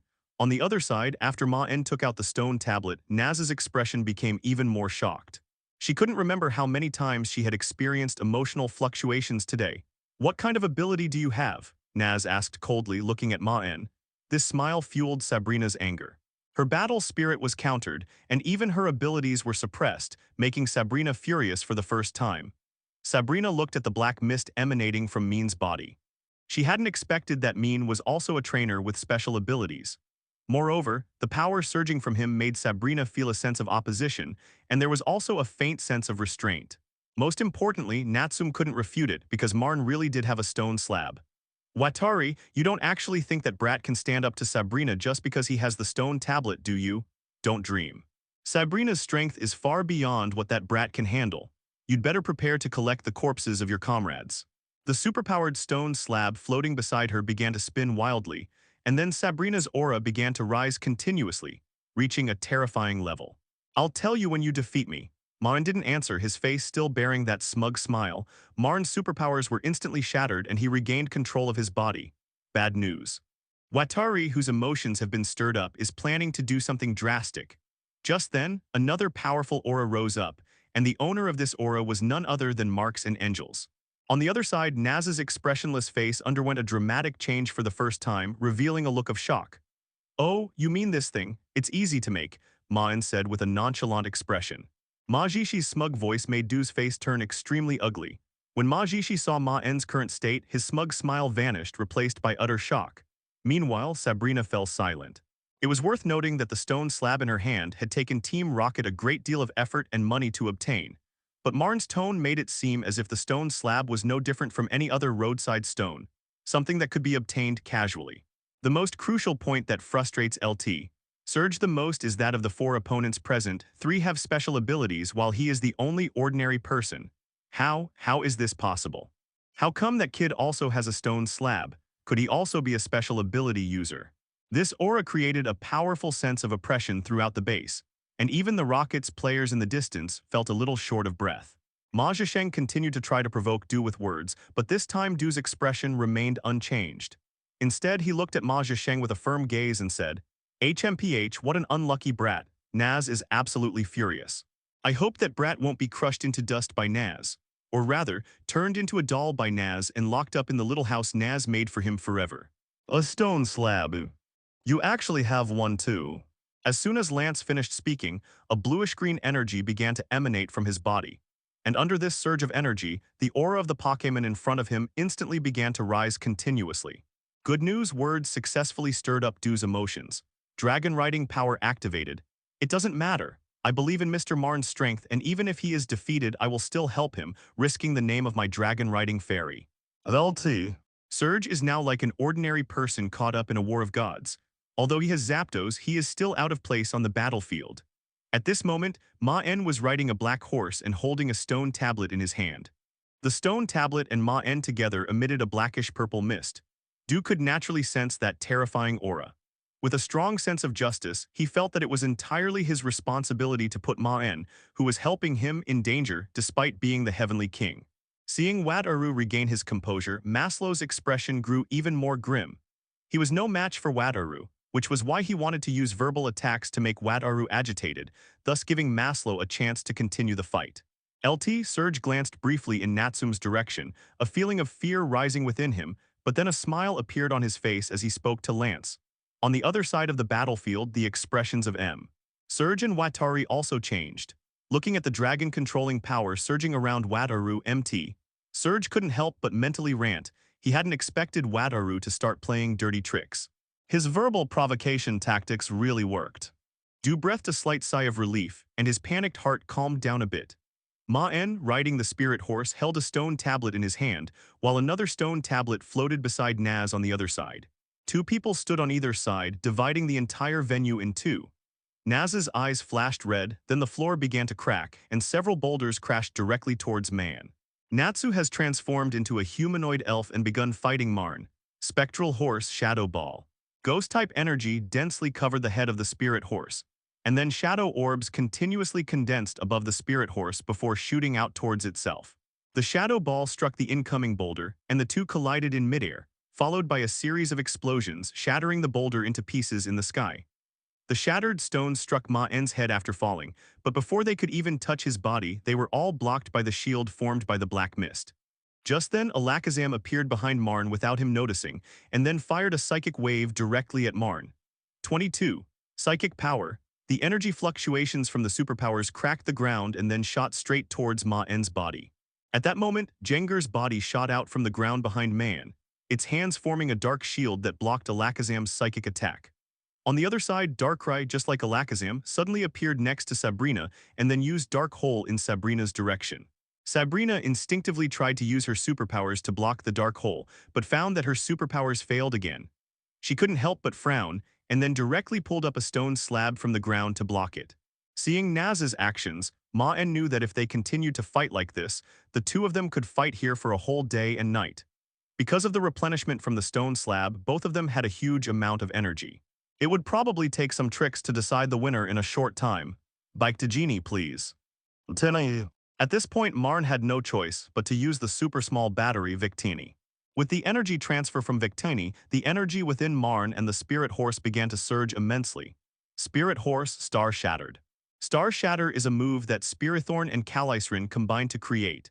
But Marn has been researching this move with Spirithorn for half a month after obtaining the Ghost-type Stone Tablet.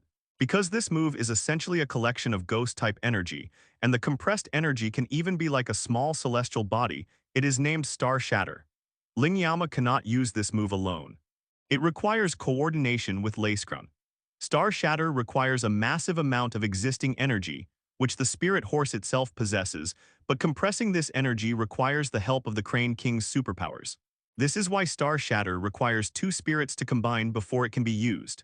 However, Maen does not need to, because his proficiency in dark power can help him better control Ghost-type energy, which allows Maen to compress Ghost-type energy to achieve his goal. Ghost-type energy instantly filled the area around Maen, and Sabrina, who was floating in the sky, also became serious. This terrifying energy made Sabrina feel a little uneasy. Sabrina instinctively tried to stop Maen, but was blocked by Maen's other elves, and could only watch helplessly as Maen gathered energy. In this situation, Naz found it even more troublesome that Maen's ability to restrain himself was a problem. If anyone else dared to gather energy like that, Naz would have already used a mental shock to defeat them. The Ghost-type energy was fully gathered and transformed into a floating star around the Ghost Horse.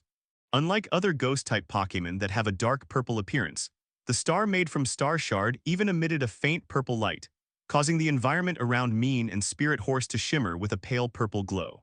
Then these celestial bodies began to move, flying directly towards Naz's direction. Sabrina instinctively wanted to use teleport to dodge, but glancing at the stone slab beside her, she realized that while she could still dodge with teleport, the slab would lose control and she would drop it. Thinking of this, Sabrina gritted her teeth and decided to try to use her superpowers to stop it. The red light in Sabrina's eyes became brighter than ever before, and Alakazam instantly teleported back to Sabrina's side. The two of them unleashed powerful psychic abilities in an instant. The energy of the superpower destroyed everything around Sabrina. Centered on Sabrina, a giant pink and white superpower shield opened up, completely enveloping her. The celestial body, trailing a purple tail, finally collided with Sabrina's protective shield. Star Shatter skill activated. Unlike previous explosions that resembled flames, the Star Shatter explosion created a massive purple mushroom cloud on the ground. The Ghost-type energy surged forth, unleashing a dazzling purple light. This purple energy spread outwards, even affecting Lance and LT, Surge, who were battling on the other side. Both of them were filled with shock as they watched the Star Shatter erupt with 990. In their view, the power of this skill was no less than that of a mischievous grenade self-destructing more than 10 times. The underground base also began to tremble violently, as if it were about to collapse at any moment. Finally, the purple light gradually dissipated, and Sabrina knelt on the ground, panting heavily. Alakazam on the other side directly de-evolved, its expression also full of exhaustion. However, a slight smile appeared on Sabrina's cold face because she had managed to block the attack, and with the energy replenished by the stone slab, her lost stamina would soon be restored. Most importantly, Natsu knew that Maen wouldn't fare any better after launching such an attack. Sure enough, Naz clearly saw that Maen's body was also lying on the back of the Spirit Horse, panting heavily, but he couldn't hide the smile on his face.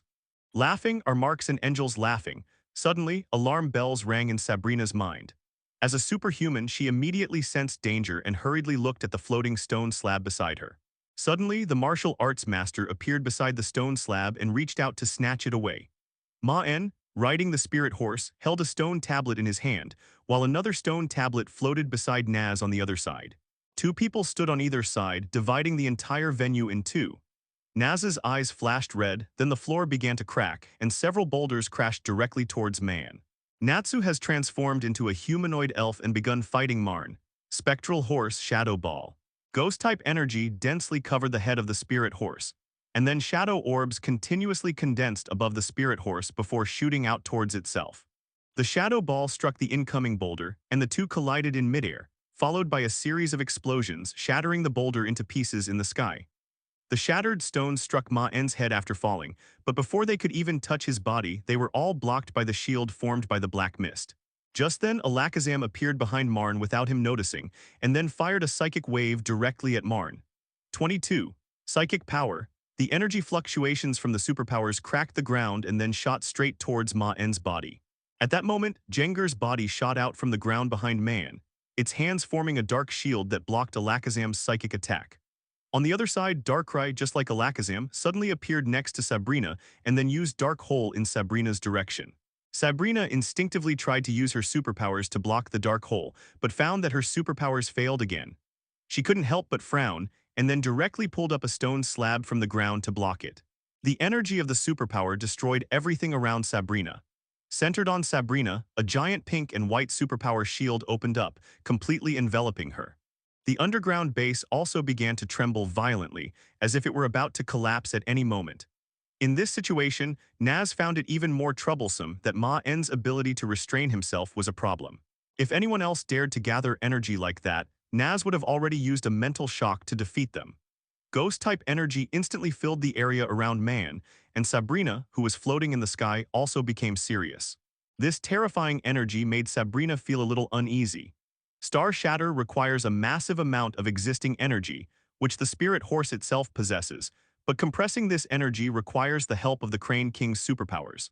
In their view, the power of this skill was no less than that of a mischievous grenade self-destructing more than 10 times. Bike to Genie, please. Finally, the purple light gradually dissipated, and Sabrina knelt on the ground, panting heavily. Alakazam on the other side directly de-evolved, its expression also full of exhaustion. Star Shatter is a move that Spirithorn and Calaisrin combined to create, but Maen has been researching this move with Spirithorn for half a month after obtaining the Ghost-type stone tablet. Unlike previous explosions that resembled flames, the Star Shatter explosion created a massive purple mushroom cloud on the ground.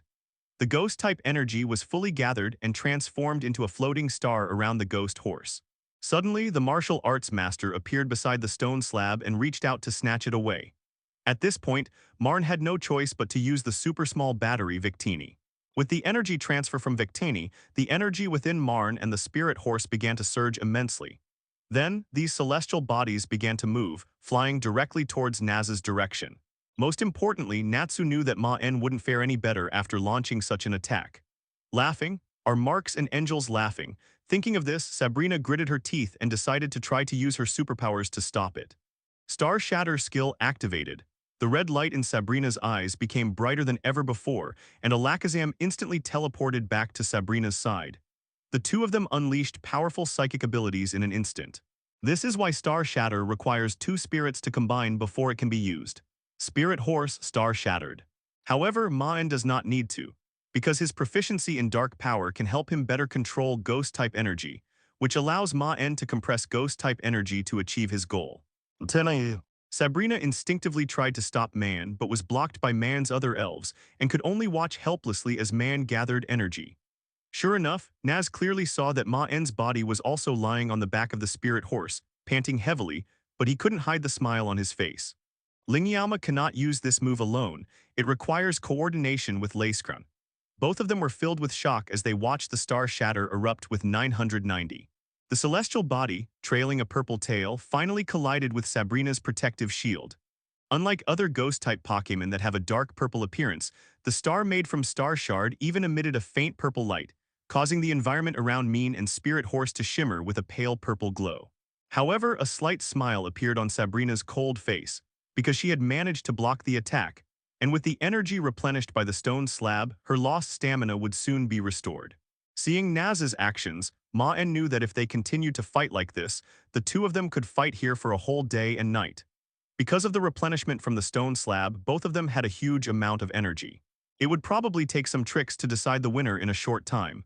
The Ghost-type energy surged forth, unleashing a dazzling purple light. This purple energy spread outwards, even affecting Lance and LT Surge, who were battling on the other side. Suddenly, alarm bells rang in Sabrina's mind. As a superhuman, she immediately sensed danger and hurriedly looked at the floating stone slab beside her. Sabrina instinctively wanted to use teleport to dodge, but glancing at the stone slab beside her, she realized that while she could still dodge with teleport, the slab would lose control and she would drop it. Because this move is essentially a collection of ghost-type energy, and the compressed energy can even be like a small celestial body, it is named Star Shatter. Not good, the attack just now was a ruse. In an instant, Naz realized Maen's plan. Maen intended to use the Star Shatter attack to keep Naz busy on the defensive, thus making her relax her protection of the stone slab. Alakazam, control that Pokémon. Sabrina immediately commanded Alakazam to stop Urshifu. Alakazam immediately activated his psychic powers, intending to block the body of the martial arts bear master. But they discovered that their telekinesis had failed again. That Pokémon is also a dark type. Natsumi was unaware of the martial arts bear master's attributes before, and this critical moment has caught her completely off guard. At this moment, Sabrina's eyes hardened, and she forcibly activated her remaining superpowers. The rocks on the ground instantly rose up and transformed into a small stone wall that blocked the way in front of the martial arts bear master. Martial arts master Xing's expression changed slightly, but then his hand gesture changed from a grasping motion to a clenched fist. He punched the stone wall. With a loud bang, the martial arts master punched through the stone wall and then slammed his fist heavily onto the stone slab. The immense force rendered Sabrina's psychic powers, which she used to control the stone slabs, ineffective. The stone slab spun and flew out. Don't even think about it. Sabrina stretched out one hand and used her superpower on the rotating stone slab in the air, intending to regain control of it.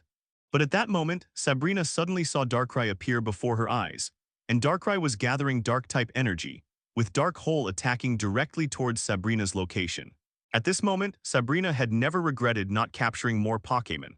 Sabrina has always been able to easily deal with any opponent with just one Alakazam, because even if Alakazam can't beat the opponent, Sabrina will personally step in to strengthen it. Therefore, Sabrina has always neglected the capture and training of Pokémon.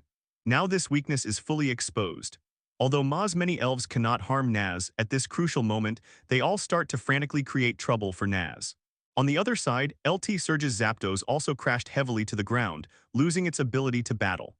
But when Sabrina dodged and looked at the stone slab again, she saw a three-headed dragon firmly biting the slab, and then, under Sabrina's gaze, it turned its attention to Maen. Under LT Surge's command, the rocket team members remaining around were well-trained, and various double-egg gas sprays began to emit black smoke, directly enveloping the entire field in black smoke. LT Surge also planned to take advantage of the black smoke to prepare for retreat. Shortly after the two entered the tunnel, a rumbling sound came from the base behind them, indicating that it had completely collapsed. However, Watari's face showed a puzzled expression as he continued. Although Zapdos is quite strong, it could only be defeated by Lance when he was at full power. Upon hearing Maen's reply, Du was taken aback at first, then burst into laughter. Having fought side by side in this battle, they were indeed good friends. The two were still somewhat shaken by their narrow escape. Maen picked up the stone slab and led Du back along the path they had come in from earlier. No problem, this was originally your spoils, Mr. Maen, and I believe that Mr. Maen is not the kind of person who would use a stone slab to do bad things, Du said to Maen with a smile. Rockets retreat. The dark hole flew in under Sabrina's panicked gaze. On the other side, Maslow in the fog also felt his clothes being tugged, and then his body instantly disappeared into the darkness. After a while on a piece of ground outside Labo Mountain, never met but aren't we friends, Maen said with a smile. Cracks began to appear on the ground, and then a Tyranitar emerged from the soil, followed by Maen and Du slowly crawling out of the hole. The stone slab has changed hands. On the other side, Sabrina stared intently at Maen, as if trying to memorize his face. Then she quickly recalled Alakazam from the ground, activated teleport, and disappeared from the spot. But at that moment, Alakazam suddenly rushed out and stood in front of Sabrina, taking Darkrai's dark hole head-on. After Lance's Dragonite blew away the smoke with its wings, it discovered that LT Surge and Sabrina had disappeared, and the other Team Rocket members had also quickly left through the hidden door, leaving behind only a mess. All the other Pokémon had been defeated and were recalled into their Pokéballs by LT Surge. The tunnel that Marks and Aang dug before entering is still there, so Shu can dig out again from there. LT Surge looked at the base shaking above him.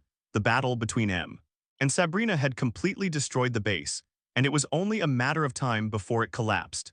The plan had failed completely, and he could only give the Team Rocket members who were still around a retreat order. By the way, Mr. Maen, why do you call me Adu? Have we met before? For Lance, as long as the stone doesn't belong to Team Rocket, he doesn't care about anything else. Friends. Hahaha, that's right, Maen Xian. No, it's Maen Xian, we are indeed friends. This is the troublesome thing about superpowered people. If they are determined to escape, there is no way to stop them from leaving unless the area is prepared in advance. The energy of the dark hole spread instantly. Alakazam tried to resist the dark hole's erosion, but found that it was powerless and could only be helplessly swallowed by the dark hole. Sabrina, blocked by Alakazam, took the opportunity to retreat and escape the range of the dark hole.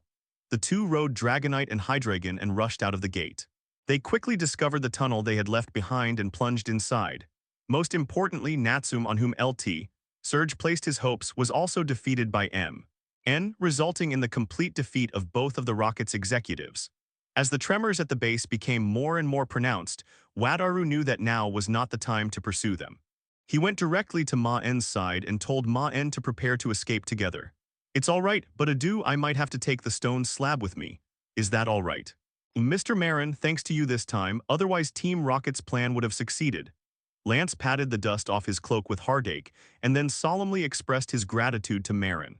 Meanwhile, LT Surge, having lost two of his Pokémon to Maen, was no match for Lance and now only had Electivire left as his fighting force. Maen and Lance weren't in a hurry to leave. After all, Team Rocket's base had been destroyed, and the two of them, along with their Pokémon, needed to rest after the fierce battle. So they stayed put and chatted. "Maen, I've read your Eevee paper, it's really well written. If I weren't a Dragon-type specialist, I'd really like to try catching an Eevee myself," Lance said with a smile. On the other side, Maen thanked Du for the praise and then inquired about why Du was there. As soon as Lance finished speaking, Apollo and Athena chimed in, launching into a barrage of sarcastic remarks at MT Surge. "Mr. Surge, I heard the plan failed." "The stone tablet was stolen," Sakaki said, looking at Mr. Surge. "Since Team Rocket was exposed, not only ordinary people have been panicked, but the League's top brass has also been thoroughly investigated. In particular, it was discovered that the gym leaders and Elite Four members of the Kanto and Johto regions are all affiliated with Team Rocket. Moreover, due to the suddenness of the incident, the new Elite Four members of the Kanto and Johto regions have not yet been decided." Maen had naturally heard of the Lake of Rage. After all, there was a red Gyarados there. Hearing this, Maen understood why he hadn't seen Lance's red Gyarados during the battle earlier. It turned out he hadn't successfully captured it yet. But hearing Lance mention the Lake of Rage, it's clear that Lance's capture of the red Gyarados is not far off. "I'll pass, I've already achieved my goal with the stone tablet." After thinking for a moment, Maen shook his head and rejected Du's suggestion. At this point, a rare look of fatigue appeared on Wadaru's face, and he continued. "Lord Sakaki, something unexpected has happened. We had already obtained the stone tablet, but an unexpected person appeared, so a problem has arisen." After Du left, Maen also took the superpower tablet and left, intending to find a quiet place to study it properly. When Du heard Maen's question, his expression showed helplessness and exhaustion, and then he slowly began to explain. "Meanwhile, at Team Rocket's secret base, I fought LT Surge as soon as I first discovered him, but he escaped. Then, after he hid in a secret base, I couldn't find him and was really worried. But luckily, the explosions from your fight with LT Surge attracted my attention, which is how I found this hidden base. By the way, Mar, have you ever heard of the Lake of Wrath?" Then the screen in the conference room lit up, and several faces appeared on the screen in a split-screen format, with the Rocket's leader, Giovanni, right in the center of the screen. For example, Elite Four member Shiba is currently serving as Elite Four member for both the Kanto and Johto regions. I not only serve as Elite Four member for Kanto, but I am also currently serving as champion for Johto. If the two regions weren't adjacent to each other in 307, I probably would have been too busy to handle everything. After all, Team Rocket has too many members. I came here on a mission from the League to investigate the situation here. I didn't expect to discover Team Rocket, so I started to investigate. Well, there will be that opportunity. As he spoke, he mentioned the Lake of Wrath and asked Maen if he knew of the place. Before Sakaki could even speak, Lance on the other side looked at MT Surge with disdain and said, Du wasn't too disappointed when he heard Maen's words. After all, this wasn't originally Maen's task, Du was just saying it casually. "I've heard of it, it's located in the northern part of the capital, right?" However, Lance and the others dared not mock Sabrina, because Sabrina not only had the deep trust and respect of Giovanni, but more importantly, Sabrina herself was extremely powerful.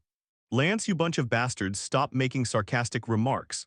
Besides, isn't Natsum the person in charge of this operation? Why aren't you laughing at her?" MT Surge said angrily, pointing at Natsum, who had been resting with her eyes closed. "That's right. Actually, my original mission was to investigate the anomalies that occurred there, but I was delayed because of the stone tablet. The League suspects that Team Rocket is conducting experiments at the Lake of Rage, so I plan to investigate. Are you interested in joining me? Hearing Du's words, Maen couldn't help but show a look of sympathy. He knew that Du not only held these two positions, but also served as an Interpol agent. While speaking to Du in front of him, Maen added in his mind, there will be opportunities in another world. Man wasn't very interested in the red Gyarados, so he didn't plan to go over. March, stop making excuses. Just admit that you are weak. I've said it before, this matter will be absolutely foolproof if I handle it. Maen, let's have a match sometime, you're really strong. It's a pity I have a mission this time, otherwise I would really like to have a good fight with you. Du smiled upon hearing Maen's reply, then flicked his cloak and flew directly into the sky, leaving the place behind. Upon hearing Lance's words, Lance and the others' expressions froze.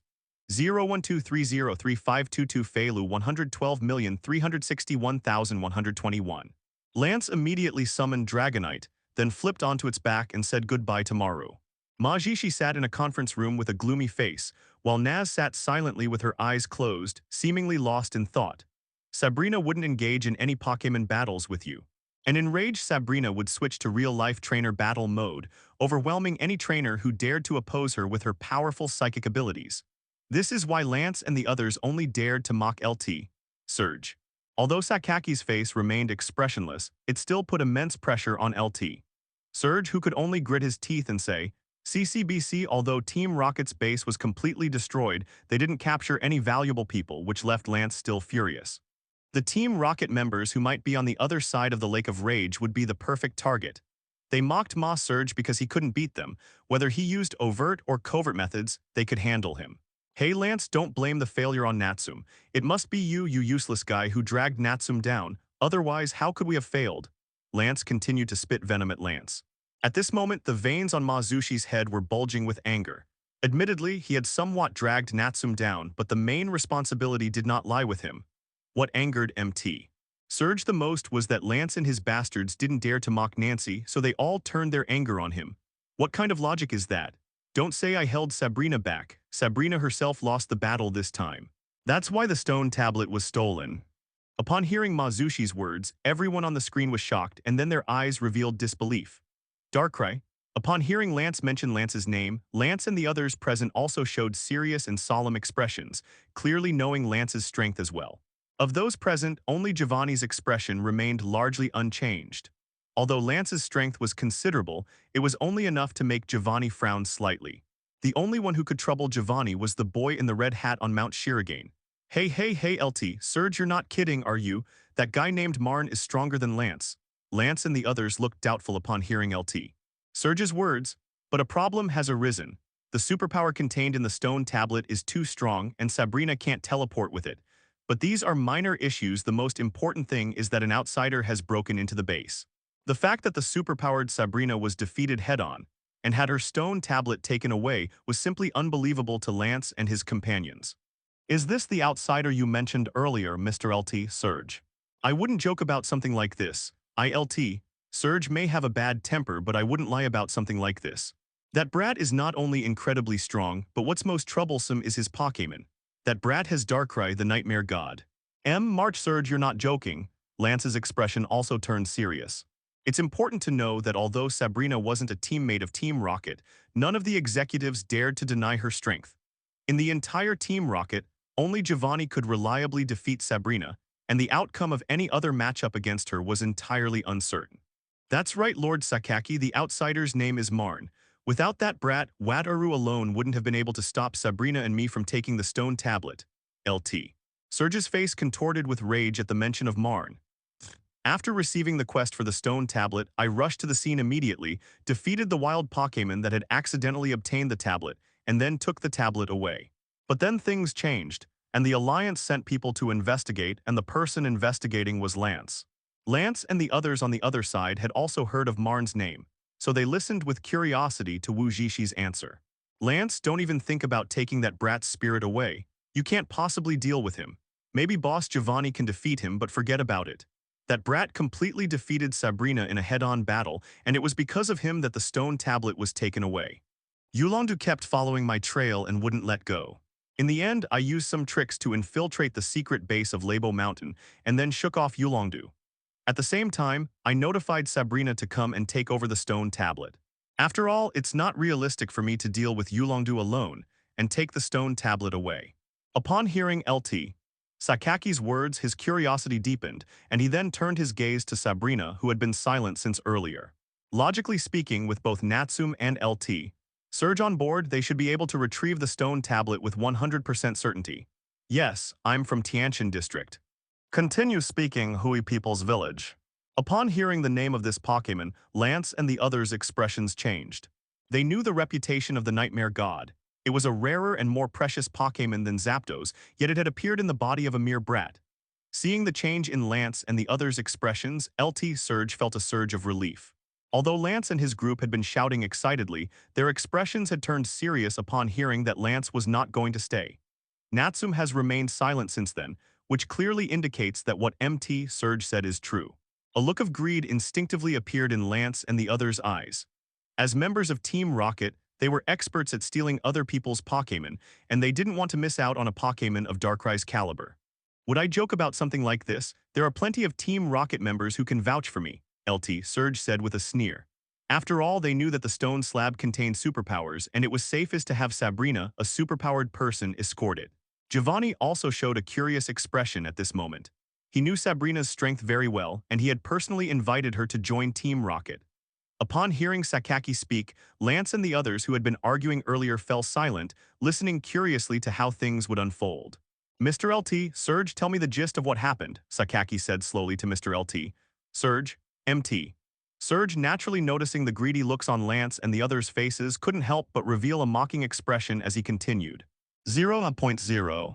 Lance's executives also knew that if they were to face off against Yulongdu, they would likely lose more often than they win, since Yulongdu's dragon-controlling power and genuine champion strength were no joke. Maen, if I remember correctly, he should be the newly appointed Ibrahimovic expert in the league. Is he very strong? Sakaki also showed a curious expression. Upon hearing LT Surge's decision, everyone present nodded silently, and even Sakaki didn't think there was anything wrong with LT Surge's decision. Lance and the others also looked at Natsume, who had been keeping her eyes closed and not speaking. Very strong, that Maen is more than just a researcher. This kid gives me the feeling that he's even more powerful than Yulongdu. Sakaki turned his gaze to Sabrina, who was sitting to the side without saying a word, and Lance and the others also looked on with curiosity. Naza, is what LT Surge saying true that Maen defeated you? Sakaki asked Naza curiously. Naza finally opened her eyes, then slowly raised her head. After a moment of silence, she slowly spoke. I lost. Although Sabrina has a cold personality, she still respects Giovanni, who led her to join Rocket Girls, so she answered Giovanni's question. Lance and the others also showed surprise. Although MS had said that the plan failed because of Natsume's defeat, that was, after all, just MS' opinion. But now that Naz has personally admitted to the failure, the 657 incident is 100% true. It's important to know that Sabrina is extremely arrogant. Apart from Giovanni, who is someone Sabrina cares about, she completely ignores everyone else on Team Rocket. The fact that even the proud Natsume admitted defeat shows that Maen's strength truly impressed her. When Sakaki saw Sabrina's gaze, he was taken aback at first, then burst into laughter and continued to have LT Surge recount what had happened. Others might only look at Sabrina with cold eyes, but Giovanni could see much more. Lance and the others also showed curious expressions. Although they mocked LT Surge's strength, they would not mock a trainer's eyesight. It is known that a person leaves a trace as long as they live in this world, but there is very little information about marks and angels. It is practically a blank slate. He then mentioned the previously unseen elves in Maen's possession and the alliance between him and Du. A fighting spirit yearning for battle, and a desire for revenge against marks and angels. For beings at their level, the knowledge of Pokémon stored in their minds is practically half a Pokédex. So the fact that LT Surge doesn't recognize MN's Pokémon piqued their curiosity. Sabrina had always been indifferent to everything, but just now Giovanni actually saw fighting spirit in Sabrina's eyes. Because the spirit of Mar and N above is obviously a fake, it means that Mar and N's life story is also unknown. Thank you, Lord Sakaki. Should we try to get that stone tablet back? This was a look in Giovanni's eyes he had never seen before, and seeing this look, Giovanni knew that Natsume was not wallowing in defeat and was planning to defeat Maen again to take revenge. Recently, Giovanni finally received news of Mutwo again. His original intention was to use the stone tablet to lure Mutwo to the area and then recapture it. LT. Surge, you don't even recognize the elf that Brat's holding.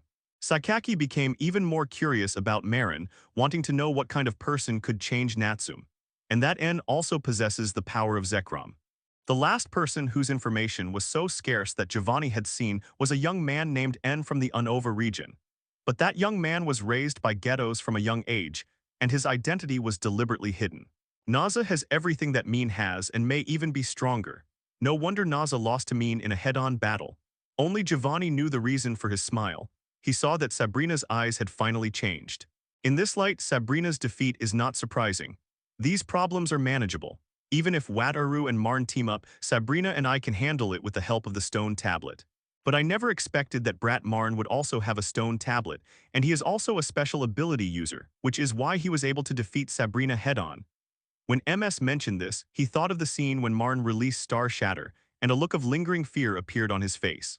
Sakaki was shocked when he heard Maen's words. He hadn't expected that Maen was also an ability user and that he possessed the stone tablet. Information about marks and angels is even scarcer than that of N, which only fuels Giovanni's curiosity. Hearing that Sakaki wouldn't pursue the matter of the mission's failure, LT. Surge breathed a sigh of relief, but then his face returned to a look of hatred, as if he wanted to find Maen and take revenge at any time. And this means that Nazja's strength will increase again, which is great news for the Rockets. The others were puzzled by Sakaki's laughter. After all, the plan had failed, so why wasn't Changshu laughing? LT. Surge also uploaded some pictures and information about the Mulva, which were taken by Team Rocket members during their battles with Mulva. But now that the stone tablet is no longer in his possession, Giovanni has another plan. After all, Mutwo has developed human emotions, and with humanity comes weakness. Sakaki then had his men pull up Maen's file, but as he looked at it, he frowned. When Mutwo was mentioned, Giovanni's face showed a complicated expression. It was because of Mutwo that Team Rocket was exposed to the world and Mutwo later escaped. Thinking of this, a smile returned to Sakaki's face. With the Nightmare God Darkrai and these never-before-seen spirits, and most importantly, the ability to defeat Sabrina head-on, the level of vigilance that Maen had in Lance and the others instantly rose to the highest level. Meanwhile, LT. Surge continued to recount what happened next, including being forced by Maen to let the mischievous raid self-destruct to escape, which then attracted Wataru's arrival. Sakaki and the others also looked at the pictures above, and sure enough, they all frowned when they saw martial arts bear Master Doram Baruto and Lingyaoma. No need. Right now that Maen has at least 2 stone tablets. Dealing with him would require a lot of effort. The League's attention is still on us, so we can't make a big move in 5.4 yet. Besides, the stone tablets weren't really necessary. I only used them to lure out Mutwo and help with my training. The information recorded on the document was too limited. Only Dr. Oak's testimony caught Giovanni's attention. The rest was utterly laughable to the experienced Giovanni. You've done well, Mazushi. The failure of this operation is not your fault. This Maen is quite interesting. While Team Rocket was having a meeting, on the other side, Maen was staring intently at the psychic-type stone tablet in front of him, his serious gaze seeming as if he wanted to see right through it. So the method was wrong after all. Maen reluctantly put down the superpowered stone tablet and sighed softly. After obtaining the psychic stone tablet, Maen went to a quiet, deserted place and planned to study it. Then Maen stared at the stone slab for 3 whole hours. The Jenger and the others who had initially gathered around out of curiosity had already started playing their own games. Only Maen remained sitting cross-legged on the ground, carefully examining the stone slab. Maen pulled out the psychic training manual he'd gotten from Sabrina's father in Saffron City again, carefully examining its contents, and then realized he hadn't made a mistake. That's right, Maen plans to try and develop superpowers using the superpower tablet. Ma-22N didn't aspire to reach the level of Sabrina or Gadlia, but at the very least, he could achieve levitation and basic telepathy. Especially the ability to float in the air, this ability is extremely important. Maen didn't want to encounter a situation in the future where he was in danger, and the 3-headed dragon wasn't around and he couldn't fly. You agree, Groudon? Groudon. Seeing the unresponsive stone slab, Maen could only temporarily put it back in his backpack and then use dark power to seal off the overflowing superpowers. Later, Maen worried that this transformation would destroy his dark power, which would be a huge loss. Most importantly, Maen was worried that Ho-Oh would not be able to revive after committing suicide, which would be ridiculous. This Eevee is a descendant of an Elite Four member, so there's no need to worry about its talent. Professor Oak also asked Maru if he needed an Eevee. Fortunately, Maen dodged in time, successfully ran back to his room and told her he was going to rest, thus avoiding the enthusiastic stares. Moreover, this isn't Marx's original world. It would be interesting if he got killed here with a woodcutter's knife. After the connection was established, Professor Oak congratulated Maen on the complete verification of his identity in this world and said that Maen was now considered an expert. The problem now is that Maen has obtained the stone tablet, but he can't use it and can't draw power from it at all, which has stalled Maen's first step. However, after delivering the desserts, Maen felt that the five sisters were looking at him too enthusiastically, making him feel as if he might be eaten at any moment. If Maen hadn't mobilized the power of darkness in time for defense, he probably would have had to stay in the hospital for at least a few days. Marn's dark power is definitely not bad, and he has a good level of ability in reconnaissance and enhancement, but it is ultimately not enough to enable Maen to fly. The next morning, Maen left behind a guide on how to breed Eevee and some recipes for making desserts before flying off to Wakaba Town. After thinking it over, Maen agreed. After all, his second team was not yet complete, so there was no reason to refuse such a talented elf that also fit Maen's aesthetic. Because Sabrina's superpowers couldn't enter Ma's body at all, they were blocked by the dark power as soon as they went outside, so there was no way to unlock her superpowers. At the time, Natsume suggested that unless Maen could find a powerful psychic force that could temporarily break through the dark power defense, a seed of superpower could be planted in Maen's body, and then the superpower could be slowly developed. In the original world, Maen had tried to get Natsume to help him develop superpowers, but the answer he received from Natsume was that she couldn't do it either. I plan to go there to retrieve Ibrahimovic, who was sent by the League, and then we'll determine the direction for his development. After returning to Yuanju City, Maen shamelessly moved into the home of the five Yuanju sisters once again. At that moment, the man's Pokédex also rang. Professor Oak was calling. On the other side, Maen looked at the sky gradually darkening and knew that it would be too late to rush back to Roy Town. He could only plan to return to Yuanju City first. Under Victini's control, the superpower was transformed into a shockwave that sent Maen flying. Victini has plenty of energy, but his control over it is lacking. Victini's superpowers did indeed activate the power of the Super Slate, and it was exceptionally powerful. However, a problem arose when she tried to plant the seeds. However, how strong one's superpowers can be developed depends on Maen's own talent. Maen also tried to get Victini to activate the stone tablet with her superpowers, and then tried to pierce Maen's dark power defenses to successfully plant the seed of superpowers. After Maru left on Hydreigon, a thick fog began to appear in the surrounding forest, and Suikyun's figure slowly emerged from the fog.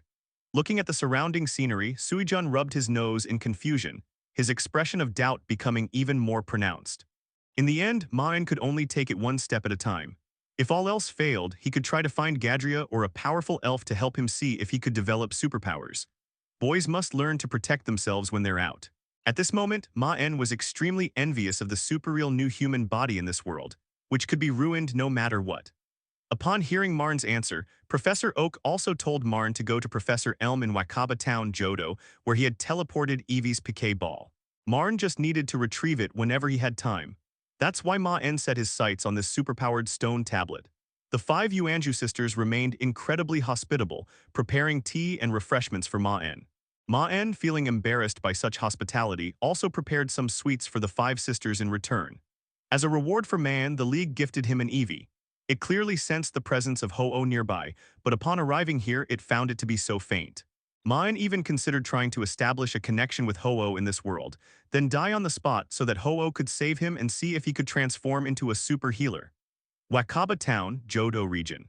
Following the map's directions, Maen quickly arrived at Roy Town and successfully located Dr. Kumo's research institute. Upon entering the research institute, Maen found Dr. Kongmu, who was conducting research. Dr. Kumo was also very excited to see Maen's arrival, because he had also read the Eevee evolution paper that Maen had copied and enthusiastically discussed it with Maen. Fortunately, although Marx and Engels were plagiarists, they still had the foundation of researchers and some understanding that was beyond their current period, so they could barely discuss things with Dr. Kongmu. After listening to Mar and Eng's unique perspectives, Dr. Kongmu pondered them seriously and acknowledged Mar and Eng's level of knowledge, marveling at how young he was to have such excellent advice. Fortunately, Professor Elm hadn't forgotten the main reason for his visit. He patted his head, apologized to Maen, and then took a piquet ball out of his pocket and placed it in Maren's hand. Maen took the piquet ball and opened it, and an adorable Eevee appeared directly on the ground. The newly arrived Eevee quickly scanned its surroundings, feeling somewhat apprehensive about the unfamiliar environment. Then Ibrahimovic noticed that Maen slowly walked towards it and then squatted down in front of it. With a smile, Maen extended his hand and placed it in front of Ibrahimovic, saying slowly, "Hello Eevee, from today onwards I am your trainer." Ibrahimovic was taken aback by what Maen said, then a happy smile appeared on his face, and he ran and plunged into Maen's arms. Maen quickly hugged Eevee, who was rubbing against him affectionately, and gently stroked Eevee's body while trying to get some information about it. This Eevee has passed its juvenile stage and reached the beginner level. Although its strength is still somewhat low, its fur and eyes are quite good, indicating that it has been well trained in its early years. Most importantly, the little guy is still very young. Having only recently passed through infancy, Maen can now focus on building a solid foundation for the little one. Moreover, unlike legendary Pokémon and other mythical Pokémon, Eevee doesn't require an excessive amount of energy to develop, so the little guy can grow rapidly in no time when Maen has it by his side. The League's reward was only one Ibrahimovic, since Maen's identity was still too well hidden, and the League dared not confirm Maen's specific identity. The current alliance is completely like someone who has been bitten by a snake once and is now afraid of ropes for 10 years. Team Rocket's pervasive infiltration has made the League feel like it's going to explode. Many trainers that the League had high hopes for turned out to be moles after investing resources in them. This has made the League more cautious about rewarding trainers now. So Maen published such a valuable paper, yet he only received an Eevee as a reward. However, Maen didn't care. He hadn't planned to get anything from the alliance anyway. His biggest requirement was just his identity. This Ibrahimovic was a pleasant surprise. After obtaining Eevee, Maen bid farewell to Professor Elm and left Wakaba Town amidst Professor Elm's reluctant expression. Maen naturally set his next target on Azalea Town, since the Celibi time event was likely to have occurred in the surrounding forest. Maen planned to scout out the terrain beforehand and also get to know Eevee better. Meanwhile, at the Rocket's headquarters, "Lord Sakaki, I have something important to report to you." Sakaki's secretary, Masato, hurriedly knocked on the door of Sakaki's office, carrying a stack of documents. "Come in." Upon hearing Sakaki's voice, Makoto carefully straightened his clothes, which had been disheveled from running, and then walked into the office. "What's the matter, seriously?" "Lord Sakaki, Bishes has betrayed us." Sakaki raised an eyebrow upon hearing Makoto's words, looking somewhat puzzled but without any surprise. This afternoon, Bishes raided one of the Rocket's bases in Johto, took the Dark Sphere there, and then left the Rockets. There is no way to contact Bishes now, and I believe that Bishes has betrayed the Rockets. So Bishes finally couldn't hold back anymore. Sakaki seemed unsurprised by the news, instead revealing a mocking smile on his face. Seeing Sakaki's unwavering expression, Makoto also calmed down and said softly, 012303522 Feilu 112,371,331. Did Lord Sakaki know all along that Bishes would betray him? But why didn't he stop him beforehand? There's no need for that guy's ambition is too small. He's chasing after the power of the Celibi, but that power isn't that strong, and it's perfect for making Bishes a target for the Alliance. Damn it, spread the news of Bishes's defection. Say he's planning to cause trouble in the capital and let the Alliance's mad dogs bite him.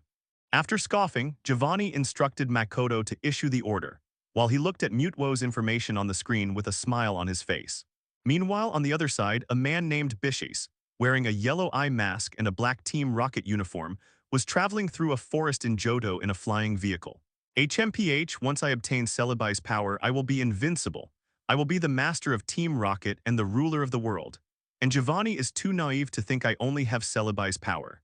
I've already made all the preparations, ha ha ha ha. Bishes muttered to himself, then burst into maniacal laughter while tightly clutching a black piquet ball in his hand. Meanwhile, inside the backpack behind Bishes, a dark stone slab was silently emitting a thin black mist, which was quietly seeping into Bishes's body. As the black mist entered Bishes's body, Bishes's laughter became even more manic, and the expression on his face became even more ferocious. Meanwhile, Maen, riding his three-headed dragon, continued his journey and finally arrived at Hinoki Town at dusk. Upon entering the town of Hinoki, Maen saw a circular building with a lifelike slowpoke statue carved on it. This is also the most famous classic in Azalea Town, Slowpoke's Well. Thinking about this, Maen had no further clues. After all, Maen couldn't investigate this matter on his own initiative, so he could only wait for Xiao to arrive and start the storyline. Upon entering the gate, Maen saw Steel wearing a Slowpoke coat, seemingly about to leave, with a strange expression on its face. Mr. Steele, I'd like to ask if there are any legends of rabbis near the town of Azalea. That means there must be a problem with Bishes. Only this could cause Celibi to face a different crisis than in the movie, and this crisis could very well cost Celibi his life. In particular, Slowpoke sometimes doesn't even realize that its tail has fallen off, and then it grows back unintentionally. Listening to Steele's explanation, Maen nodded in understanding. The information Steele provided was similar to what Maen already knew, which meant that the dangers that might befall the rabbi here were not due to the environment. However, Maen didn't come here for Slowpoke. After asking the townspeople about where Steele lived, Maen didn't rush to visit since it was getting dark. So Maen went to a Pokémon Center to check in first. The most respected Pokémon in this town is Slowpoke, because Slowpoke once helped bring rain to save Azalea Town from drought, so the people here have a special affection for Slowpoke. The oak forest is lush with trees, and the trees are incredibly tall, which has resulted in a large number of bug and grass-type Pokémon there. Even during the day, the oak forest is as dark as night. Legend has it that Celibi lived there, which is why the oak forest is so lush. Long ago, people built an oak forest shrine there to worship Celibi, but it is probably abandoned now, as fewer and fewer people believe in this legend. However, there are still some descendants who still live in the oak forest. If you meet them, you might be able to find out more detailed information. The person who opened the door for Maen was Steele's granddaughter, Chai. After hearing Maen's purpose for coming, Chai happily led him through the gate. Upon hearing Marn's words, Steele's face also turned serious. He didn't doubt Marn's words. After all, Maen was introduced by Professor Oak, so his character was guaranteed.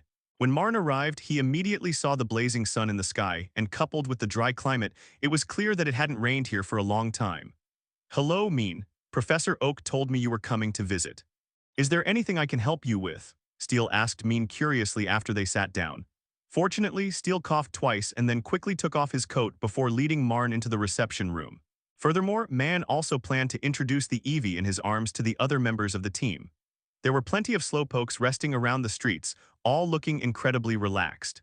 If something unexpected happens this time, the rabbi may very well lose his life forever. Before that, Maen could go to the oak forest to thoroughly investigate the environment. After all, Steele had said that the oak forest was very large and that it was inhabited by survivors. Perhaps Maen could get more detailed information from those survivors, which would help him formulate subsequent plans. He didn't expect his granddaughter to let the guests in at this time, especially when he was wearing such strange clothes. Maen didn't disturb Steele, just quietly drank his tea and waited for Steele's reply. Even Steele's granddaughter, Chai, looked at Steele curiously. After all, she had heard of Celibi, but she never thought that there would be a legend of Celibi in Azalea Town. Maen carefully avoided the Slowpokes around him. After all, the people here worship Slowpokes. If I accidentally hurt Songlu, I'll probably be besieged by Zhengkang. The city of Azalea is located near the sea, so there is a wide river between Azalea and Route 34. There are also some small towns around this river, but they don't have any gyms. The next morning, Marks and Eng set off to visit Steele's home. If it weren't for Professor Oak vouching for you, man, I wouldn't have told you about Celibi. After all, Celibi is the guardian spirit of the surrounding forest and shouldn't be disturbed. Maen was not from this world, so even though he knew some general locations, the old man Steele, who lived here, knew the exact locations better. The legend of the shrine once said that it appeared in the oak forest between Hinoki and Route 34. But that was more than 10 years ago, and I'm not sure if the shrine is still there now. Walking on the streets of Hinoki Town, there are very few pedestrians around. After all, Hinoki Town is not very large. After pondering for a moment, Steele sighed and said, Slowpoke's tail is also a rare and delicious ingredient, just like Farfetched's green onion, both of which are considered top-tier ingredients. The town of Hinoki in the Johto region should be renamed Slowpoke Town instead of Hinoki Town. Mr. Steele, please rest assured, I came here not to disturb Celibi. On the contrary, I received information that someone is watching Celibi and may come here to capture him at any time. That's why I wanted to ask you for Celibi's exact location. It's worth noting that even without Maren's involvement, Celibi in the movie was ultimately drained of his life force by the Dark Sphere. It was only through the combined efforts of Celibi from other timelines that this particular Celibi was finally revived. Upon hearing Marn's question, Steele's face also showed a serious expression, and then he began to ponder. Steele looked at his granddaughter Chai's sly smile, and a helpless expression appeared on his face. After renting a room in a small town near the oak forest, Maen entered the oak forest, intending to find traces of the remaining inhabitants. In a clearing in the oak forest, a campfire was burning and tables were set up around it. Maen and his logistics team began preparing lunch. The reason for lighting the campfire was simple. Just as Steele had described, the towering trees in the oak forest blocked out the sunlight. Although it wasn't as dark as night, the sunlight still couldn't penetrate to the ground, so the overall environment was still somewhat dim. On the other side, Jengar and other Pokémon greeted Eevee warmly, especially Zoroark, who was the most enthusiastic. Because Zoroa is finally no longer the smallest and weakest Pokémon in the team. Eevee is also a warm-hearted Pokémon. Although the older members of the team look a bit fierce and have a somewhat terrifying aura, they all care about Eevee very much. After all, Eevee is one of the few younger sisters in the team, so naturally she needs to be protected. While Maen was cooking, Aibu looked around curiously before running around happily. Eevee ran and ran until it entered the forest, then curiously looked around at the scenery. Some caterpillars on the tree trunk and Oddish on the ground looked at Eevee curiously, and after realizing that Eevee meant no harm, they greeted Eevee warmly. Ibrahimovic is happier because he has made new friends, and his 4 little legs are always busy running around. Ibrahimovic, running, was completely unaware of what was ahead and crashed headfirst into a hard object. After the impact, Eevee was thrown into the air by the elasticity of Ursaring's belly, where it was caught by a martial arts master who was waiting nearby and then placed back on the ground. Only the sounds of impact echoed continuously in the forest. Jengar saw the Ursaring struggling on the ground and knew it was trying to bully its sister, then a strange smile appeared on its face. Although it didn't hurt, Ursaring, being the local tyrant, felt it was a provocation, and although Eevee apologized in a panic, Ursaring clearly ignored it.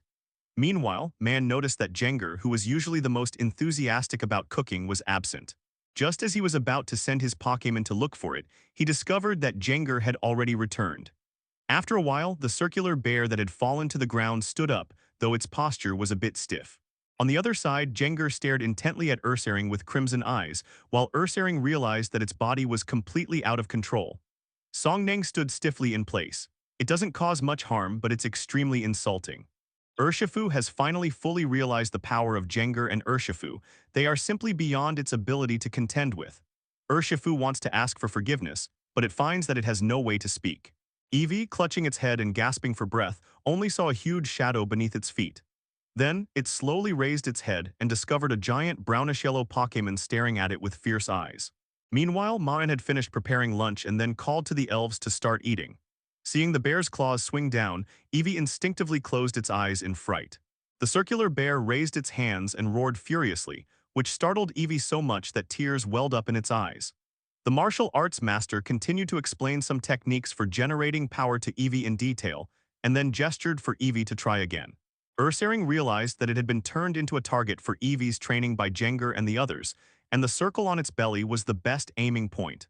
Although Eevee's collisions didn't hurt much, Ursaring felt as if each of Eevee's heads had hit its heart.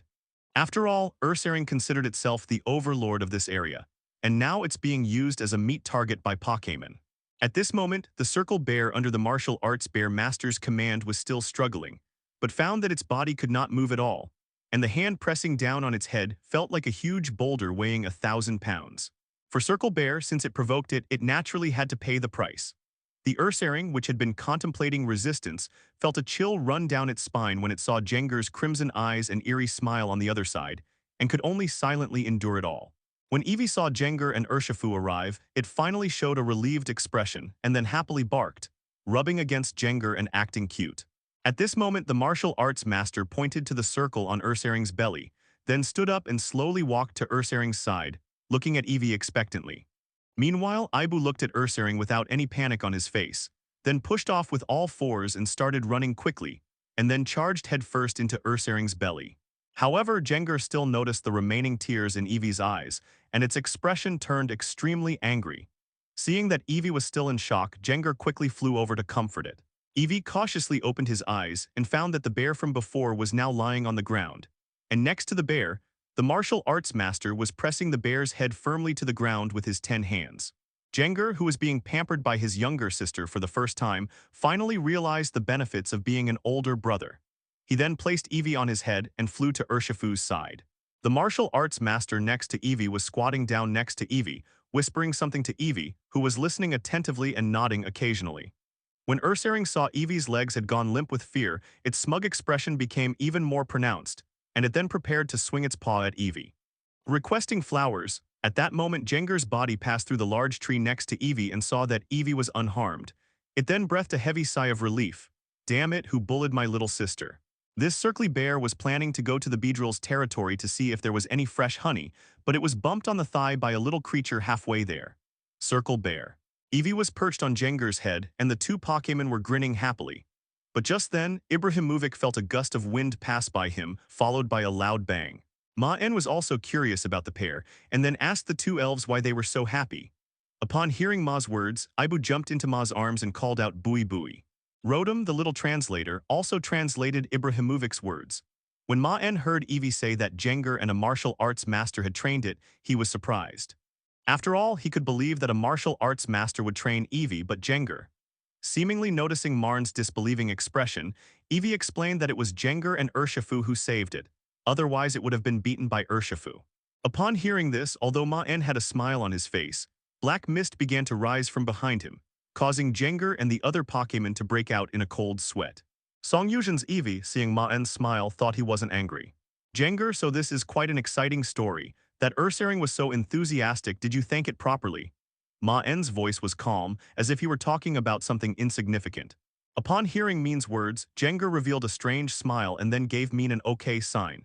Seeing Jengar's actions, the black mist on Maen's body also dissipated. Then he gently stroked Eevee's little head and told Eevee not to run too far next time. If it really wanted to go out and play, it could let Jengar follow it. Little Eevee naturally heeded Maren's words. After all, it was terrified when the circular bear tried to pat it earlier.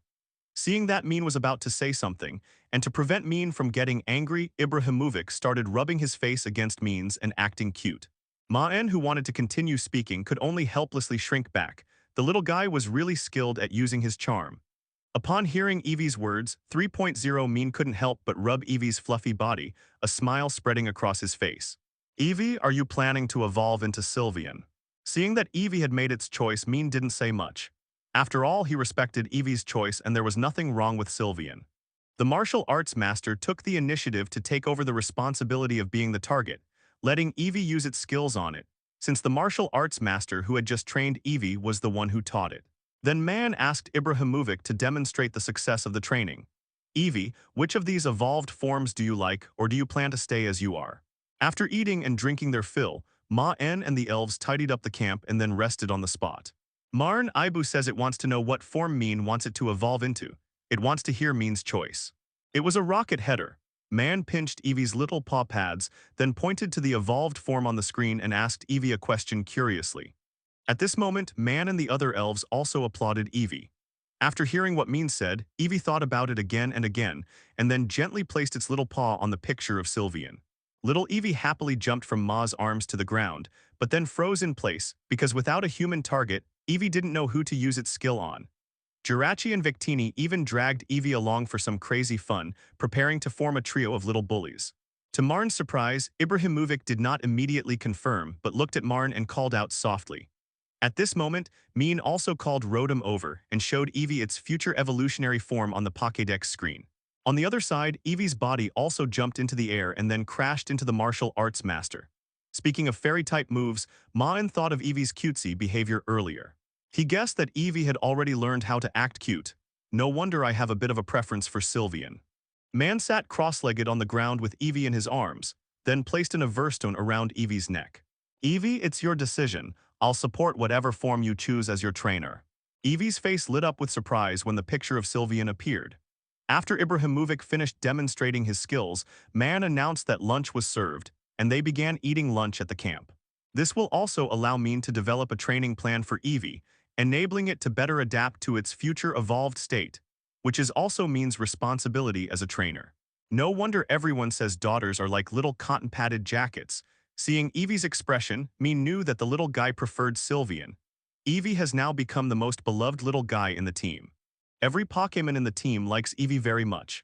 For example, Urshifu teaches Eevee the technique of generating power, Tyranitar and Sandstorm create sand to help Eevee learn Sandstorm, and Hydreigon directly takes Eevee to experience the feeling of flying. The conditions for Sylveon to evolve are that Sylveon has a certain level of affinity with its trainer and must also master a fairy-type move. At this moment, little Ibuki started running with all four legs, and then a ray of white light appeared above his head. Eevee looked at its various evolved forms with curiosity, a conflicted expression on its face. Although Maen said he favored Eevee evolving into Umbreon, that was only for ease of training. Maen still preferred to respect the Pokémon's own will, so he wouldn't say much even if Eevee didn't evolve. Looking at the Jengar and the others who were captivated by Eevee's adorable appearance, Maen knew that regardless of how skilled Eevee was at using its rocket headbutt, its ability to charm was probably maxed out.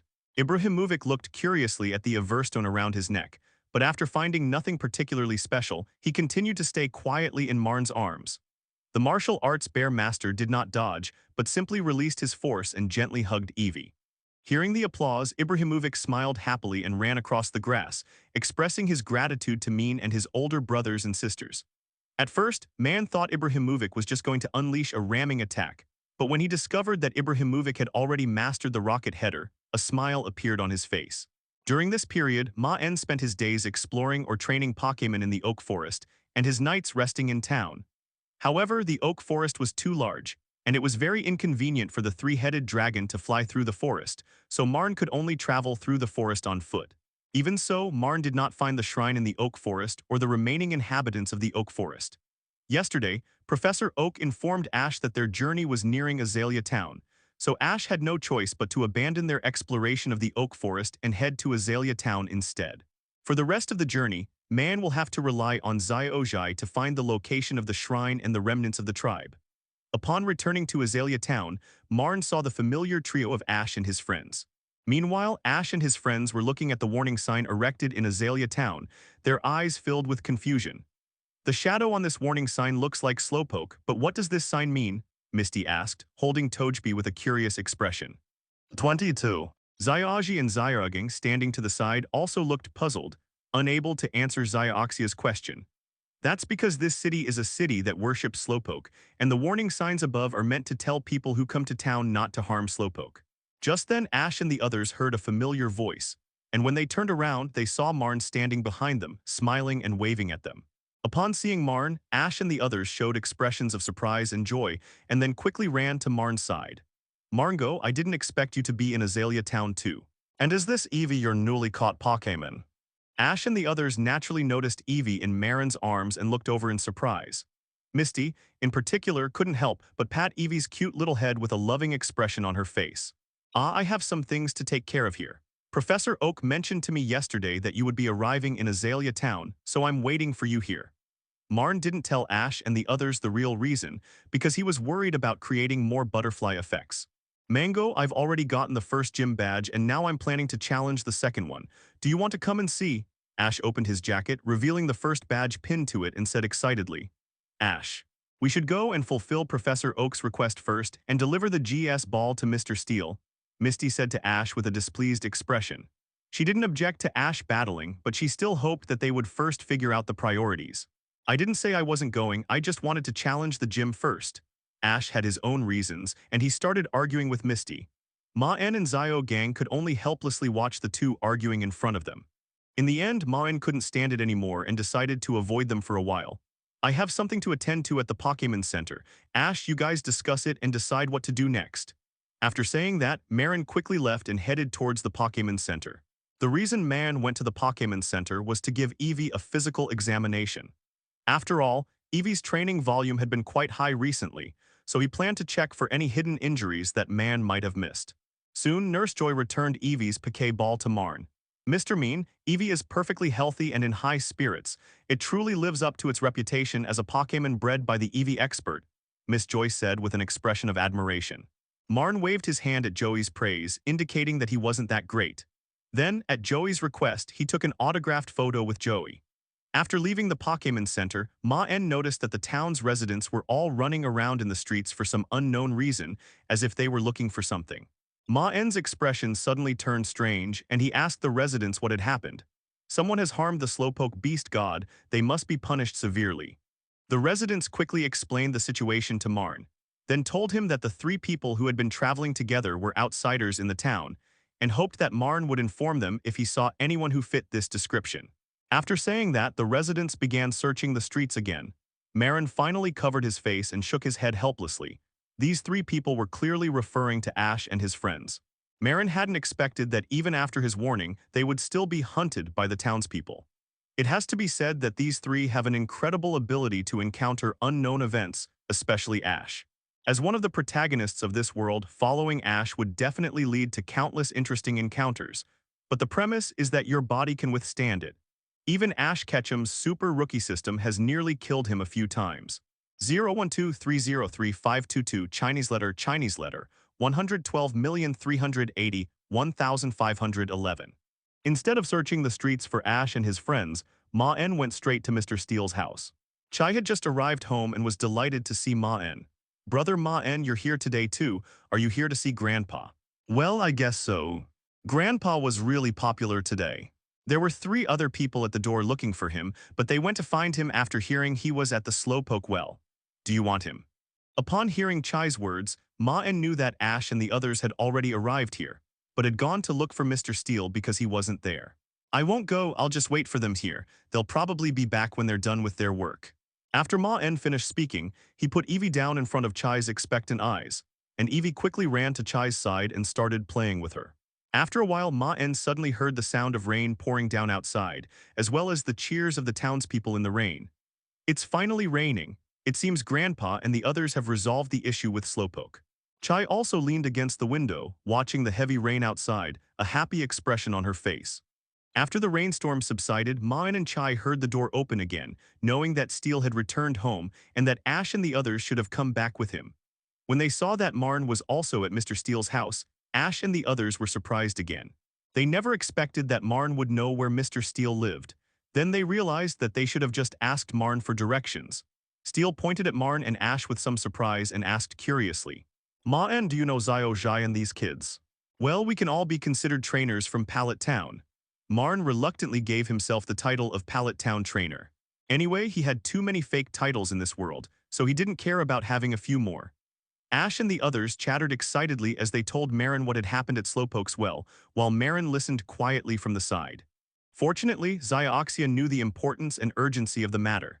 She interrupted Xiaoxia's narration and then told Xiaoxia to quickly take out the G-ball to show Steele. The group arrived at the reception room. After Maen and the others took their seats, Ash took out a GS ball from his backpack and handed it to Mr. Steele. Steele's expression changed for a moment when he saw the GS ball, but he quickly concealed it. He then carefully examined the GS ball and exclaimed in amazement. Ash and his friends were expecting Steele to give them some amazing answer, but Steele finally said that he didn't know it either, which shocked Ash and his friends so much that they fell to the ground. However, Maen doesn't believe that Mr. Steele doesn't recognize it. The moment he saw the GS ball, Mr. Steele showed a subtle expression. Obviously, even if he wasn't familiar with the GS ball, he must have some knowledge of it, but he just didn't want to tell Ash and the others for some reason. Maen wouldn't be so tactless as to expose Mr. Steele on the spot. He simply listened silently to their conversation. Soon, Ash and his friends used Mr. Steele's video phone to talk to Professor Oak, while Mr. Steele returned to the forge and got busy. Maen also greeted Professor Oak during the video call, and Ash and the others quite by chance saw the Steele used to make the apricot balls after the call ended.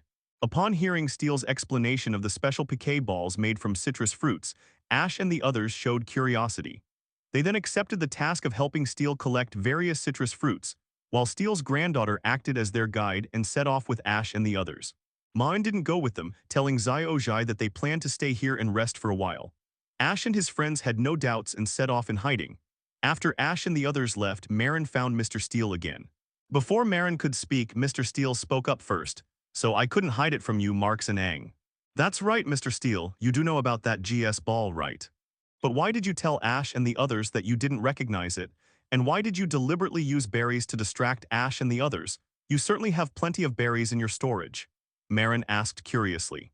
Hearing Maen's words, Steele sighed helplessly, then slowly said, "I don't want to tell the children because I'm afraid they'll be in danger. As for the origin of this S-ball, Mar, you'd better not know either.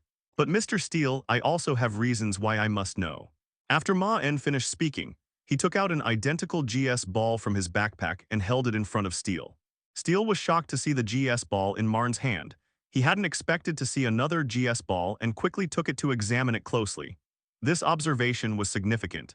The shock on Steel's face deepened, and he couldn't help but exclaim in surprise. What's going on? There are two GS balls, and why are the manufacturing details of these two GS balls exactly the same? Manufacturing details. Mr. Steel, does that mean the GS ball was man-made?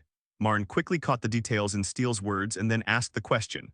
Upon hearing Mark's and Angel's question, Steel paused for a moment, then could only let out a long sigh and slowly say, "It seems I couldn't hide it from you, Maen. The GS ball is indeed man-made. I hope Mr. Steel can tell me all the information you know, as this is also for the purpose of rescuing Rabbi." Upon hearing Marn's words, Steel's pupils contracted. He then thought of Celibi's abilities and looked at the GS ball in his hand, staring at Marn in surprise. He had some guesses about Marn's identity. 012303522 Chinese letter 112,391,091. Seeing the look in Steel's eyes, Maen knew that Steel had probably guessed his identity. But Maen did not hide it and simply nodded slightly under Steel's surprised gaze. And so that's how it is. No wonder two GS balls appeared at the same time. Hahaha, since that's the case, I won't hide it from you anymore, Marn. Steel saw Marn nod and confirmed his guess, then a look of realization appeared on his face as he spoke. Marn and Steel returned to the meeting room. After taking their seats, Steel returned the GS ball to Marn and then slowly said, "I just mentioned this to Maen, right? The GS ball was man-made, that's a fact, but it wasn't made by modern people. Not a modern person." Upon hearing Steel's words, Maen quickly pondered and then thought of the ancient techniques used to seal the elves. Seeing Marn's expression, Steel's face also broke into a smile as he continued. "It seems you know about those ancient technologies, so I don't need to explain them in detail. This GS ball is a product of ancient technology, and I only learned about this Wang Dejo matter by chance while browsing ancient books. In order to improve my Pokémon manufacturing skills, I read a lot of ancient books and materials about Poké balls, and I also studied many ancient Poké balls by hand. All this was to improve my Poké ball manufacturing skills. The GS ball is something I accidentally discovered in an ancient book. Maen, since you have a GS ball, you should know that the lock on it can't be opened, right? That's because the lock uses ancient technology and requires a special method to open. Even the material of that Poké ball doesn't seem to be an ancient product at all, right? That's because the material used to make the GS ball is not ordinary, and the color of the GS ball is extremely unusual." Upon hearing Steel's words, Marn suddenly recalled some descriptions of GS spheres he had seen in his previous life, which mentioned the materials used in their creation.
Hello, everyone!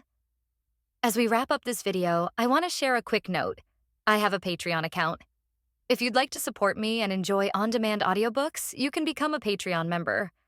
Alternatively, you can check out my Google Drive link, which has 500-plus novel audiobooks available through my Ko-fi or Patreon shop. I appreciate your support.